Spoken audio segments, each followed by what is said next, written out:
then she's gone. She didn't even slow. It seems his problem has just become part of a wider problem. Chapter 20. After Lutz has been gone for 20 minutes, McQueen tries to raise him on the walkie-talkie. When that fails, he calls a halt to the sampling and orders a search. There is no question of splitting the team up. If there is an enemy out there who is picking them off one by one, the lieutenant is damned if he's going to make their job easier for them. They search the main streets first, then the side streets. They stay clear of the buildings where anyone so inclined could mount an ambush in the time it takes to blink. Searching the interiors will be a last resort. The scientists have put their sampling gear away and have rifles at the ready. McQueen only hopes they remember which end of the bastard things to point with. They don't find either Lutz or Greaves at first, but on one of the side streets they pick up a trail. Dr. Kahn sees it first. She has the sense not to shout. She touches McQueen's shoulder and points in silence. Her face is pale. Most likely she is thinking about Greaves, who is her protégé, pampered pet, and just possibly, he is only a kid, but you have to wonder, the one who knocked her up. What Kahn has seen is blood, which as far as bad news goes is the first, but not the worst. There's a broad pool of the stuff out in the middle of the street, fresh enough that it's still tacky to the touch. A set of booted footprints leads from it into the nearest building. It looks as though Lutz hit something here and brought it down, but maybe he didn't hit it hard enough, because whatever it was, it's not here anymore. It looks to the lieutenant as though it took off towards the river. There's a second, fainter trail of dark red smears and spatter patterns that leads off in that direction. "Oh my God," Seeley mutters, and Penny, who is no shrinking violet, shakes her head violently as if she's refusing to admit that any of this is happening. Whatever went down and didn't die is still a potential threat. They would be stupid to turn their backs on that, but Lutz is the priority, and he should be easier to find now they've got a vector. Most of all, McQueen thinks, he's got to get this done before the civilians start to fall apart. "Foss, on my 6, he raps out. "Phillips, Sixsmith, stay out here. Cover both ends of the street and the river. Anything happens, even if it's a cloud in the sky, you squawk me." "Yes, sir," Phillips says. "Can I come with you?" Kahn asks. "If Stephen is in there—" "I'll call out if I need you," the lieutenant says. It doesn't mean anything, but it shuts her up. He walks into the building, with Foss stalking silent at his back. She has left her M407 in its canvas sheath holster across her shoulders. It's a liability in a narrow space.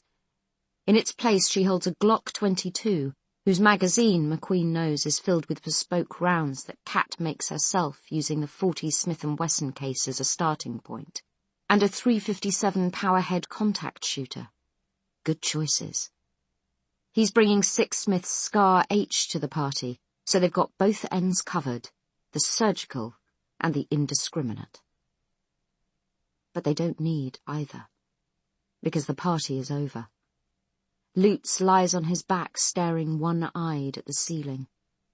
The eye that looks as though it's winking has in fact been permanently closed by a smooth grey stone that has embedded itself in the socket. The blood welling up around it has already begun to scab. The private's throat has been slit so deeply that the top of his spine has been severed. Nubs of bone glisten in the blackness of the wound. There are a number of other wounds distributed widely across his limbs and torso, incised and abraded in any damn flavour you can think of. Whoever killed him brought a lot of energy to the task, and a lot of implements. One of the implements lies on the ground beside him, a knife, but not a knife that was designed to be a weapon. It has a short blade and a sculpted plastic handle. The Kitchen Devil logo adorns it. "Where are you, you bastards?" Foss whispers. She turns a quick circle looking for a target. She already has a round in the chamber and her finger is tight on the Glock's finely balanced trigger. where half a foot-pound of extra energy will push the bullet down the slipway. "Stand down," McQueen orders her. In case that's not enough, he grips her wrist and points it at the ground. His own instincts are the same as hers. He was playing poker with Lutz less than 12 hours ago. He has spent a lot of the last 7 months listening to the man's bad jokes and untenable claims about how good he is at the nearly extinct game of table football. So yeah, he wants to find who did this and teach them the going rate for eyes and teeth. But it's a luxury he can't afford. He doesn't know the ground, and he is heading up a force that balances 3 actual soldiers against 4 armed liabilities. You can't churn butter with a toothpick, no matter how much you might want to. Go to ground then, and get their licks in later. But as a fortress, this place doesn't thrill him. Too wide, too open, too many doors, walls too thin to stop a sneeze. Lines of sight fuck-awful in every direction. He throws Foss the signal to retreat in good order, and she knows better than to argue. They back out the way they came, leaving Lutz's thoroughly tenderized remains where they lie. It hurts like hell, but it's the only thing to do. Out on the street, McQueen rounds up the geeks, who predictably are full of questions he doesn't have time to answer. "Lutz is dead," Seeley keeps repeating, as if he can scrape the unpalatable fact away by abrasive repetition. Dr. Khan grabs McQueen's arm, which he doesn't like overmuch. "What about Stephen?" she demands. "Did you find him?" "There's no sign of him," he tells her. "Probably means he's lying low somewhere. We'll get to him when we can." "When we can?" Khan spits the words out as though they're poison. "We've got to find him now before we do anything else." McQueen wants to grab her by the throat and shout in her face that Greaves caused this by wandering off in the first place. Greaves brought Lutz this hideous, unseemly death. But he doesn't say that, because it's the part of the truth that matters least. The senior officer takes the decisions and the rap. Everything that's happened here is down to him, first and last. So he just pulls his arm sharply away from her grasp and gives the order again. "Follow the leader, single file 10 yards apart. Start and stop on my mark. If any of you steps out of line, I'm going to handcuff them and frog-march them, which will be bad news for everybody." Khan looks like she's inclined to argue again, but then she thinks better of it. The fact of Lutz's death is sinking in. Her face twists in surprise and pain, as though something sharp just dug into somewhere soft. Well, it's tough all over. Every one of them can see that they're playing a bad hand in a bad place. "Single file," he repeats. "Don't close up." McQueen leads them away from the killing ground, sticking to the shadows and the angles of walls, spacing them out along a skirmish line, making them as difficult a target as he can. They're being followed. Something is fucking pacing them. The enemy don't let themselves be seen, not clearly, but there are flicks of movement from the buildings on either side, skitters of sound. Again, McQueen is tempted to cut loose, but the middle of the street is no place to make a stand. Dig in first, then see what comes, unless the bastards force the issue. They don't. The lieutenant gets the science team into cover in what used to be the corn exchange. He manages to find a place he can actually fortify, a first-floor room with a wide view of the street and a flat roof at the back that will make a good line of retreat. He establishes a perimeter about 20 feet across. He calls Rosie, tells the colonel they're in a hole they can't climb out of, and if he can find time in his busy schedule to stop by, the field team will be delighted to see him. Informal dress, guns prepped, and armour up. Carlyle doesn't bother asking questions he doesn't need the answers to. "Wait there," he orders McQueen. And McQueen does. Meanwhile, he finds a nice place to sit by the window with his rifle resting in his hands. "Come on, you bastards. Let's see you." But there's nothing to see now. Nothing moving. The only sound is a pigeon cooing from up on the roof. The radio is silent for 3 minutes, which is the time it takes to retract the airlock and the extension blisters. When the Colonel pings them back, McQueen can hear the sound of Rosie's engines in the background, already warming up. Evidently he succeeded in conveying a suitable sense of urgency. Foss and Sixsmith have got the windows. Phillips is at the door, which he's cracked open 7/8 of an inch with the barrel of his rifle right up against the gap. The Whitecoats are sitting in a tight circle on the floor, facing outwards. They've got their guns at the ready, but McQueen has told them to keep the safeties on. He is not going to put his own or his people's skins in between a terrified amateur and a moving target. Khan is as pale as a sheet, and her hands are shaking. Funny, he would have thought she would be one of the last to lose her nerve, but she's sweating it for the robot, of course. The radio squawks again. Carlyle asking for a GPS. McQueen gives him both that and his take on the situation. It's quiet right now, but they're close, and I think they'll make a move before you get here.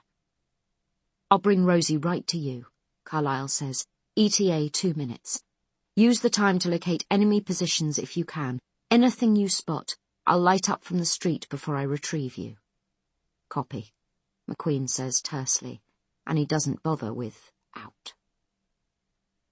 Khan is practically gnawing her fist off. Her eyes show darker than ever in her bleached-out face.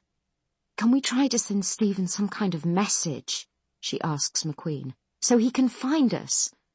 Like what? Foss snaps, reaching the end of her tether. A fucking smoke signal. We don't want him to find us, Private Sixsmith says with less of an edge. It wouldn't be a good idea for him to come into the open right now. He's better off keeping his head down until we come.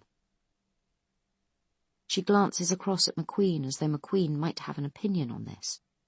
The lieutenant doesn't say a word, and prominent among the words he doesn't say are small loss. He is much more concerned with the silence and stillness out in the street. The enemy were practically treading on their heels, and now they've disappeared.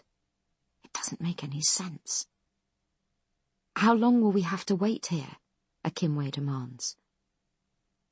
There is no answer to that question that will do justice to the lieutenant's feelings, but he's about to give it a shot when something he has been noticing subconsciously makes it into the forefront of his mind. That sound he just heard was wings. Birds taking off from the roof. He looks up. Listens. When Akimwe starts to speak again, he grunts a terse, "Shut up." A loosened pebble chatters and chuckles its way down the roof ridge. McQueen aims at the ceiling. The next thing that moves is going to get a bullet, just to make a point. But the next thing that moves is Penny. She screams as the window shatters, showering her with broken glass. She goes down into a crouch, clutching her face. That was no gunshot. It came in on a curved trajectory, and it lost height too fast. McQueen guesses what it was even before he sees the pebble lying on the naked floorboards at his feet. A stone out of a slingshot. He snaps his fingers to get the Whitecoat's attention. "Take off your coats," he says quickly. "Now. Wad them up and cover your faces. A headshot is the only thing that can actually kill you." They scramble to do it, all except for Penny, who is still praying to Mecca. Akimwe asks if she's hit, but she's not answering. A slingshot is a low-tech weapon, even by Junker standards, but it's effective. Much more worrying are the scraping and wrenching sounds from right over their heads. The bogies are ripping the slates off. They're going to come in through the roof. Needs must. McQueen strafes the ceiling with a short, wide burst, doing more damage than their unseen assailants, but at least he's breaking up their party. As he does this, the rest of the windows blow out. Small chunks of stone punch the plaster on the far wall with impacts as crisp and clean as bullets. One of them hits him in the back, but his pack absorbs most of the force. "Lie down," he orders the science team, and they do. The soldiers are down too, on their knees and peering at an oblique angle around the edges of the broken windows, trying to get a glimpse of the enemy without swallowing a piece of ballistic geology. "Foss," McQueen snaps. "Phillips." He points at the ceiling, where the sounds of digging and scrambling are suddenly louder. The enemy made short work of the slates, and now they're going through whatever else is up there. With luck, that will be wooden beams. Otherwise it's just lath and plaster. They've probably got a couple of seconds before they have to deal with vertical incoming. But Rosie comes first, and she comes like thunder, the sweetest sound McQueen has ever heard. The bogies up on the roof are hearing her too, and no doubt seeing her as she rolls up the steep incline of the main street towards them. Good. Rosie with her guns up is a terrifying sight. They must be shitting breeze blocks right now. The Colonel can't take the corner cleanly. There just isn't room to turn something of Rosie's generous dimensions without hitting something. So he doesn't even try. He comes round wide, smashing through the frontages of shops, folding benches and litter bins down to 2 dimensions. Then he swerves at the last moment to scythe into the street they're on. Even so, he doesn't have enough room to manoeuvre. A lamp post is torn out of the ground and falls full length across the road, from pavement to pavement. It lies there like a toppled tree for half a heartbeat, before Rosie's treads crush it flat. McQueen grabs the radio. "Extend the airlock," he yells. "We need an umbrella." The massive vehicle comes to a stop at last, with the midsection door right opposite the door they entered through. The scientists scramble up and start to head for the exit, but McQueen brings them back with a terse bark. "Wait for it!" The Colonel extends the airlock, all the way to the door of the building. That glass is everything-proof.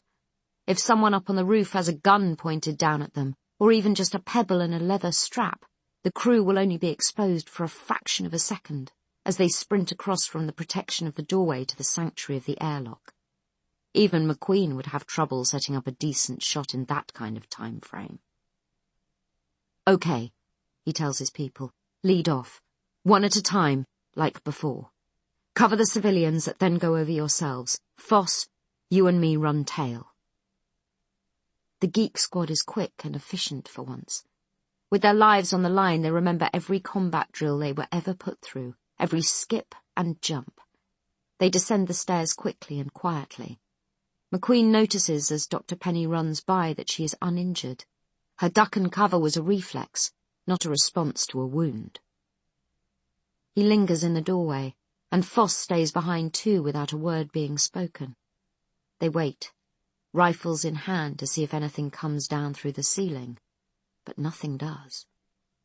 Finally they retreat backwards out of the room and slam the door. When they get to the bottom of the stairs, the whitecoats are already scooting through the airlock doors, with Phillips and Sixsmith to either side, watchful and ready. They get the hell out of there, by the numbers. Only Khan seems a little breathless as they duck and run, a little clumsy, but then she's used to manoeuvring without a 7-month baby bump.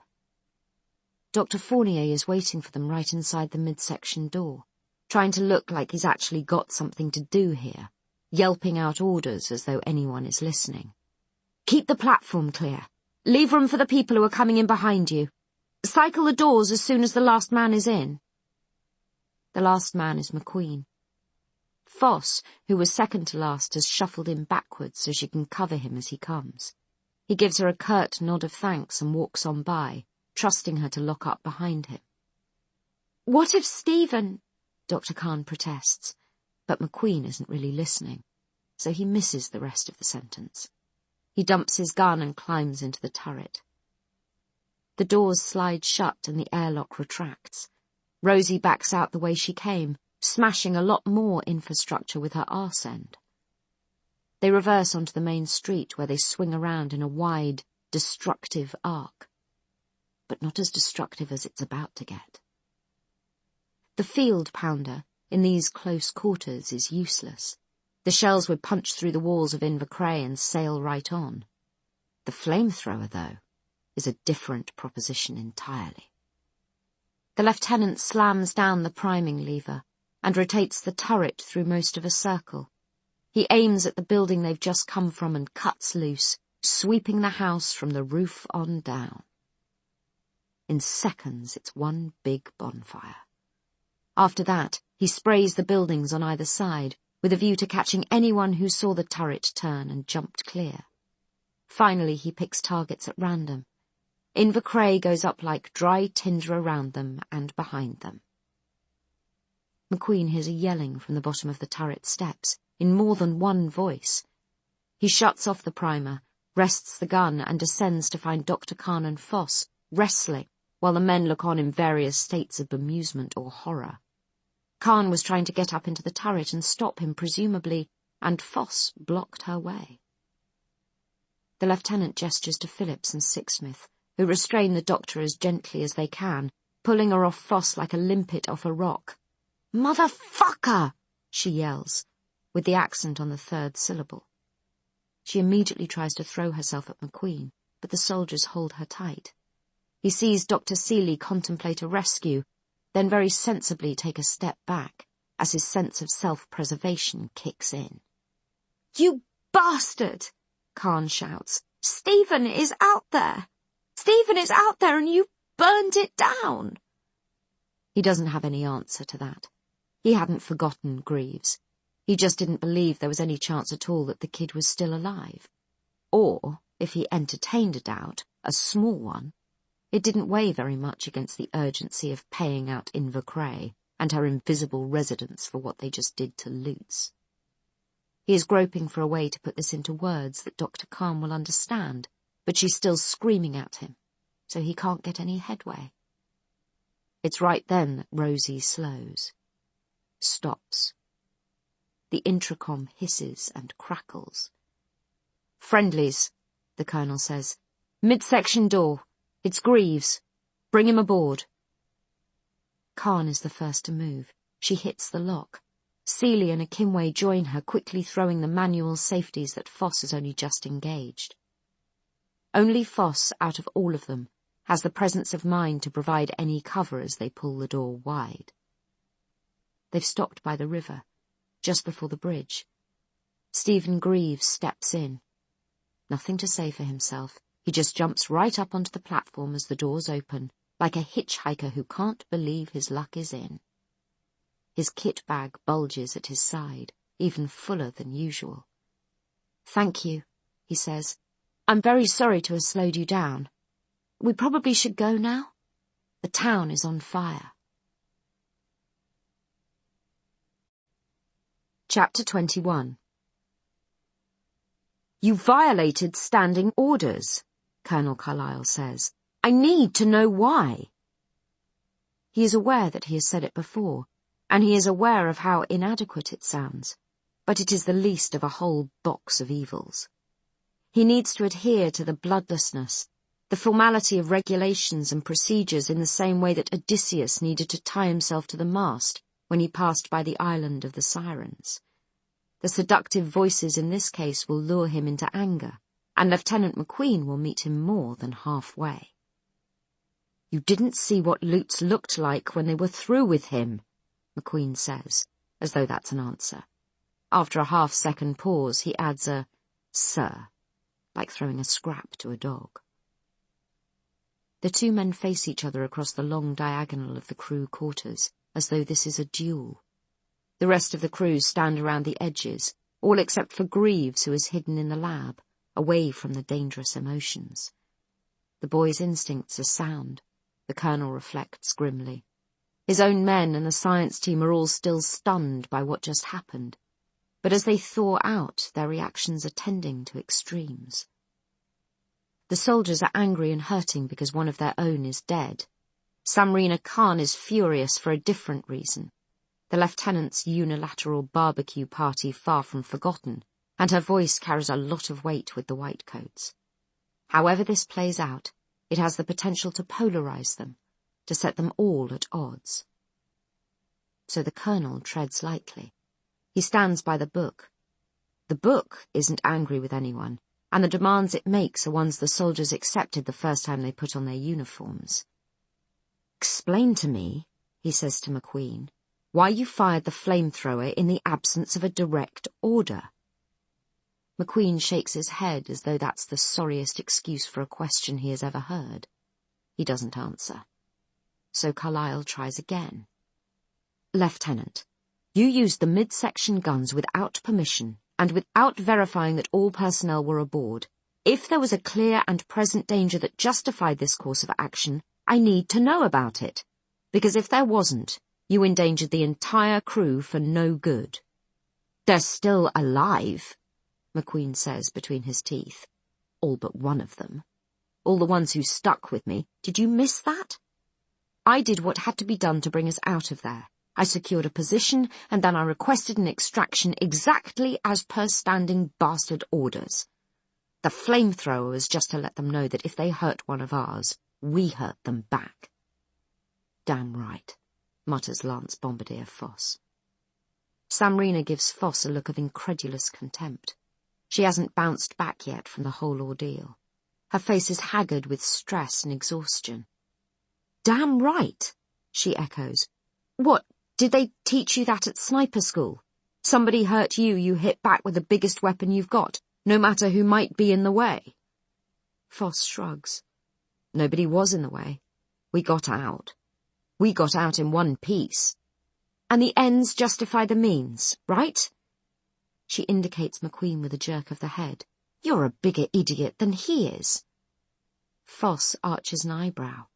Well now, she says mildly, that's a conversation we can take up another time. Samrina talks over her, eyes on the Colonel. Stephen was MIA, she says. He could have been in any one of the buildings this fucking moron torched. I don't know how this works, but I want some assurance that he can never touch those turret guns again. I'd rather take my chances with the Hungries. McQueen lets the insult pass. In this instance, he points out levelly, you would have been taking your chances with Junkers. And let's not forget that Greaves going off mission was the catalyst for all of this. Lutz was killed trying to find him and escort him back. If I might be permitted to voice an opinion, Dr. Fournier breaks in, speaking as civilian commander. With due respect, Doctor, Carlyle says heavily, I'm attempting to settle a matter of military discipline. Which impacts on the mission. True enough, but so does everything. Which is why having two mission commanders never made any sense. Lieutenant, Carlyle presses, what prompted you to fire the midsection guns? Please explain. McQueen makes a gesture, palms up and open. This is all I have to give you. I suppose, sir, he says, I fired them because I felt that Brendan Lutz's death mattered. If you disagree, feel free to discipline me in any way you see fit. The challenge rests there. Carlyle gathers himself to pick it up. If I may be allowed to speak, Fournier tries again. The presence of Junkers in the town more than justifies the lieutenant's action. I would be inclined to overlook the breach of regulations. The presence of Junkers wasn't verified, the colonel tells him bluntly, and turns right back to McQueen. You used the flamethrower contrary to regulations, in an enclosed and compromised space and without regard to the safety of the crew.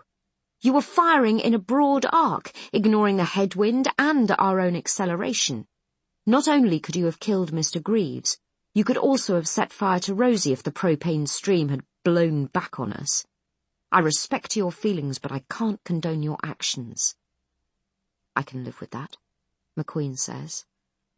I'm therefore taking away your commission. McQueen takes that blow full in the face. He blinks a few times as though to clear his sight. There is a silence that spreads out from him to take in the rest of the room. Even Dr. Khan can't find anything to say right now, although she nods just once. Good. The slamming of drawers and the clatter of instruments, Greaves at work in the lab, seem to come from a great distance. Whether or not the demotion becomes permanent, the colonel goes on, is a matter for the muster's senior officers as soon as we're able to re-establish radio contact. He He tries to temper his tone. The punishment is what it is, and it needed to be public, but there is no need to take the man's humiliation any further than that. Until then, your acting rank is private. The official reprimand will stay on your docket regardless, of course. Lance Bombardier Foss, you are now ranking officer in field parties and on any occasions where I'm not present. You will carry the acting rank of lieutenant. Sir, Foss says mechanically. She's just acknowledging the order. She clearly needs some time to figure out what it means. Permission to speak, sir, McQueen manages. His voice is tight. His face is starting to look a little taut too, as though suppressed emotion is pressing on it from the inside. I don't agree with this decision, Dr. Fournier says. You're not required to, Carlyle reassures him. It's mine to make. Sir, permission to... We'll speak later. The colonel hauls himself to his feet, wincing at the pain in his damaged leg. Take a while to think about it, then come and find me in the cockpit. If you don't mind, Colonel, Dr. Fournier says, his voice rising now, I think there's a wider decision to be made, about the mission as a whole. He stands up too, rigidly tense, his head moving as his gaze flicks between Carlyle and the rest of the crew. The colonel knows hurt pride when he sees it. Fournier doesn't like to be brought up against the limits of his authority. But there is fear in his face too. He's not just throwing his weight around, he's serious about this, about whatever it is he's about to say. And what he has to say is serious stuff. It brings the house down. Chapter 22. The argument is ugly, but it is taking place in the crew quarters, so Greaves is able to retreat from it into the lab. He hates raised voices, raised emotions, words turned into cutting tools. But the upside is that it provides some cover for what he needs to do. He gets to work, doing his best to tune out the noise. The voices still get through, though. The loudest ones belong to Colonel Carlyle and Lieutenant McQueen, with each man repeating the same statement in a lot of different ways. Colonel Carlyle is angry with Lieutenant McQueen because he used the flamethrower when he hadn't been told to. He violated standing orders. He was in breach of regulations. The lieutenant is angry because the colonel isn't angry enough about the death of Private Lutz, which made using the flamethrower the right thing to do. He also says that it was all Greaves's fault and not his own. Greaves tries not to think about this last argument. Lieutenant McQueen must be wrong. It must be a lie, somehow, even if it doesn't feel like one. The rest of the team are angry too. He didn't kill Private Lutz, because they almost died, and Dr. Fournier is angry. But what if Private Lutz died because of him? Because nobody is listening to him, even though he's meant to be in charge. He didn't. So everyone is angry. And Greaves has to work and not think about any of these things, but especially not that one thing. Private Lutz killed the boy, and the rest of the children killed Private Lutz. That was how it happened, and Lieutenant McQueen doesn't know because he wasn't there. Greaves feels the stinging in his eyes, the wetness welling and tumbling down his cheek. He can't wipe it away because he has put surgical gloves on, and he can't sob or snuffle in case the crew members hear him and decide to look in on him. He is doing something very dangerous and delicate out in plain sight. He bites down on his lower lip and glares through the filming tears. The lab has 10 freezer compartments for whole cadavers. 7 of them are full, the remaining 3 empty. Greaves unlocks and opens cabinet number 10, the one that in the normal run of things is least likely to be used, the one where he has been hiding his stealth suit all this time. He takes the boy's body from his kit bag. It is incredibly light, incredibly small, folded in on itself like a hedgehog or a woodlouse.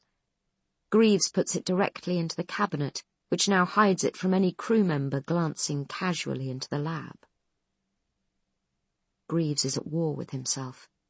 He is lying by his actions without saying a word, but what else can he do? Before Invercray, he could have told them what he had seen, what he suspected. He really doesn't think he can, say to them now, I swapped Private Lutz for this. I'm sorry I didn't warn you, I'm sorry I didn't tell anyone what I was doing, but I got all I needed, so on balance it worked out well. They already hate him, despise him, at any rate. Dr. Fournier will never allow him into the lab again, and nobody will ever speak to him, and the mission will fail, and Beacon will fall, and it will all be his fault. The bag has to be hidden too. Its bottom is caked with blood and brain tissue. The seams are holding the liquescent mass, just about, but dark stains are showing on the bag's surface. Greaves stows it at the bottom end of the cabinet, below the feet of the small cadaver and alongside the stealth suit. There is plenty of room there, since the space was designed with the body of an adult hungry in mind. He has to work. He has to find something, and then, when he has found it, he can tell them. It has to be that way round. Contamination of the specimen is going to be extreme and complex, but Greaves can't think of any way to prevent it. The exposed tissue in the head wound is crusted with dirt and grit from the road surface, and unidentifiable particulate matter from his bag. To remove it would take hours of work with the autopsy table fully extended, taking up half the total lab space, and the body laid out in full view. It can't be done, so there is no sense in worrying about it. The volume of the voices behind him has reached a new peak. Dr. Seeley and Dr. Akimwe are shouting at Dr. Fournier, which is troubling but also opportune. For the moment, he is unlikely to be observed. He exposes the skull on the side that has not already been laid open by the bullet. This will provide the cleanest sample he can get. He selects a 3mm bit and screws it into the high-speed drill. Setting the extractor fan on maximum to mask the noise of the drill, he quickly and crudely punches his way through the skull into the cranial vault. The smell of burned bone almost chokes him. The fan can't take it all away in time, so he will just have to be quick. Be done before they realize, before they ask. He retracts the drill, unscrews the bloody, clogged drill bit and drops it into the freezer cabinet. There is no time to clean and disinfect it, and he doesn't want to explain what he has used it for. Selecting the widest of the biopsy needles, he slides it into the excavated space and takes his sample. Just as Dr. Khan, Rena, steps into the lab and comes up behind him. He can tell her by her tread, although right now it's heavier than usual because of the baby, and more uneven, no hypothesis as yet. Greaves doesn't turn to face her. Reaching up to switch off the fan, he slides the freezer cabinet shut with his knee. He hopes that Rena won't track the movement with her gaze. Now he turns. "Wow," Khan says, wincing. She waves her hand in front of her face with exaggerated disgust. "Who burnt the toast?" It's a joke, not a real question, so he is not meant to answer it. But still the pressure builds. Greaves casts around for something he can use to fend it off. Rena does not look well. Her eyes are shiny with unshed tears, and her posture is rigid. These are signs he has learned to interpret, at least up to a point. "Why are you upset?" he asks her. "What's happened?" Rena shakes her head. She touches his forearm for a moment, one fingertip, their agreed and minimalistic hug, then takes a step back to compensate for the dangerous intimacy. "I'm fine," she says. "I'm fine." Dr. Fournier has decided to cut the mission short. We're going home, a little earlier than expected. Home? Greaves is confused and then alarmed. "But we haven't made all the stops on the schedule. There are still 2 more samplings before we—" Rena is nodding. I know. But if there are junkers up here, it changes everything. It's just not safe to keep going when we don't know what's in front of us. And it's not as though we're finding anything different, anything we can actually use. Greaves swallows hard. What if we were? He asks. There is a tremor in his voice. But Rena doesn't seem to notice it. She shrugs almost dismissively. Well, even then I think I'd vote for going home. But the mission! Greaves protests again. Rena laughs, but the laugh has a catch in it. The mission needs some fresh thinking, she says, and I need to get back home and have this baby. I wish it hadn't happened like this, but I'm still glad to be going back. It just feels terrible to be relieved about something that's so... A vague motion of her restless hand picks up where the words leave off. Greaves interprets. She is happy on her own account, but unhappy because Private Lutz is dead. The disparity between these two emotions makes her uneasy. He is amazed to find his own experience, the mingled guilt and excitement he feels, reflected in hers. It doesn't happen to him often. He wants to explore the similarities, but he is afraid to.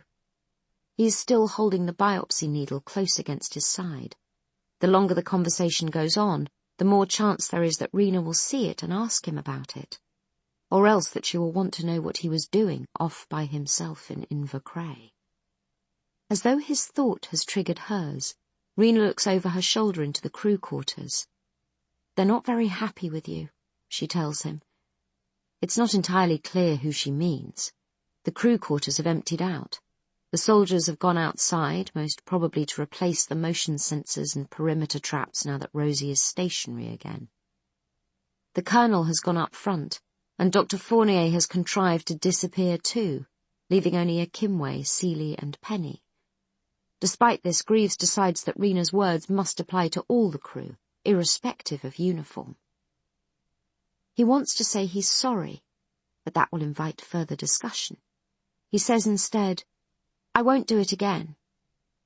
It's a reckless promise, but the future tense pulls them both away from the dangerous waters of the recent past. Almost. You can't, Stephen, Rena tells him gently. Not anymore. You're not responsible for what happened back there, but if there's a junker Carter somewhere close by, then we're in real danger. You know it was probably junkers who got Charlie. We don't know that, Greaves points out, but he's being pedantic. The commander of the Charles Darwin talked in her last transmission to Beacon of being pursued by a large group of junkers riding battle trucks to which hungries had been harnessed like oxen. She said she would avoid engaging as long as she could, but would fight back if attacked. Her last words were, they're flanking us. They're really dangerous, Rena insists. People think of them as savages because they choose to live out in the wild rather than in Beacon. But they live by scavenging, and they're really good at it.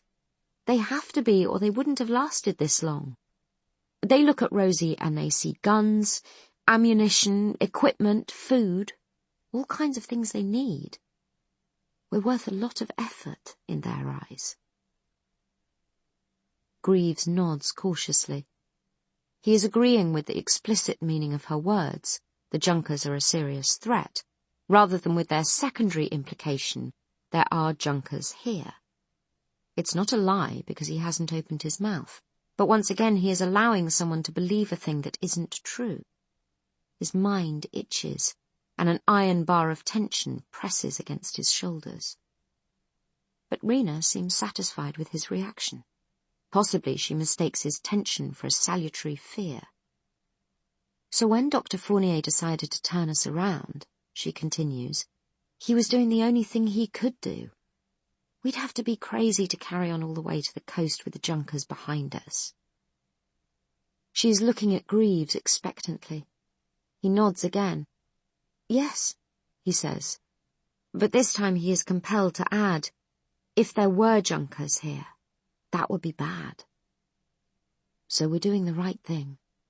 Everybody thinks so. Everybody agreed with the decision. Greaves glances into the crew quarters again. He finds it very hard to pass emotion, but the cues he has learned to associate with celebration are notably absent. Dr. Akimwe is sitting in silence at the table, his chin resting on his fist, his eyes wide but unfocused. Dr. Penny rubs her pursed lips with the knuckle of her thumb. Dr. Seeley talks to them both in low tones, striking matches from the box above the kitchen unit and letting them burn down in his hand before dropping them, one by one, into the sink.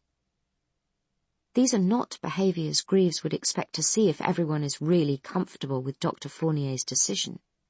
But then, agreeing with something is a cognitive rather than an emotional response.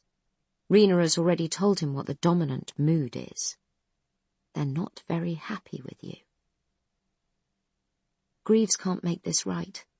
Private Lutz is dead. The mission is over. There is nothing that he could put on the opposite scale that would be big enough to balance these huge, remorseless facts. Nothing except a new and radically important discovery. A cure. A cure for the hungry plague. Rena tries to temper what she has already said, to spare him further pain. Stephen, she tells him, they're mostly unhappy because the mission is a washout. Today was bad, but even without today, we weren't getting anywhere. You know that. The whole point of the sampling runs was to find an inhibiting agent, something that makes cordyceps grow more slowly or stops it from growing altogether. But we haven't managed to do that because there isn't one. We're going home empty-handed. That's what hurts. She leaves him to it. She has done what touch can do and what words can do. The only other variable is time. Greaves watches her rejoin Dr. Seeley and the others. The weight and import of the moment make her forget herself enough to reach out and take Dr. Seeley's hand. They look into each other's eyes, enjoying some wordless communication. Greaves would find that combined touch and gaze unbearable, but he knows that for lovers, meaning people who share physical intimacy, such things are an important means of overcoming the isolation of monadic consciousness, or seeming to. We're going home empty-handed. He replays the words in his mind 3 times over. It was true yesterday, but it's not true now. The contents of freezer cabinet 10. The slender cylinder of cortical tissue in the biopsy needle. He can still make this right. Chapter 23. Dr. Fournier is afraid that he may have overreached his authority. In the engine room, with the door closed and locked, he tries once again to raise Brigadier Fry on his secret radio, which despite its tiny size has always outperformed the main cockpit radio in terms of reach and signal strength. But yet again the Brigadier fails to pick up. Fournier wishes very fervently that he had been able to ask her before he gave the order to turn around. It wasn't fear. He didn't do it because he was afraid, although he is. Afraid of dying, and even more afraid of not dying, of being bitten and left abandoned up here in the north while Rosie rolls home, a living but cordyceps-ridden scarecrow standing out in a field forever while the seasons wheel and turn. But it was anger, in the end, that pushed him over the precipice of decision. He is going to be judged on what the expedition has achieved, and he will be judged harshly because they have achieved nothing. They left Beacon to cheers and fanfares, bottles of bootleg liquor smashed across their bows. The 12 of them in their tin can, carrying the blessings of the 1.5 million they were meant to save. Now they will sneak home through the back door and be forgotten. Suddenly, seeing that shame and blame vividly in his head, he found in himself an unexpected eagerness to face it full on and answer it. You could have done no better. Nobody could have done better. We didn't find an answer because there isn't one. And perhaps there was a part of him that was thinking, Lutz is probably only the first. He's proved that it's eminently possible for us to die out here. and after the proof you can expect to find more and more instances that support it. Perhaps, yes, but it doesn't really matter now. He found his voice. He found his authority. He made his decision and he carried it. This, squatting over the radio, teasing its tiny frequency controls with cold and clumsy fingers, waiting once again to be put in his place, is the price he has to pay for that. After 3 failed attempts to raise the brigadier, he decides to wait a while. Rosie is stationary, of course, so there is no chance of moving into an area with better reception, but the fall of night sometimes sharpens the signal all by itself. This digging in was at Carlyle's insistence, and Fournier didn't argue. For Rosie to move at night is a hazardous proceeding. Most of the roads are blocked with rusting cars, the poignant remains of a 10-year-old exodus. The going is hard, even with full visibility. The colonel has decreed that they will bivouac for the night and move out in the morning. It seems to be so easy for the colonel to constitute himself as an authority when other authorities fail. For Fournier, it's very hard. His natural mode is submission. His relationship with Brigadier Fry fits very well into this pattern, and always has since the first time he ever met her. It was before his status as civilian commander was officially confirmed. He had been interviewed by 3 representatives of the main table, and he felt he had done well, portraying himself as a safe pair of hands, a man who would stick to his orders no matter what. But then the brigadier, a senior officer in the military muster, asserted a right to interview him too. After some toing and froing, she won her point. In her command tent, between the 2nd and 3rd of Beacon's 7 perimeter fences, she welcomed him without using his name, and poured him a whiskey without asking him whether he drank. She had some questions about his relevant experience, both as a scientist and as a team leader, but they were generic enough that they didn't even prove she had read his file. She seemed a lot more interested in talking about Colonel Carlyle. The colonel is an important man, and he's going to be away from Beacon and the main table for a long time. He'll be missed here. Fournier had no opinion about this, but he nodded emphatically. Oh yes, I'm sure of it. The mission will be lucky to have him. That seemed to him to be the answer that was required, but the brigadier didn't appear overly enthused by it. I would like to think, she went on with cold and careful emphasis, that the civilian and military commanders will form a mutually supportive team, watching each other's backs, as it were, assessing each other's competence, even, and stepping in as necessary to provide whatever assistance or corrective might be needed. This time Fournier said nothing, but only nodded, a safer bet all round. We here in Beacon, in the muster, I mean, are quite keen to keep track of the colonel while he's outside the fence. Not just where he is, but what he's thinking and feeling. We're concerned for his well-being. Dr. Fournier chewed this over for a few tense seconds. Would another nod be enough of a response? He was pretty sure that it wouldn't. May I be frank? He asked, too late to keep the pause from becoming noticeable. By all means. Are you asking me to spy on the colonel? Fry breathed in and out, audibly. Not quite a sigh, but most of the way along. Morale here in Beacon is volatile at the moment, she said, which seemed to Fournier to be no answer at all. The muster works at the behest of civilian authorities who often don't entirely understand our workings or share our priorities. Hence the double command for this mission, and hence our being allowed to vet you, even though your role, if you were accepted, would be civilian commander. I understand that, Fournier said. I'm glad. The candidate we interviewed before you, and, if I may return your frankness, the preferred candidate for the position, didn't. She seemed determined to misunderstand us and define her role entirely in terms of the mission's scientific objectives. We felt this was too narrow a point of view, that to ignore the political dimensions of what's happening here was obtuse. Fournier tried to hold back, but couldn't. The feminine pronoun was a deliberate tease, dangled in front of him to see whether he had enough self-control to keep from guessing. He didn't. Caroline Cordwell. Caroline Cordwell was your first choice for this. Fry affected to be surprised at the question. I said she was the preferred candidate overall, Doctor. I didn't say she was my choice.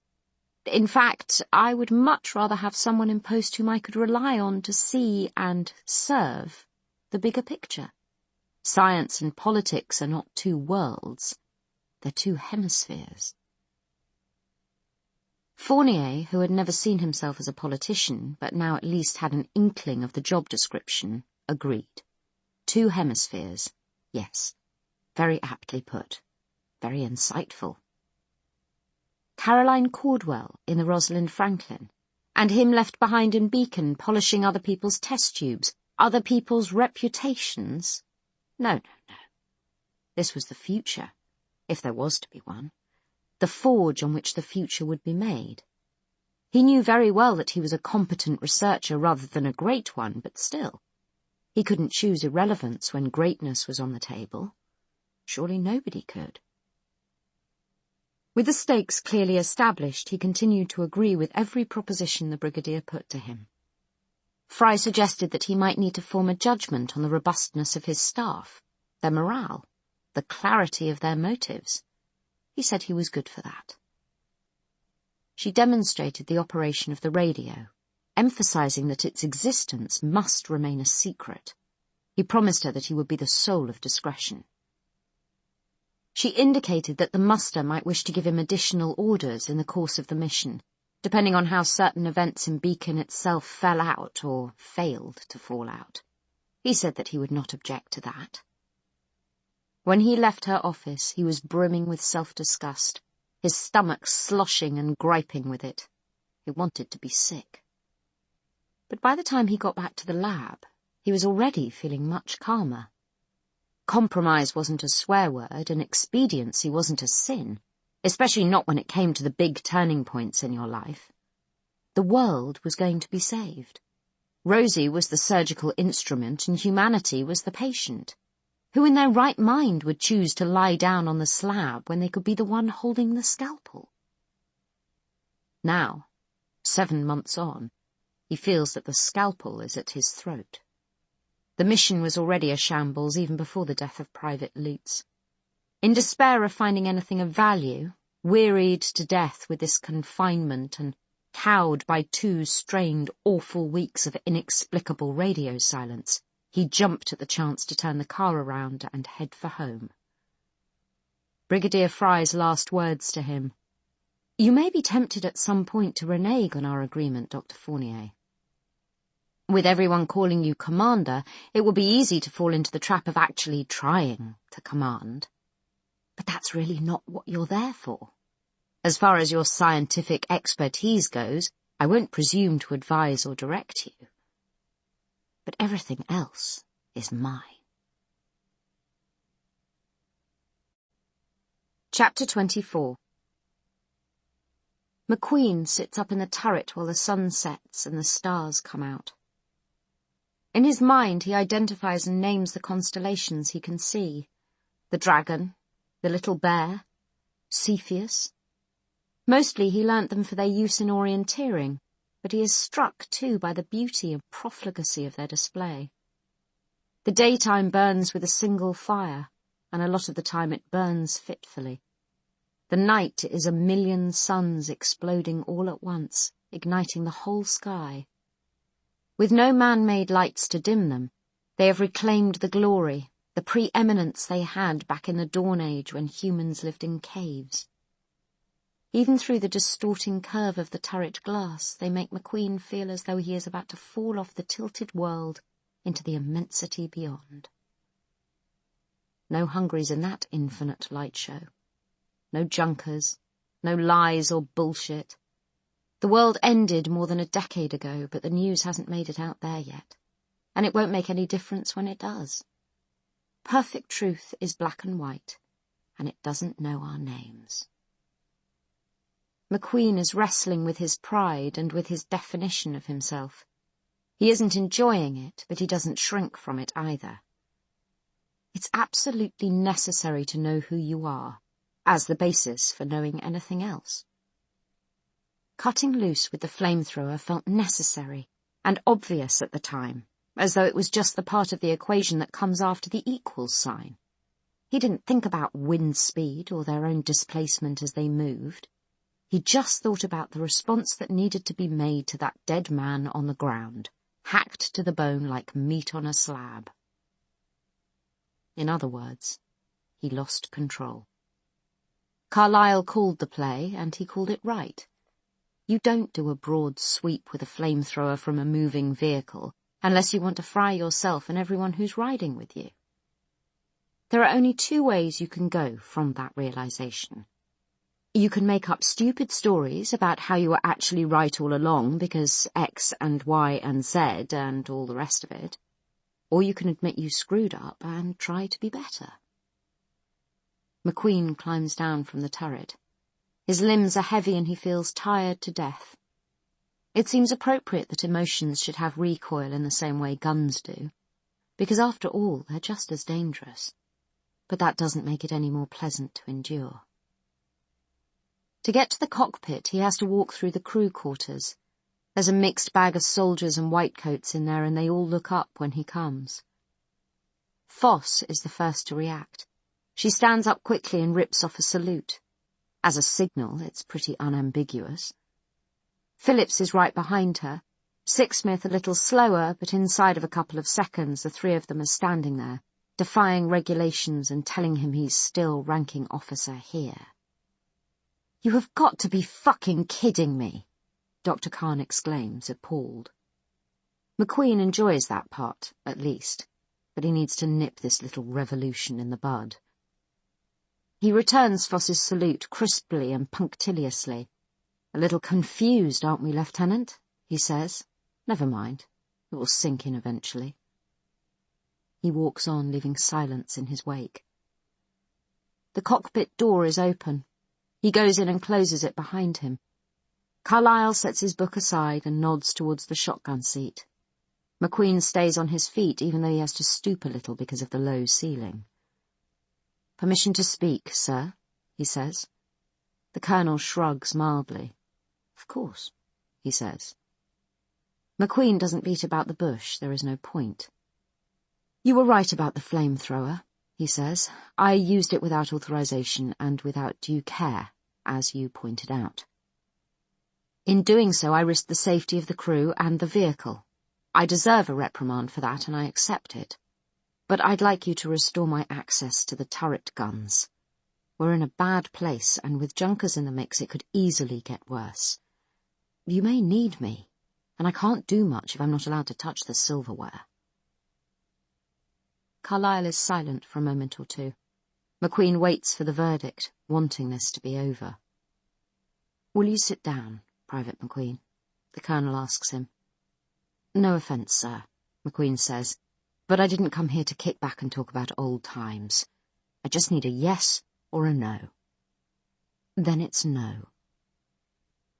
The colonel's tone is flat, emotionless. McQueen feels that recoil again, this time in the form of a cold fizz of static through his nerves. He thinks he must have misheard. Considering the magnitude of the climb down he has just made, the fireman's answer makes no sense. "Sir, I don't think one error of judgment, Mr. McQueen." The colonel drops the words like a bulk of timber, cuts him off dead. "If the flamethrower were the only issue, I would agree with you. But it's not." The colonel stands, wincing as he momentarily shifts some of his weight onto his injured leg. Clearly it's important to him that they be on the same level for this, one way or the other. "Your whole attitude," he says heavily, carefully, like a doctor delivering a terminal diagnosis, "is at odds with military discipline and the outlook required of a soldier. To serve in an army, in a militia of any kind, is to subordinate your own wishes and instincts to the orders of your commander. A soldier may have his doubts, but he does what he is ordered to do, whereas you, Mr. McQueen, seem to regard orders of any kind as an insult to your professionalism. McQueen can't believe he's hearing this, or who he's hearing it from. And maybe he should keep his mouth shut until the sermon is over, but there are serious arguments to be made, and he already has permission to speak. "I know all about following orders, sir," he says. "I also know where it can lead to." "Thank you," Carlyle says gravely. "That is exactly the point I am trying to make. It seems to me that you obey where it's absolutely required, but that you do so in a spirit of reluctant compromise, knowing that your own instincts are more reliable and that you could achieve more if you were left to your own devices." "That's not true," McQueen says. "Really. Standing orders dictate—" "Shit, I already admitted I got it wrong. Once. I got it wrong once." They're matching point-blank stares, practically stepping on each other's toes. The cockpit's narrow confines are pushing them towards confrontation whether they want it or not. "Standing orders," Carlyle repeats heavily, "dictate that if the situation on the ground materially changes, you notify your commanding officer." "I did that." "When you found Lutz's body, yes. You should have done it the moment you saw the dead dogs." "I made a judgment call." "Of course," the Colonel nods. "You always do, Mr. McQueen. One judgment call after another. Most of them have been good, I have to admit, but it was only a matter of time." "Why?" McQueen demands, contempt thickening his voice. "Because your judgment is so much better than mine?" "No," the Colonel says, with the same infuriating calm. "Because armies work by simple algorithms. Procedure, however pointless it seems, is there to lessen the chance of error. It filters all the decisions you make through a bed of cross-checks and fail-safes, but only if you use it. You could be a fine soldier, Mr. McQueen, if only you weren't in an army of one." McQueen shakes his head, bitter, but also, now that the first rush of anger and surprise has passed, coldly amused. This has a symmetry to it. Carlyle is describing him exactly as he sees himself, but upside down, so that all his virtues are vices and presumably all the Colonel's own failings are strengths. "I have to ask," he says, "were you following the algorithms when you bombed Cambridge and Stansted? When you did the burn runs and fried all those people in their beds? Did that decision filter through okay?" Carlyle's mouth tugs down as though he's got a hook in his lower lip. That one hurt. "Yes," he says. "And no," respectively. "I did what I could within the system to stop the burn runs from happening, but it didn't work. The wrong decision was made. I offer no excuses for that." "No," McQueen agrees, his face inches from the other man's. "And you got no reprimands for it either, did you? I put a dozen men and women in danger, but they all lived. You killed thousands and walked away with a medal." "You're mistaken. Nobody gave me a medal." "I'm sure they'll get around to it, sir. Just a matter of time, if you don't mind me saying." The Colonel is silent for a moment or two. "Is there anything else?" he asks at last. "Only what I've already said. I've got more experience with the field pounder than anyone. The flamethrower, too. Let me do my job." "If I thought you could do your job, we wouldn't be having this conversation." Words are bubbling up in McQueen's throat. Saying them won't do any good. He leaves the way he came, runs the same gauntlet of resentment and solidarity.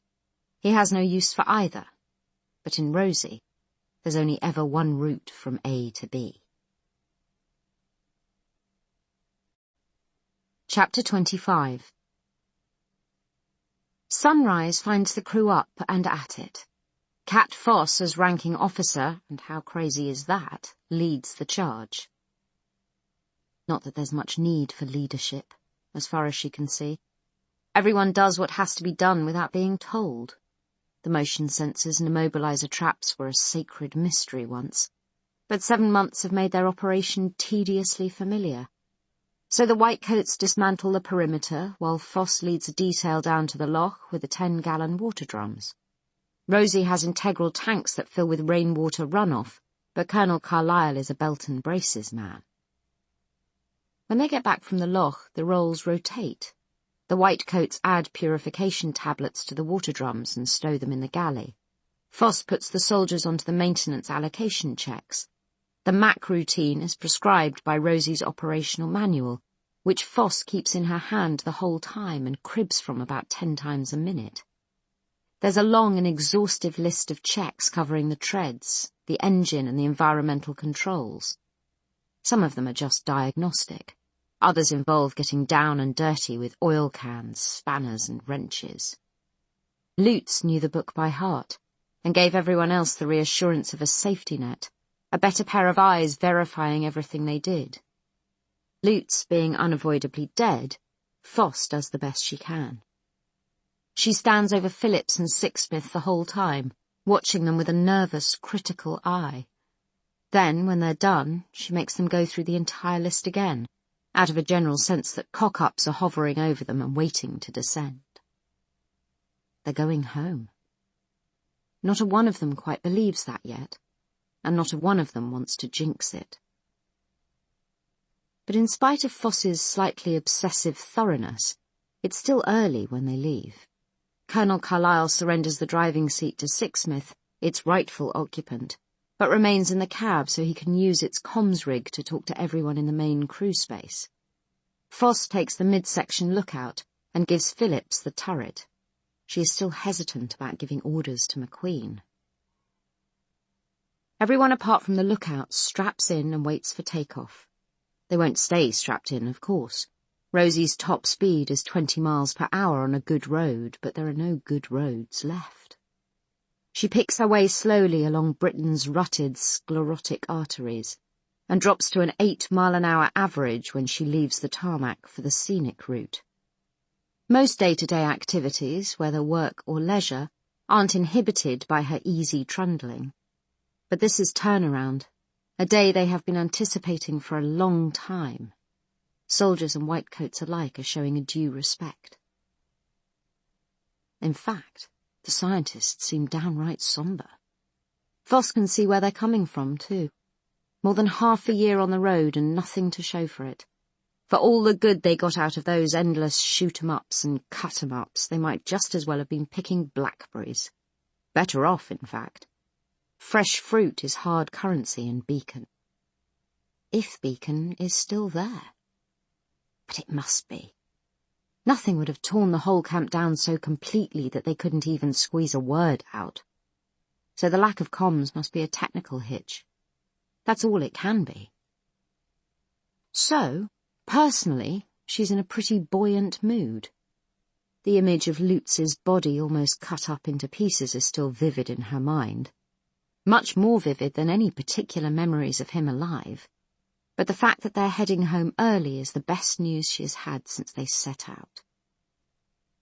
And going back with a field commission would be the icing on the cake if she didn't feel so bad for, it's just force of habit but she can't break it, the lieutenant. McQueen only did what the rest of them were thinking of doing, so where's the sense in pretending he's the one to blame? When he put his hands on the guns and the turret turned and the fire spewed out, Foss felt almost like it was happening because she was willing it to. If anything, she wishes she'd got there first. Now, vicariously, she feels herself slapped down by McQueen's punishment. She doesn't believe she's alone in that. Damn if she isn't sliding into the same grim mood as the Whitecoats. She drags herself out of it again by thinking about what she'll do when she gets home. First, go to the 27 Pavilion and get wasted. Then take a tumble or two with some guy blessed with a respectably sized dick and a sense of direction. There are exactly 2 men on board Rosie who she was ever sexually interested in, Phillips and Akimwe, and, story of her life, they only have eyes for each other. Finally, go home and wave her Lieutenant Pips in her father's face. How do you like that, sleeve candy quartermaster sergeant? That's a recipe for a good day right there. And now that they're heading south again, it can't be more than a few days away. Rosie's frame shudders as the engine comes awake. The throbbing climbs and peaks. Sixsmith is dropping down through the gears for a start that will lift them up out of the footprint made by their own massive weight. She knows Rosie better than anyone now Lutz is dead. They rock back and forth a little as she makes herself some room to manoeuvre. Then with a huge lurch and a basso fart of hydraulics, they're underway. That counts as a smooth takeoff, and it gets a fair bit smoother as soon as they're moving. There's a scatter of applause from the crew quarters. "Too kind," says Sixsmith on the intercom. "Your stewardesses will be passing down the aisles shortly, serving drinks and recreational drugs." There's a click and the Colonel's voice takes over. "Midsection," he says tersely. "Report in." "We're good here," Foss answers. Phillips begs to differ. "Sir," he says from up in the turret, "I'm seeing movement." Shit, what has she missed? Foss puts her fantasies of Home Sweet Home aside for later, and takes a look through the telltale in the midsection door, which she should have done before she opened her mouth. She sees nothing but tall trees and weed-choked fields, blurred into green soup by their motion. "Port or starboard?" she demands. "Your side. 5 o'clock. "I'm not getting anything, Colonel." 10 o'clock, too, Phillips says, tense as hell. "We've definitely got company." Foss looks again. Still just landscape in her field of vision, nothing moving that shouldn't be. "Phillips, tell me what you're seeing," the Colonel orders. "I can't, sir. Sorry, it's just glimpses here and there among the trees. I'm not getting a clear line on it." "Rabbits?" Foss guesses. "Foxes." Not great suggestions, either of them. There just isn't a whole lot of wildlife about these days. Anything with a pulse is fair game for the hungries. They prefer warm blood, but they'll take what they can get. There's a long, strained silence. Then Phillips swears. "Gone?" the Colonel asks. "I don't know, sir. I keep thinking I'm seeing something, but they're way low down." Which implies animal rather than human. Junkers might crawl to stay under the cover of the weeds, but they couldn't do that and keep pace with a moving tank. "Still nothing here," Foss says. She's looking a lot harder now. She trusts her own eyes, but from upstairs Phillips has 2 meters of height on her position, and he doesn't panic easily. Neither does the Colonel, but as previously noted, he likes to go belt and braces. "Sixsmith, give us some legs. Phillips, see if there are any blips in the infrared." "Nothing, sir," Phillips reports in due course. Foss can hear the relief in his voice, and she shares it. Junkers would show as hot spots in the infrared, as would live animals of any kind. So it's just hungries, most likely, drawn by the sound of the engines as they started off. There are only so many layers of baffle you can add to an engine cowling and still move. Hungries can outrun Rosie, but only in the short term. It shouldn't be long before they've got the road to themselves again. "All good?" the Colonel demands. This time Foss and Phillips agree that it is. The phantom blips are forgiven and forgotten. Rosie's going home. Chapter 26. As soon as they're underway, Greaves springs his seat strap and retreats from the crew quarters into the lab. He hopes he might get a little time to himself there, since working when they're on the move isn't a popular option. It's too hard to compensate for the rocking of Rosie's chassis. A few shattered test tubes and ruined samples were enough to wean most of the science team off the habit. But not today. He is followed almost immediately by Rena. He's afraid for a moment that she will offer to help him, but it seems she's got a project of her own to pursue. She flashes him a smile as she moves past him towards the further workbench. It's a weak smile. Greaves assigns it meaning C, you are my friend, on a list that goes all the way to N, I'm thinking of something that you wouldn't understand. Getting harder and harder to work around me, isn't it? Rena asks, patting her protuberant belly. Don't let me get in your way, Stephen. He considers telling her that there is still more than a foot of clearance on either side of the central walkway if she stands in its centre, but he is almost certain, from her smile which has now transitioned into a D, that she intends the comment as a joke. He offers a smile in return, usually the safest option, and goes back to his work. From the crew quarters come the voices of Celie and Akimwe. They are discussing cordyceps, the great adversary, its culture and historical significance, with special reference to Chinese folk legends about its life cycle. Greaves is well aware that the Chinese, almost 3,000 years ago, saw the fungus sprouting from the exploded bodies of caterpillars and thought they had chanced upon a magical metamorphosis. A creature that was an animal in summer and a mushroom in winter.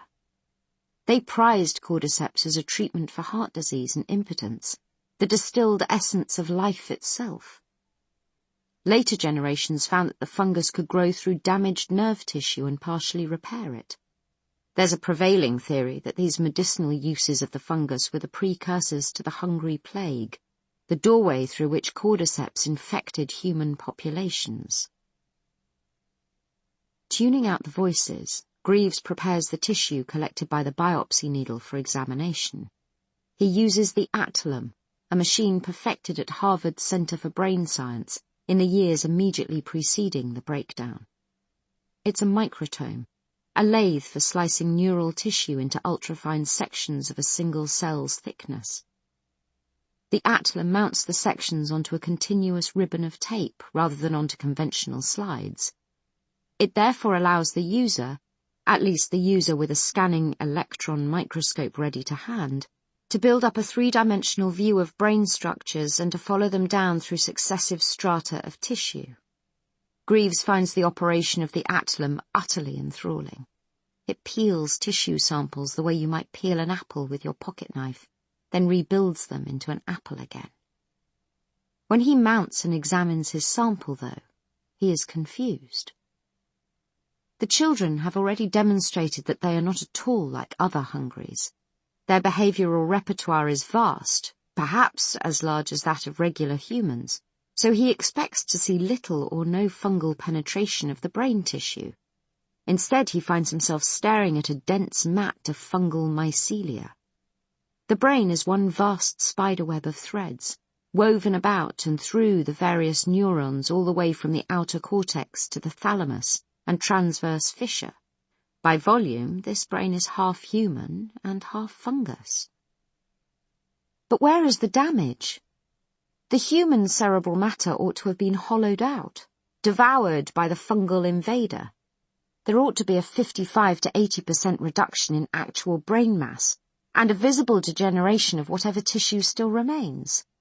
A crust of microglial cells overlaying the damaged cortical areas.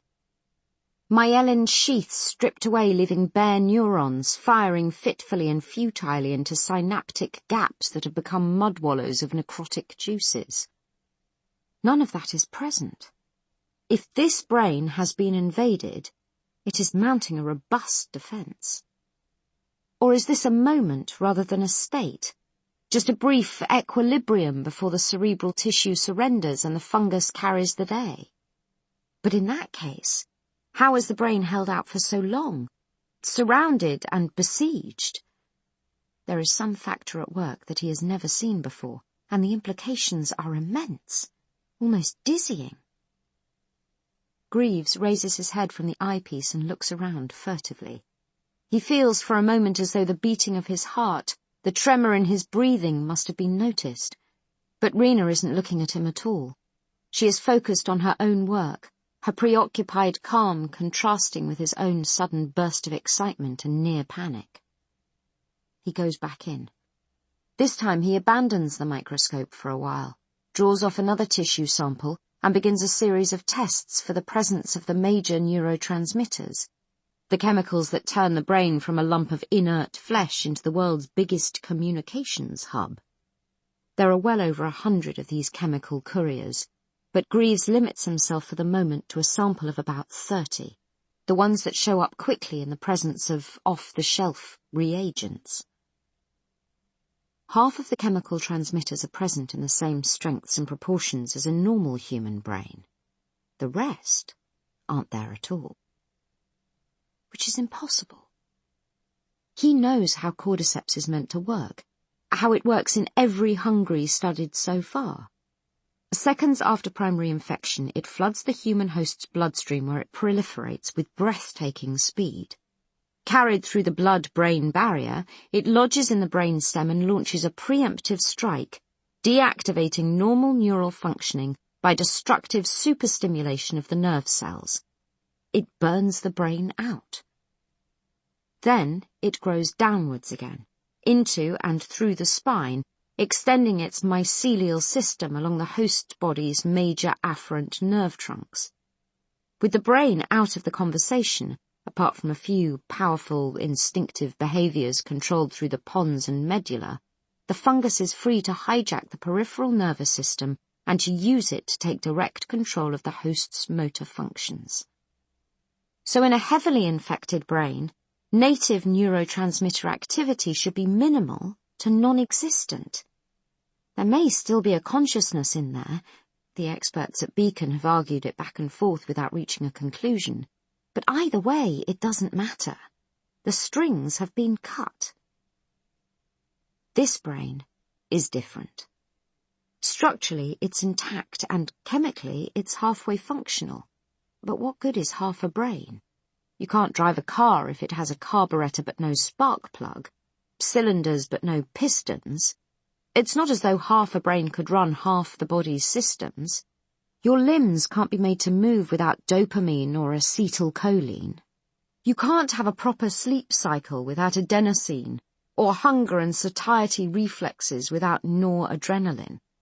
So the fungus must still be running the show, surely, however healthy the brain tissue looks in cross-section. But Greaves has seen how these children behave. Aside from the hunger, they remind him of real people. Turn the question on its head. If this child, when he was alive, had a partial immunity to some of the hungry pathogen's effects, then what was the mechanism?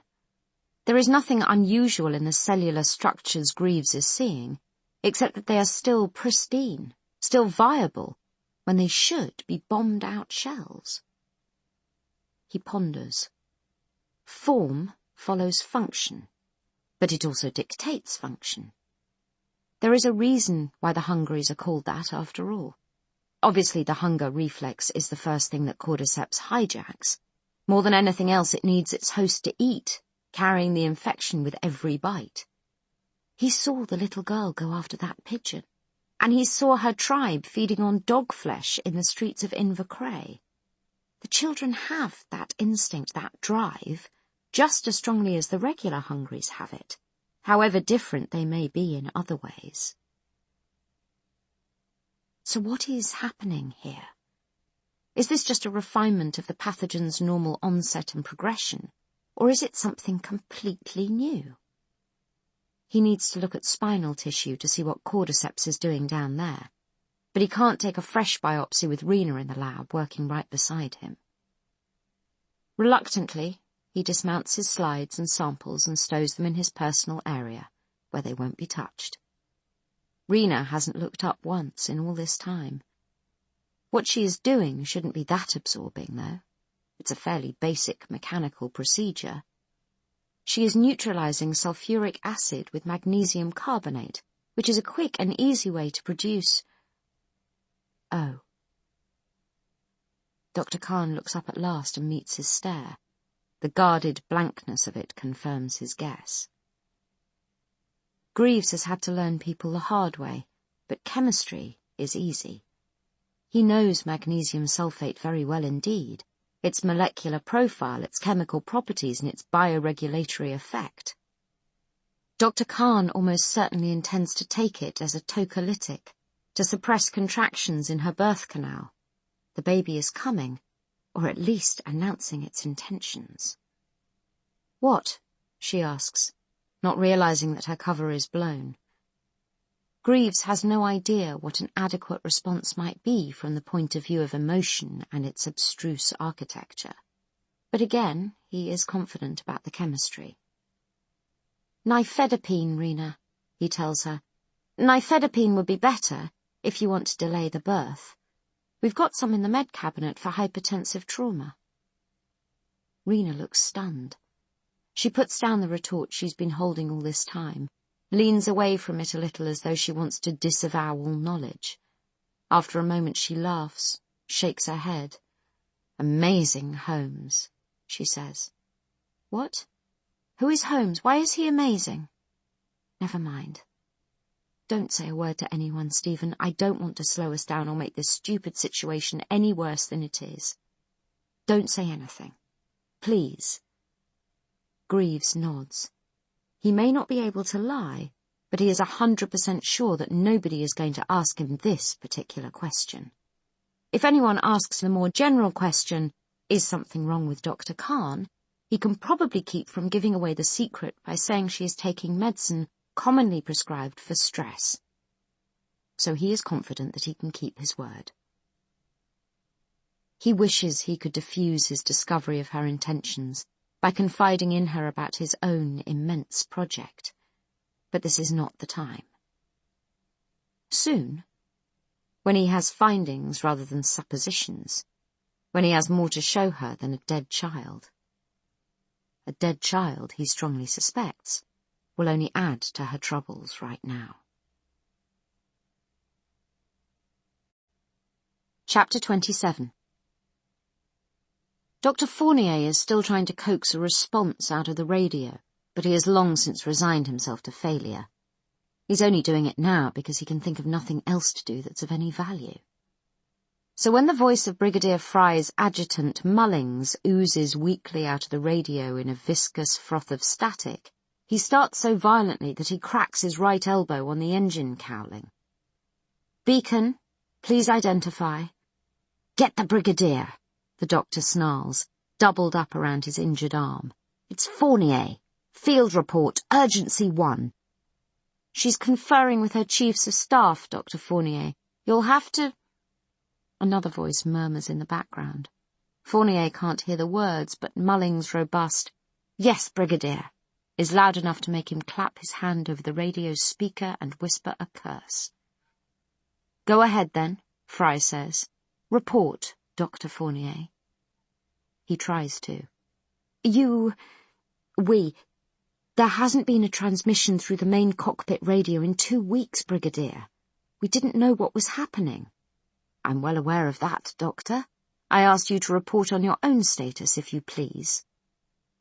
We had an incident.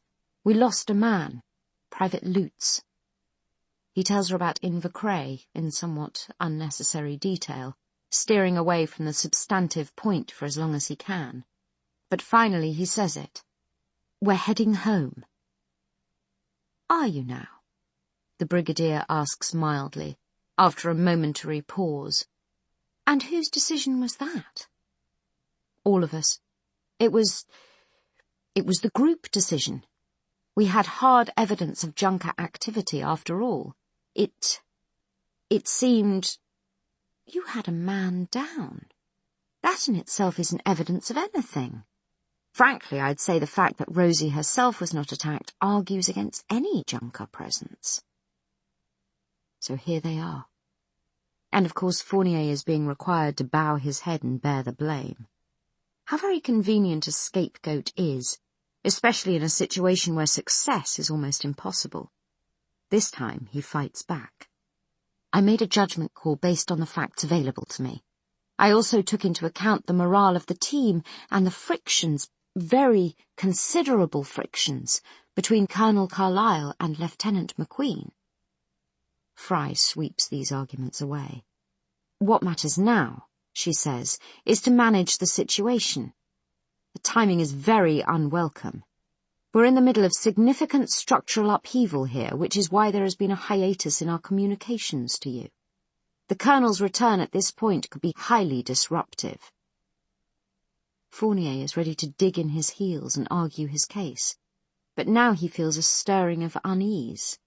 Structural upheaval. He imagines the bleak landscape lying under those anodyne words, and he is unable to keep from lifting the blanket. "When you say upheaval," he ventures, "do you mean—" He tries to think of a neutral way to phrase the question, discovers that there isn't one. "Has the muster taken charge of the main table?" Fry's tone is surgically precise.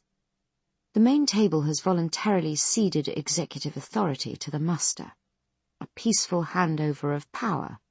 We are not talking about a regime change, Doctor, but a logical reallocation of existing roles and priorities. Unfortunately, some extremist elements have refused to see it that way.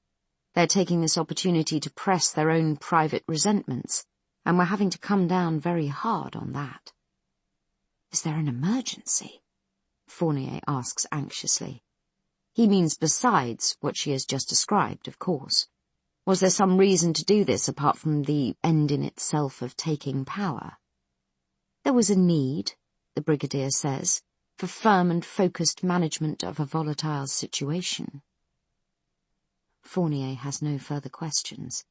He has just heard a military coup being defined in words that make it sound like a school detention. He doesn't want to hear any more, in case it's worse than what he is already imagining. All his fight and all his grievances are gone out of him, suddenly. He thinks of asking, "What do you want me to do?" But even in his head that sounds feeble and vacillating. He can't let those words out into the world. He edits them into a slightly better shape. "So, what are your orders?" "First of all, and most urgently, disable the main cockpit radio at your earliest opportunity. We've been maintaining radio silence, obviously, but we want to guard against anyone else managing to contact Rosie." "Anyone else?" Fournier hazards. The Brigadier doesn't seem to hear. "You can render the cockpit radio inoperable," she tells him, "by opening the fascia up with an Allen key and removing the smaller of the two circuit boards inset at the rear of the main motherboard. It will unclip very easily. Do this quickly, Doctor.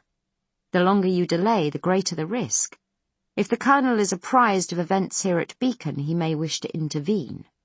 That's unacceptable." "Very well, I think I can do that. Is there anything else?" "Yes, of course there is. I need you to stay out in the field until further notice. We don't want Carlyle here, and we don't want Rosie. Not yet. When the situation stabilizes, we'll bring you in. Until then, find a way to stop or slow down." Dr. Fournier feels that this is a very easy thing to say and a difficult thing to deliver. He is about to ask, with a carefully modulated amount of sarcasm, how the Brigadier thinks he's going to stop a tank. But at that moment, there is a lurch so abrupt that it slams his chair and his shoulder right up against the bulkhead. Rosie has stopped. Chapter 28. I'm really sorry, sir," Private Sixsmith stammers. "I didn't see it until we were right on top of it. The leaves." She shrugs helplessly, then puts her hands back on the wheel, gripping it as if to draw some strength from it. "The leaves hid it," she says again. "I didn't think there was anything there. I'm sorry." She isn't finished with apologizing, but Carlyle shuts her down as gently as he can. They have to respond to what has just happened. Everything else can wait. "It's fine, Private," he says quietly. "You reacted quickly and appropriately." He opens the all channel on the comms rig, speaking to the crew quarters, lab, midsection and turret. From the crew quarters comes a chorus of raised voices. Seeley keeps asking what just happened, and Penny is crying. "Did we hit something? What did we hit?" "There is nothing to worry about," the Colonel broadcasts. "Everybody stay where you are and please don't block the channel. Phillips, go to infrared again. Scan for hostiles." "Sir," Phillips says, and then there is silence for most of a minute. A provisional silence anyway, with only breathless whispers from the crew quarters. And from the lab, very distinct, Stephen Greaves's voice saying with rising panic, "Rena's hurt! Somebody, everybody, Rena's hurt!" "Dr. Akimwe," Carlyle says, "please go to Dr. Khan. Mr. Greaves, help is coming, please stay off the channel." That done, he waits in silence. He approves of the fact that Private Phillips is taking his time. This is not a situation where an off-the-cuff answer will do. "Nothing out there, sir," Phillips says at last. "Nothing warm, anyway." Which doesn't rule out Hungry's. But Hungry's didn't make the thing they've just rolled over. It was a barricade stretched across the full width of the road. Mainly branches and twigs, but the grinding squeals from Rosie's underbelly suggest that there were some rocks in the mix too. Whatever it was, it's now under them. The jolt was from the treads rolling over the rocks and stones before Sixsmith could bring Rosie to a halt. "Any damage?" Carlyle asks the driver now. Sixsmith consults the diagnostic board, shakes her head. "Nothing in the red, sir. We're good. Should I get out and verify?" "Not here," Carlyle says. "Move us on a mile or so. We'll take a look when we're well clear." Sixsmith rolls Rosie forward an inch at a time, alert for any suspect vibration, any hint of trouble. She waits until she can see the barricade in the rear views before she hits the throttle. In the event, they drive almost 4 miles before Carlyle calls a halt. He waits until the forest on both sides thins out, and they're in relatively open country. Even then he makes Phillips do another 360 with the infrared goggles. In the crew quarters he assembles the escort and assigns details. Sixsmith will stay at the wheel, Foss will man the turret guns, he himself will go outside with McQueen and Phillips to inspect the damage, if any. The colonel was expecting to have to field anxious questions from the science team, but they have migrated en masse into the lab. While McQueen and Phillips kit up, the colonel goes astern to check on Dr. Khan's status. She fell down when Rosie stopped. She is still on the ground, ashen pale, not speaking or trying to move. Her lab coat and shirt are thrown open, and Akimwe holds a stethoscope to her bare abdomen. The remaining members of the science team stand around, extraneous and unhappy. Stephen Greaves is rigid with misery and fear. His head is bowed, and both of his fists are pressed hard against his forehead. Almost imperceptibly, his upper body rocks backwards and forwards. John Seeley kneels beside Khan, both embracing her and holding her head up off the cold steel of the deck. His cover, the colonel assumes, is now blown even for the slowest of uptake. As if on cue, Dr. Fournier enters from the engine room, blinking in the harsh light from the neon strips. Akimwe assures the colonel that there are no bones broken. Carlyle's glance goes down to Khan's abdomen. "The baby seems to be fine too," Akimwe says. "It has a very strong pulse." "Good," Carlyle says gruffly. "I'm glad of it. All of you, stay in here, full lockdown. We'll assess the situation and then we'll tell you where we stand." He kneels and squeezes Khan's hand, just for a moment. "I'm relieved you weren't hurt," he says. "Me too," Khan mutters. She tries to smile, but the effect is far from convincing. The colonel leaves her there, after instructing Dr. Akimwe to see her safely back to her seat and strap her in. "Take care of Mr. Greaves, too," he adds. "Do you have any suggestions as to how I might do that?" Akimwe inquires politely. Carlyle doesn't, so he says nothing. He refreshes his E-blocker, noting with approval that McQueen and Phillips are doing the same. Then, with the 2 men at his back, he opens the midsection door and steps out. Into a raw, clear afternoon. Mist lies on the ground, but from the knees on up there's a good line of sight. Perhaps there are hidden attackers snaking through the long grass on their bellies. If so, their snaking skills are commendable, and they have found a way to fit grass blades with silencers. Notwithstanding this, Carlyle elects not to speak. He signals to McQueen to cover him and Phillips while they check the treads and the underside of the vehicle. Once again they feel the absence of Private Lutz, who knew Rosie's skin like his own. They are able to verify that they haven't blown a tread, and that there is no visible damage to the chassis. Confident now that they are alone, Carlyle brings Sixsmith out from the cockpit to join them. As the most competent engineer out of the 5 of them, she is best qualified to make a full visual inspection of the tread connects. The Colonel also orders her to check the rear-mounted air vents.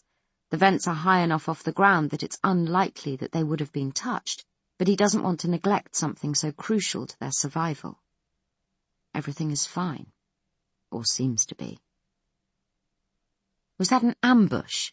McQueen demands. From the crew quarters he wasn't able to see a thing when they actually rolled over the obstacle, which is clearly a sore point. "There was definitely a built barricade," Carlyle says, sticking to what he knows. "Branches, stones, some sharpened stakes." "Stakes?" McQueen is incredulous. Carlyle sketches in the air. Lengths of wood about 4 to 6 feet long, split at one end and with glass shards wedged into the fork. "It was an ambush," Sixsmith says flatly. "You need to see this."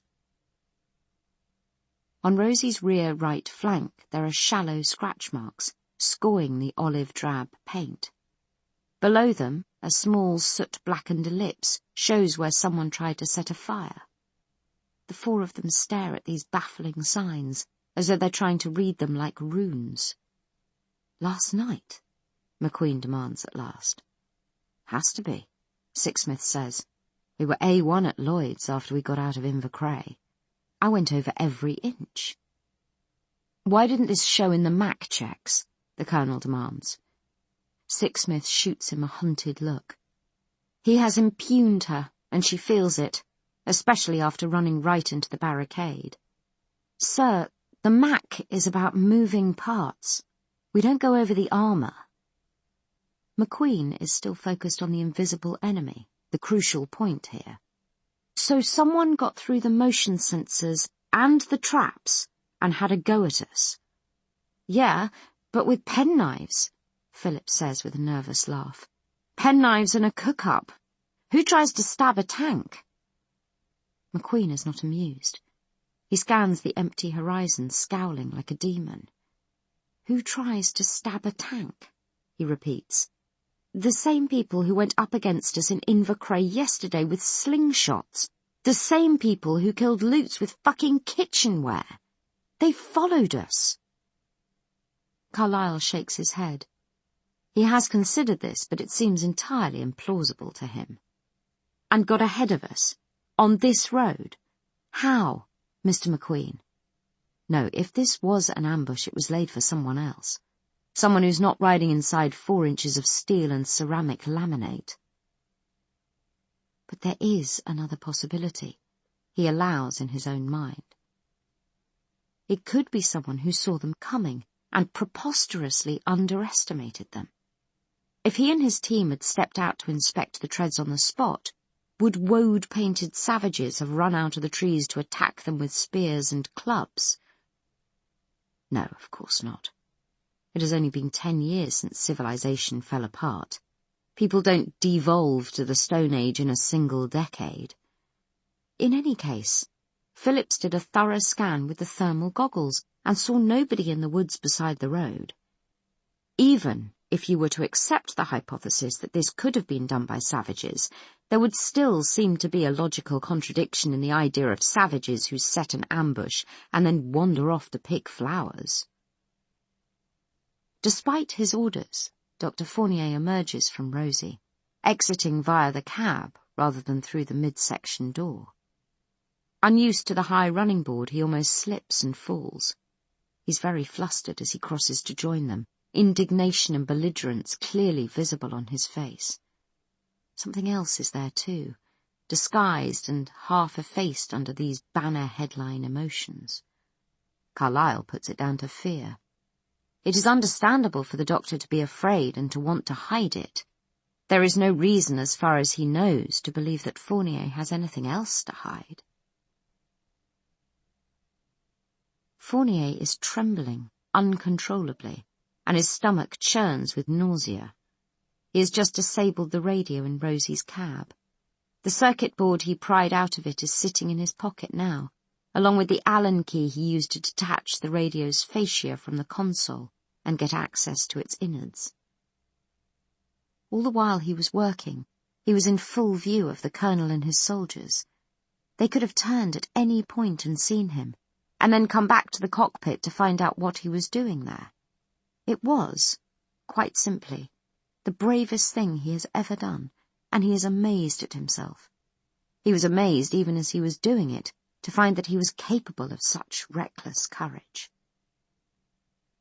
Now he is suffering the reaction, surplus adrenaline making his body rebel against his conscious will like an unbroken horse. There is no way that he can come across as his normal self, so he lets the soldiers see that he is out of control. They will mistake it for cowardice, but that's fine. For once their lack of respect for him will work in his favour. "Is it too much to ask that you brief me on what just happened?" he asks Carlyle. The pitch of his voice wavers. Good. Let it. "We hit a roadblock, Doctor," the colonel explains. "We took no harm, and we can be on our way again." Which is very good news under the circumstances. But flushed with the success of his recent exploits, Fournier senses an opportunity to make it even better. The brigadier's orders to him were to see that Rosie was delayed. This looks like a perfect justification for a delay, and if there is no actual danger, then so much the better. He demands details, and more details on top of those. As civilian commander, he announces with calculated shrillness, he has a right to know. The colonel visibly contains his impatience. He gives Fournier a full and circumstantial rundown of recent events and speculations. The rest of the escorts stand in the tall, sodden grass, swapping glances of contempt and disbelief. As he listens, Fournier considers how best to play this situation, how long a standstill he can negotiate. "We can't go on until we can be absolutely certain there's no danger," he says, when the colonel is done with his report. "I refuse to submit my crew to any unnecessary risk."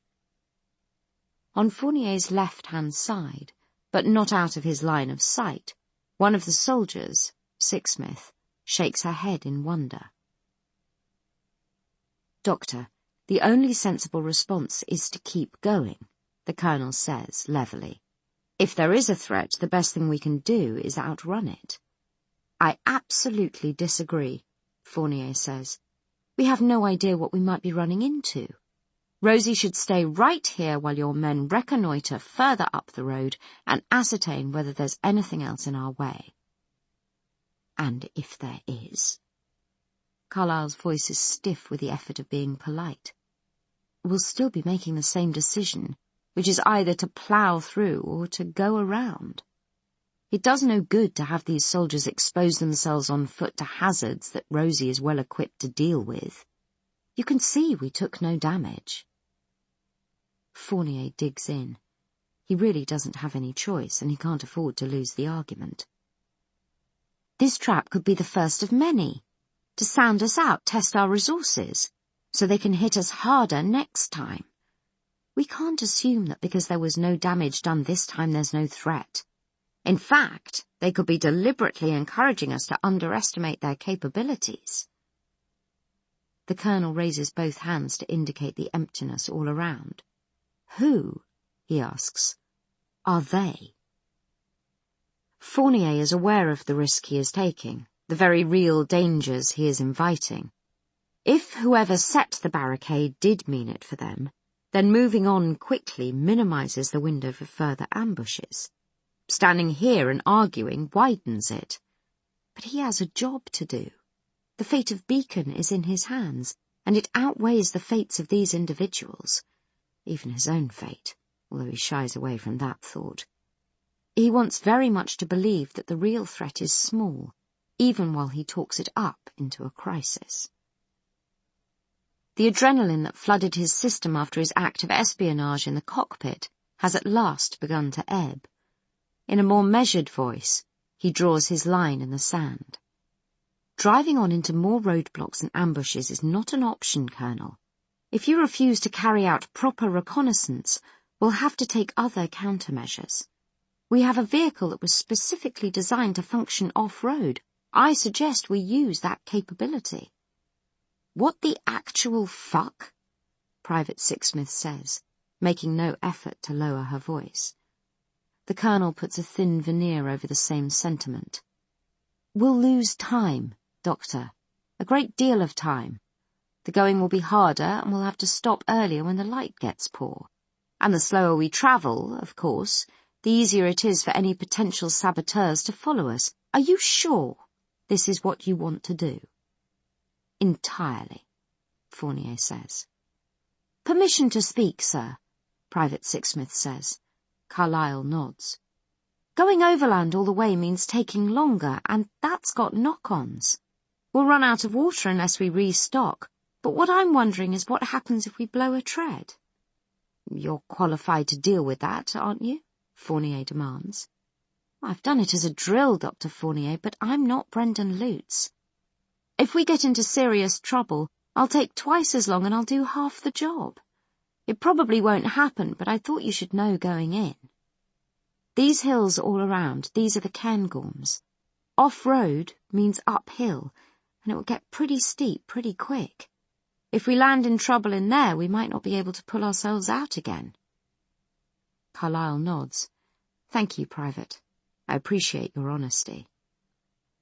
Fournier doesn't appreciate it all, but the word Cairngorms has triggered a memory, and now he teases it out. An ace in the hole, or at least an argument that he can win. There's another reason why I was considering a detour at this point, he says, trying to look like a man who has thought deeply about this and is not just flailing around at random. The cache we missed on the way up is very close to here, on Ben Macdui. If we leave the road and go east, overland, we'll hit it within a day. The idea lands like a dead fish. Everyone is looking at him as if he has just suggested that they camp out in the open and watch the stars. Doctor, it was your decision to omit that cache in the first place, Carlyle points out brusquely. You argued that it would be too difficult to reach. I don't really see how our situation is any more favourable now. If anything, I always held open the possibility of retrieving it on the return journey, Fournier breaks in.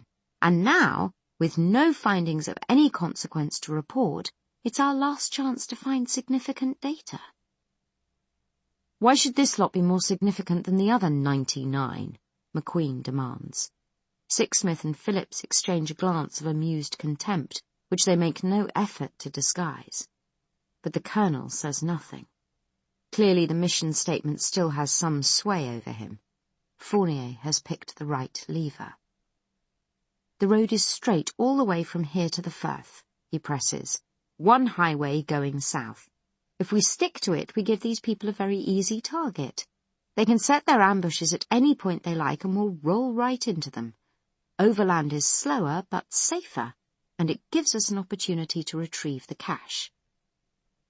Carlyle nods at last, prompting angry mutters from the soldiers. Very well, he says, we'll go overland. As far as Ben Macdui, at least. Private Sixsmith, you'll keep the speed low and stick to level ground wherever possible. Level ground? Ben Macdui is a bloody mountain, McQueen points out. Sir, I volunteer to scout the road ahead and see if it's safe. Thank you for the offer, Private McQueen, the Colonel says. Your concerns are noted. But for now we'll do as the doctor suggests. We'll find the cache, and then we'll rejoin the road at the Forth estuary. Hopefully we'll only lose a day. Dismiss, Dr. Fournier says, which is pure wishful thinking brought on by having won his point. The soldiers wait, seemingly deaf. Even McQueen doesn't move until Carlyle gives the nod. He may hate the Colonel, Fournier reflects sourly, but to take orders from a civilian? Clearly he hates that idea even more. The new regime in Beacon will have its downside for a thinking man with no military background. Fortunately, his own status will be secure. He will have proved his allegiance beyond doubt. Chapter 29. Private Sixsmith turns Rosie through a tight arc and cuts her loose. With no buildings to worry about, she is quick and confident, almost showy. There is barely a jolt as they leave the asphalt for the wild green yonder. Phillips is back up in the turret. The midsection platform is empty now, since the bumps and shocks of their overland progress make standing up more of a challenge. Dr. Fournier is in the engine room, the Colonel and Sixsmith in the cockpit. Everybody else is sitting in the crew quarters. Everybody except for Dr. Khan, who has retired to her bunk. The excuse she gave was that she was still feeling woozy after her fall, but she flashed John Seeley a look as she retreated, if a sideways removal of less than 2 yards counts as a retreat. Now she's waiting for him to take the hint. Waiting with the curtains closed, and with a caldera of tears boiling inside her. She feels a surge of undirected anger. She never cries. The worst thing about all this is that she has lost control enough to feel she might cry. Almost. Almost the worst thing. Poor Stephen. He was so helpless when she fell. Earlier, when he saw her mixing up some emergency medication for herself, he was right there with a chemical solution to her chemical problem. But when he saw her hurt, he was paralyzed. No sign of John. All he has to do is say he's crashing early with a good book, one of the 3 on board. He must have seen her give the high sign. But he doesn't come. Does he know what she wants to say to him? Is he staying away in order to stop this box from being opened? Not going to work, John. It's coming, ready or not. Anyone feel like a game? McQueen's voice faux casual. He lives for his poker, and the worse his mood gets, the more he needs his fix. There are murmurs of assent from Foss, Akimwe and Penny, a flat no from Stephen. Then John's voice, the weariness just as studied as McQueen's nonchalance. Count me out. I think I'll read. She hears him cross to the bunks, the metallic rattle of his feet on the boost step, then a creak as he settles. She's waiting for one more sound, but it doesn't come. He's taking his time, playing it cool. Dealer's choice, McQueen says. Akimwe declares that his choice is Oxford stud with a high-low split. As the bidding starts, there is, at last, a muted swish of fabric, Seeley's curtain being drawn across. "Good night, John boy," Foss calls. "Good night, Calamity Jane," Seeley replies, which causes Akimwe to giggle like a schoolboy. John waits a good 5 minutes before rolling his mattress back and removing the top slat. His face appears in the gap directly above Khan, peering down. He is instantly alarmed by the sight of her red-rimmed eyes. "Hey," he says, his voice a murmur designed to stay within the bunks. "You okay?" Khan shakes her head. John finishes the excavation and leans down to join her, insofar as that's possible, to close the gap, at any rate. In a crazy way, the risk is less because they're doing this by day and on the move. The engine noise will help to cover any sounds they make, and nobody else is likely to head for the bunks any time soon. Tentatively, with due regard to the narrow space, the crazy angle and her fragility, he puts his arms around her. He doesn't ask any questions, just waits for her to talk. Which she does. She has held it in long enough, and to hell with stiff upper lips. "When we were running for cover in Invercray, I got a contraction," she says. She talks into his chest to mute the sound, also so he doesn't have to look at her flushed, out-of-control face. "When it didn't come back, I thought it must just have been a stomachache, but this morning I got 3 in the space of an hour. I'd been dosing myself up with homemade tocolytics, magnesium sulfate at first, then Stephen told me there was nifedipine in the medkit. I'm fine now, but I'd lay 10 to 1 odds I'm going to drop this payload before we get anywhere near Beacon." There's a long silence. His arms tighten around her just a little, transmitting reassurance. "Okay," he says at last. "So you have the baby and Rosie." "It's okay, Rena. We can make the lab sterile and you're surrounded by biologists." We know how it works. Plus, Lucian's got masses of first aid training. Penny, too, I think. He'll be as safe here as anywhere else. Safer, even. You name me another maternity ward that's got its own flamethrower. She smiles at the incongruous image.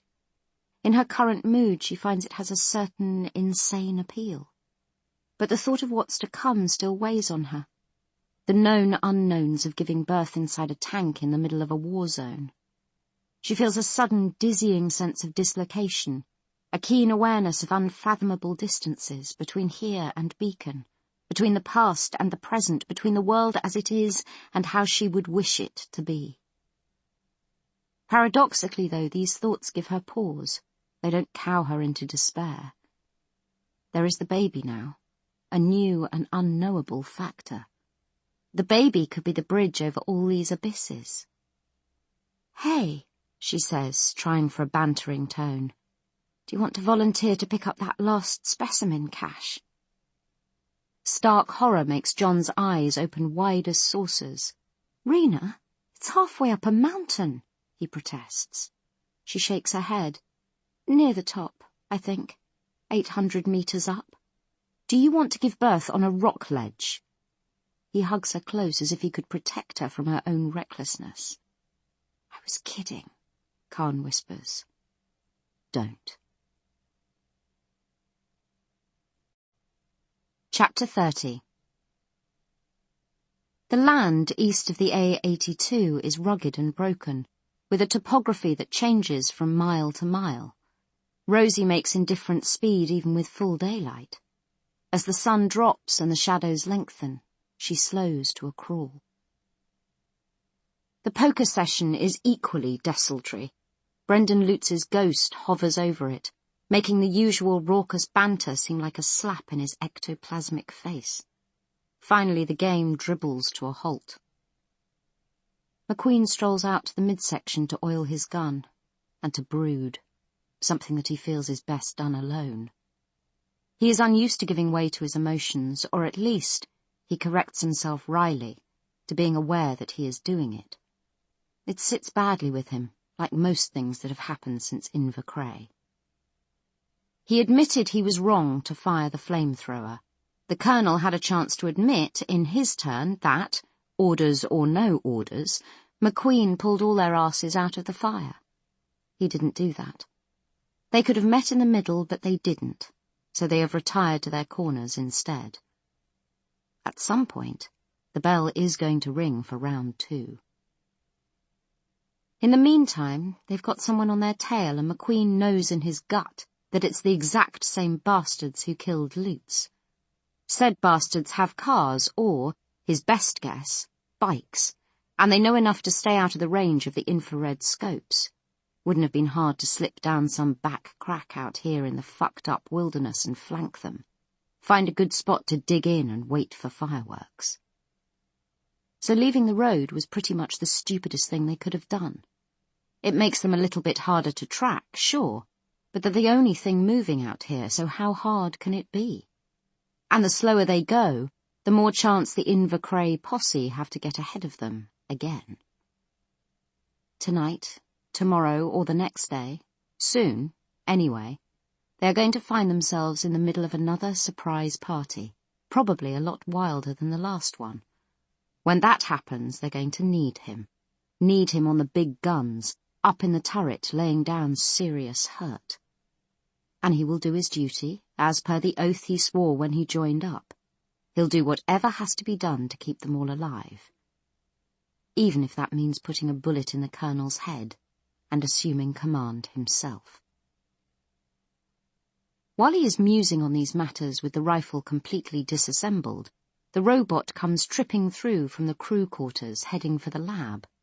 McQueen snaps out a warning, but the kid steps nimbly between the components and the grease rags, doesn't touch a spring or a bolt. McQueen finds this irritating without being able to say why. "This is delicate equipment," he says sternly. "Each of these little bits and pieces has got a job to do, sunshine. Don't mess them up." Greaves turns round and faces him. Well, that's probably stretching it a little. The robot keeps his eyes on the ground the way he always does. But he is looking at the ground in front of McQueen in a way that's maybe a little sassier than usual. He points to the dismounted pieces of ordnance laid out neatly on the floor, and as he points, he names them. Operating rod, bolt, firing mechanism and trigger guard, magazine, takedown pin, pivot pin, charging handle, bolt carrier assembly, buffer assembly, spring. Considering how inflectionless his voice is, it's amazing how much defiance and sarcasm it carries. McQueen is nonplussed and even a little impressed. "Well, hooray for you," he says. "Ever use one?" "Yes." Of course he has. Everyone in Beacon has to do their civil defence, even people who manifestly shouldn't be allowed to use sharp pencils. "Ever hit anything?" "No." "Right. So you stick to your test tubes and I'll look out for the guns, okay?" "Okay," Greaves agrees. He walks on into the lab, but he mumbles something as he goes. "What was that?" McQueen calls, because he's not taking any cheek from this reality-challenged little snot. The robot stops and half turns around, so he is talking to his own shoulder now. "You're going to get a hammer follow," he says, and he slides the lab door across between them. "The fucking hell you say," McQueen says to the closed door, indignant, like anyone could tell that without even bending down to inspect the gun parts up close. But of course he has to check now. And of course, because what's a joke without a punchline, the robot is right. There is wear on the hammer face and on the sear, so McQueen probably would have got a hammer follow and a bad misfire sometime in the next 10 or 20 shots. He changes out the sear spring and the disconnector. He is thinking dark thoughts when he starts, but by the time he's done he finds it hard to keep from grinning. He set out to school the robot and got schooled himself. That is pretty funny, any way you look at it. Everything is a lesson. This one is about not judging by appearances. Just because the kid has a face as empty as a bucket with a hole in it doesn't mean he's stupid. And just because he creeps around like a whipped puppy doesn't mean he's got no spirit. Everyone is special, right? Chapter 31. In the end, it's McQueen and Phillips who climb Ben McDewey and bring the specimen cache down. They're professional about it, but they let their irritation show.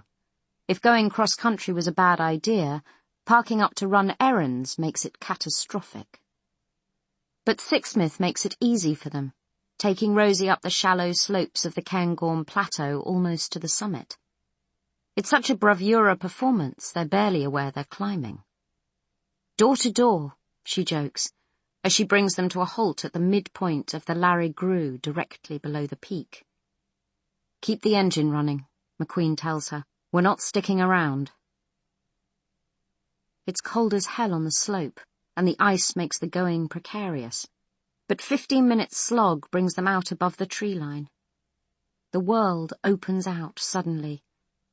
They can see Bray Riach to the west, and lonely Ben Nevis beyond like a sleeping god, who has turned his face from them, pulling the mantle of the snow up around his shoulders. Right at their feet, the valley dips and bends all the way down to the loch in switchback curves like a roller coaster. Phillips stops to gawk. Stubbornly resisting the beauty of the vista, McQueen urges him on and up. He has seen the splash of orange on the ridge above them, and wants very much to get this over with. Phillips is looking thoughtful as they climb the last 100 feet to the cache. It's an unusual enough occurrence that McQueen feels it needs to be checked out. "What?" he demands. He grudges the spent breath a little, and the gulp of frigid air he swallows to replenish it. "I was just thinking," Phillips admits. "I wonder what we look like from space." McQueen looks around at the rust-brown scrub and general desolation. "Like 2 ants on a turd," he grunts. "They reckon you used to be able to see the wall of China from the moon," Phillips pursues, refusing to be sidetracked. "But by the time it all went to bits, there would have been lots of human stuff you could see, wouldn't there?" They've reached the cache by this time. They lean against the rock to rest up for a few seconds before they get busy again. Cities and towns would have been big grey areas, Philip says, going on for miles. Only now they're not, are they? The forests have gone in and taken over again. From 100 miles up or so, it would all look the same. London would just be more jungle. So here we are up on a mountain. And I bet this bright orange dot here is one of the last human things you could still see from all the way up there. McQueen gives a snort. The condensed breath hangs in front of his face, a visible index of his emotion. Most of the satellites fell out of the sky long ago, so this is academic in any case. But he doesn't see what's so great about leaving your mark on things. You have a life, and then it ends, and you're dead. Living it is the point, not proving to other people that you were there. The whole thing is really just water pouring down a plug hole, but that's absolutely fine. Standing water gets stagnant. Let's get this done, he says. He opens up the cache and takes out the first of the cylinders. The seal seems to be intact, but there's nothing growing inside the glass jar, just a smear of brown jelly at the base of it. He's seen enough of them by now to know that that's wrong.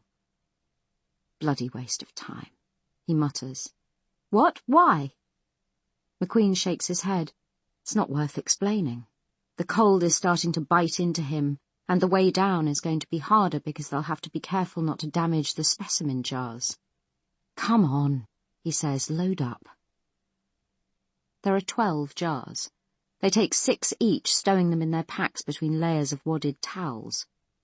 Phillips dawdles, distracted by the view and by unprofitable thoughts. When they're done, he's still eyeing up the cache itself.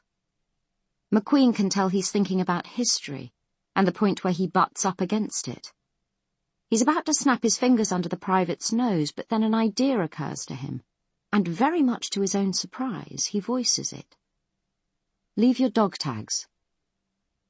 Phillips gives him a sidelong glance, alarmed at having his mind read so easily. For future generations, McQueen says, in case there are any. Why the fuck not? The Colonel will have my guts. The Colonel won't care. I doubt he'll even notice. Go on, if you want to. We haven't got time for you to write a personal message. Phillips nods slowly. He unfastens his dog tags and sets them down in the bottom of the cache. He fastens the lid back on carefully, testing it to make sure that it will hold against the insistent easterly wind. All right?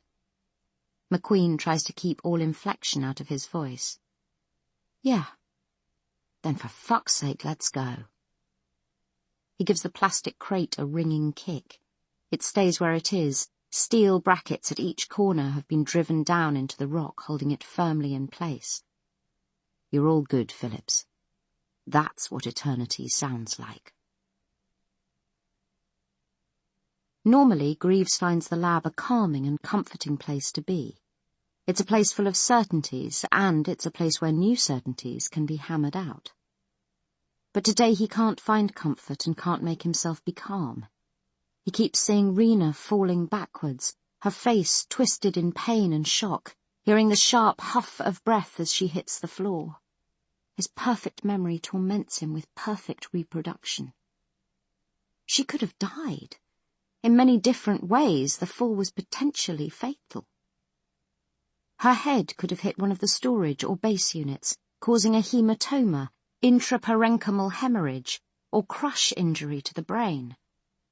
The shock of the impact could have brought on an early labour, with significant risk of death from postpartum bleeding, infection or hypertensive disorders. Conversely, she could have suffered a miscarriage, necessitating surgical removal of the dead fetus in an environment in which medical support and expertise are limited. Greaves runs through all the scenarios he can think of that would have ended with Rena lying dead at his feet. There are dozens. Though none of them happened, he feels them clustering around him, thickening the air in the lab until he starts to hyperventilate. His vision darkens. If Rena were to die, what would he do? But that's the wrong question. What can he do to make sure she doesn't die? They are surrounded by risks both quantifiable and otherwise. Granted, they are inside an impregnable tank, but outside its hull is a world where life expectancy has dropped back to levels not seen since the early Middle Ages. Even Beacon isn't safe, although it is safer than Rosie by several orders of magnitude. He will have to be vigilant until they get back there, and he will have to make sure that if dangerous situations arise, the risks are borne by others. The soldiers, for example, who have the best weapons, the most relevant skill set and a specific brief to protect the science team. They should be ready to fight and die to protect Rena if the need arises. He will be ready too. He is ready right here and now, and that won't change. He will keep her safe no matter what. With his mood a little restored, he turns his attention to the tissue samples. But the calm does not last. The samples and the findings he is getting continue to confound him. Should he classify the dead child as a hungry?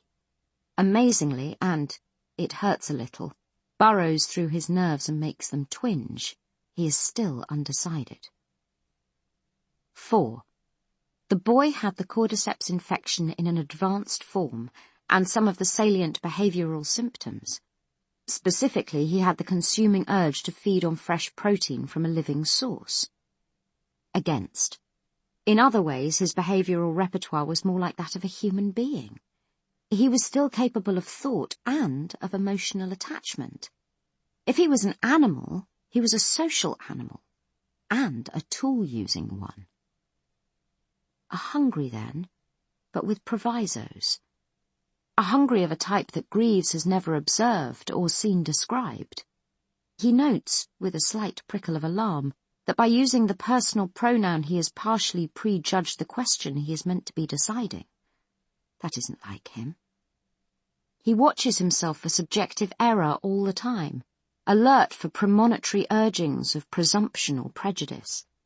His mind is an instrument, and you have to keep all your instruments in balance if you want them to be fit for purpose. The brain. The explanation for this paradox has to lie in the child's, no, the specimen's, brain. Cordyceps is abundantly present there, as Greaves has already verified. But natural brain tissue is healthy and robust. And whereas in a regular hungry the tide of native neurotransmitters has ebbed once and for all, in this brain roughly half of all chemical messengers are present and correct. So who is in charge here? The human or the fungus? And either way, what is the afferent mechanism that carries orders from the control room, wherever that is, to the nerves and muscles of the body? Greaves draws off more samples. He adds more stains and reagents, searching all over again for the brain's missing messengers. Dopamine, acetylcholine, adenosine, noradrenaline. He doesn't find them. They're not there to be found. But he finds something else. Checks, finds it again. And again. And again. The brain is swimming in mycoproteins, long-chain molecules manufactured by the fungus. Greaves has dissected and studied the brains of 50 or 60 hungries, and he has never seen any of these molecular structures before. A suspicion strikes him, a hypothesis. With a micropipetting frame and one of Rosie's carefully maintained population of sprag-dorley rats, he is able to stimulate measurable brain activity with low concentrations of each of these fungal proteins. The results are consistent, predictable, and repeatable. The mycoproteins are neurotransmitters, running the brain's errands for it in the absence of the regular staff. Cordyceps is doing good deeds by stealth. Its mere presence messes up the chemical balance of the brain, which is why so many of those native neurotransmitters have dried up. But now it is repairing that imbalance with its own exquisite forgeries. The mass of fungus in the brain has turned itself into a protein factory. It is manufacturing copies of the missing neurotransmitters in the form of long-chain mycoproteins built to order. The fake, fungal neurotransmitters seem perfectly capable of doing the job the real ones would have done, carrying nerve messages from the human brain tissue to the peripheral nervous system, to the rest of the body. This is the main trick in the cordyceps repertoire, of course. But in every other hungry he has examined, every hungry ever documented, the result is a hostile takeover. The fungus hijacks the host. In this boy, cordyceps was filling in the gaps in brain function caused by its own presence, building bridges instead of torching buildings. It was helping the brain to think, not tripping it up and hog-tying it. Greaves feels as though his head is splitting open, not with pain, but with the chain reaction of thought on thought on thought. This is a find that vindicates the entire expedition, but it's so much more than that. It's... what? The Holy Grail, the Philosopher's Stone, the Elixir Vitae, the cure. If he figures out how to fake it, how to make an uninfected brain do whatever this brain is doing and turn the fungal invader into a friend and fellow traveller, a symbiont. When the pressure in his head gets to be too much, Greaves sits down quickly on the floor of the lab and hides his face in his hands. He can do it. He knows he can. He can make a vaccine. One by one, he defines the procedural obstacles in his mind and considers how they might be addressed. This will have to be a live vaccine, not even attenuated. And it will be heterotypic, including not just cells from the pathogen, but also cells from this child's spectacularly modified brain. Embed the symbiotic tissue like a seed crystal to teach a normal human brain how to welcome the invader, how to collaborate instead of resisting. But there are thousands of human brains in Beacon. The task will be huge. He calculates the volume of serum that would be required, and how it might be obtained. 5 minutes later, he is still sitting in the same position, still paralyzed by the implications of what he is about to do. Chapter 32. They're moving again, back down across the plateau on a roughly southwesterly vector. Foss is up in the turret and wishing very hard that she was somewhere else. All through the day, she has been seeing things. Flicks of movement in the firs, the long grass, behind the occasional rock ridge, or up on the elbow of a messy tumble of scree. Nothing odd about that, of course. There are plenty of things out there that might be moving. But it doesn't feel quite random enough. It feels like every time she doesn't quite see something, it's the identical something she didn't quite see last time. There is some trick of tone or colour or velocity that makes her scalp prickle with déjà vu. It's just paranoia. It has to be. Living in a tank will do that to you.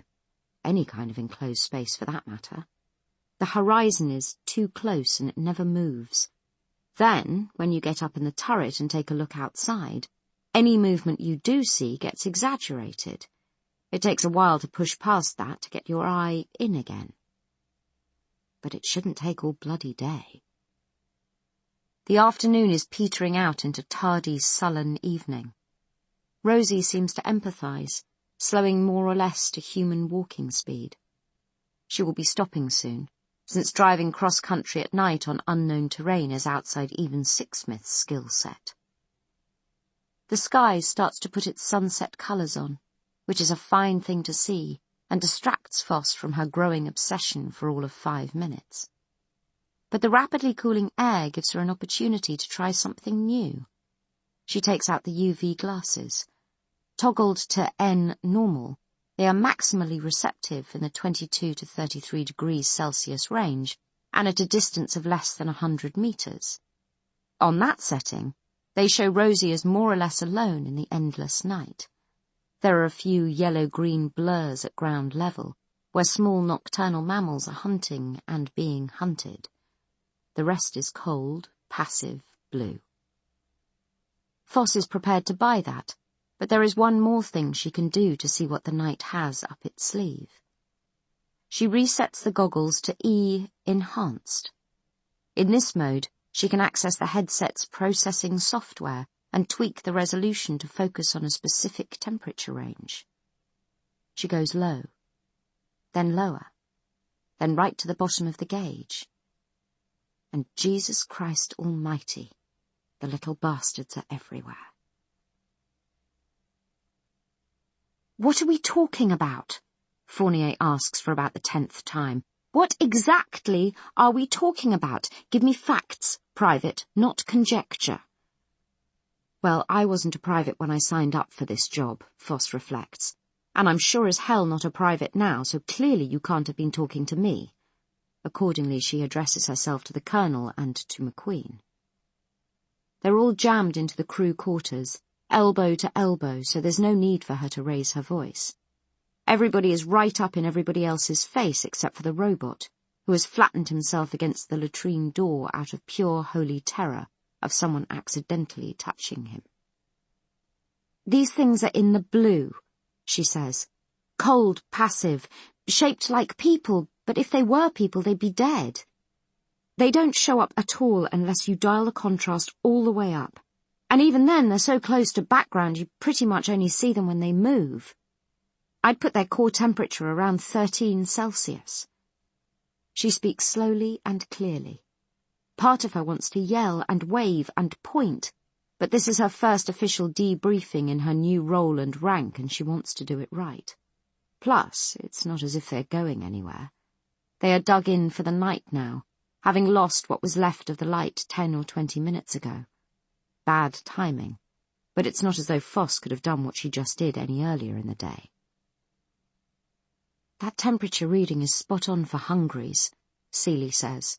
Foss is grateful. Someone had to play the straight man here. "Yeah, but the movement isn't," she says. "They were jogging along on either side of us, keeping pace with Rosie but not closing. And they were in formation, like a kind of a wedge on either side, with one pacemaker and then a bunch of them strung out along a widening line. Does any of that sound like Hungries to you?" Nobody answers.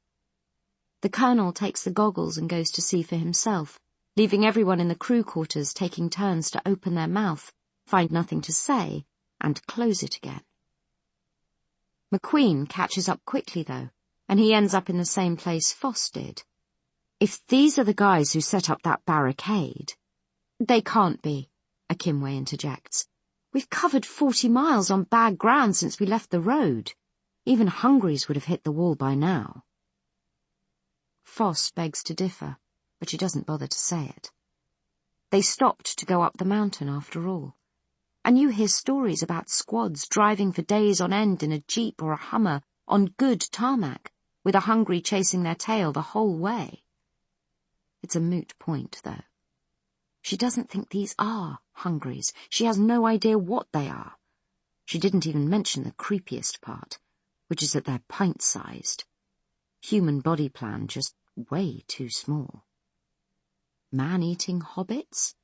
Feral 10-year-olds? The Colonel comes back from the midsection and hands the goggles back to her. He's very quiet. Foss has to ask, "Did you see them, sir?" He shakes his head. Nothing in sight. "But they're out there," Foss blurts. "I didn't imagine this." "I don't for a moment believe you did, Foss," Carlyle says. "I'm assuming they're still close by, and that they went to ground when we stopped." "Wouldn't have had to stop if we'd stayed on the road," Sixsmith says. Her voice has a raw edge to it. Everybody turns to stare at her and she shrugs, defensive but still angry. "I'm sorry, but it's true. We could have outrun them on asphalt and we could have kept on going through the night if we had to. As it is, we're stuck here until morning. Assuming they tried to trap us with that barricade, we finessed ourselves into the trap when we ran away from them." Fournier gets to his feet, all on his dignity but also really rattled. To Foss, he looks like he's standing up to add to his physical size the way a scared cat does. "May I remind you," he says frigidly, "that going off-road was a decision made by myself and Colonel Carlyle jointly, in response to a real threat." McQueen gives a mirthless chuckle. "Nobody saw a threat apart from you," he says, "but I imagine that happens to you a lot." Carlyle moves in quickly to shut McQueen down. Ours not to reason why, evidently. "That's enough, all of you. Foss, is there anything you can add to what you've already told us? Numbers? Appearance?" "I saw 8 of them," Foss says. There's no doubt about that. She took the time to count. But there could easily be more, because, like I said, they were running in a pretty loose sort of formation. Maybe I was only seeing the ones who were closest to us. There could have been more of them hanging back or flanking us. I wouldn't have got much of a reading through the trees." "Were they armed?" "I can't be sure, sir." "Did you get a sense of what they look like?" Foss could have done without that question, but she answers it anyway, knowing that she's going to sound like an idiot. "They were way below normal adult height. The tallest one I saw was only about 4 feet or so." She hesitates for a moment, but there's no point in holding back details that might be important. Visible light was poor, obviously. That's why I went to enhanced thermal. But it looked like some of them were holding things. Weapons, maybe. "Oh, my God!" Dr. Penny bleats. She turns to look at Khan. "I told you, Rena. I saw children down by the loch right after the cull. You remember?" "Children?" Dr. Fournier's tone is one of bewilderment tinged with contempt. "We're not being pursued by children." "I just said they were small." Foss snaps, all out of patience. "Did you hear me mention children?" "Pygmies, then?" Fournier inquires snidely. "It's a shame you weren't properly trained in observation." The Colonel comes in again, saving Dr. Fournier from a short, sharp meal of rifle butt. "Please, let's deal with the situation on the ground. Since we don't know the first thing about what we're facing, we have to assume that their intentions are hostile and prepare accordingly. I want a 3-man watch throughout the night. The cockpit, the turret, and the midsection platform. Sixsmith, let's have the intercom wide open at all points so we'll all know instantly if there's a sighting." As Sixsmith heads aft, Foss does the maths. "Sir, a 3-man watch?" "I know. With a man down, one of us will have to double up. That might as well be me, since I've had the least to do today. You and Sixsmith will take second watch. Mr. McQueen, Private Phillips, you're with me. Dr. Fournier, you and your team had best get some sleep. We'll move on as soon as there's adequate light." "With respect, Colonel."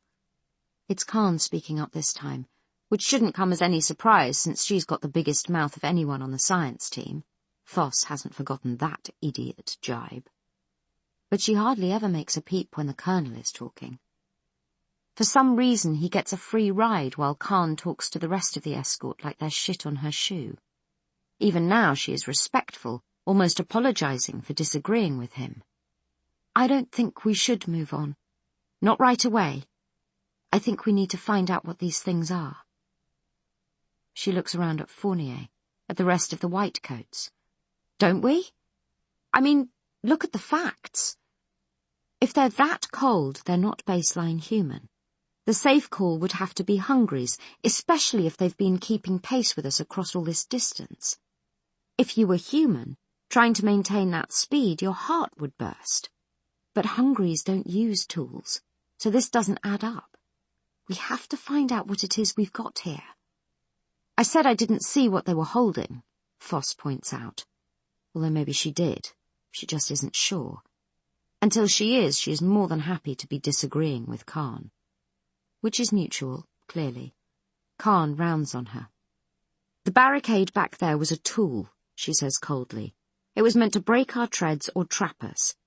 That's why I think we should stop and check this out. If they're Hungries, we need to know how they can make that kind of calculation. Or build structures, for that matter." We're not sure that they did, Celie objects. Is there any evidence that these entities we're seeing now had anything to do with the ambush back there? What kind of evidence would you be looking for? Akinwe says. Seriously, John, there's no point in kidding ourselves here. We were targeted long before we met the barricade, as far back as Invercray. We were attacked there and we had to run, but we didn't run fast enough and we were followed from Invercray to that barricade and from the barricade all the way to here. Or are you saying we've somehow run across 3 separate groups of people who all have unfriendly agendas? People, McQueen says, with no particular inflection so you can't tell if it's a question or not. You know what I mean. McQueen blows out his cheeks. Well, I presume you mean what you say, but that's precisely what you don't actually know. He looks from Akinwe to Celie and then to Carlyle. There's a real intensity in that look, a challenge. This isn't just him saying black because the Colonel said white. McQueen has got something between his teeth. Finally, he nods his head towards Khan. She's right. You know bloody well she is. Foss's bogies are around 4 feet tall. Dr. Penny confirms she saw something that fits that profile back at the loch. And they show on the thermals as hungries, not people. I mean, Jesus, isn't looking for oddballs part of the mission statement? I can't believe any of you are seriously considering walking away from this. The Colonel seems about to speak, but he hesitates, weighing his words. Dr. Fournier jumps adroitly into the gap. Yes, he says quickly, I can see an argument for stopping here and finding out who or what these things are. For as long as it takes, we should make camp and investigate. Stay here until we've got answers. It's difficult to keep up the calm, judicious tone, difficult to speak the words at all. Really, he thinks running away makes much, much more sense, but his brief from the Brigadier is to introduce as much delay as he can. Going off-road was a start, but this is better. It could hold them up for days, especially if, as he hopes and prays, there is nothing out there to be found. 2 or 3 other people try to speak at once, but Sixsmith interrupts them all when she returns with the news that the intercom is dead. Her face is grim and angry. You mean the reception is poor? The Colonel asks her. No, sir. I mean it's dead. It's not working at all. Permission to speak to you privately about that. We can worry about the intercom later, Fournier says quickly. The less said about that, the better, since it was probably him taking that component out of the cockpit radio that killed their internal comms. Colonel, Dr. Khan has made an excellent point. What we're seeing here speaks directly to our core mission statement. I believe we have to stop and investigate further. The Colonel doesn't answer at once. When he does, it's with a heavy emphasis. It almost looks to Fournier as though he's gritting his teeth, as though he knows how this is going to go, but he feels he has to say his piece anyway.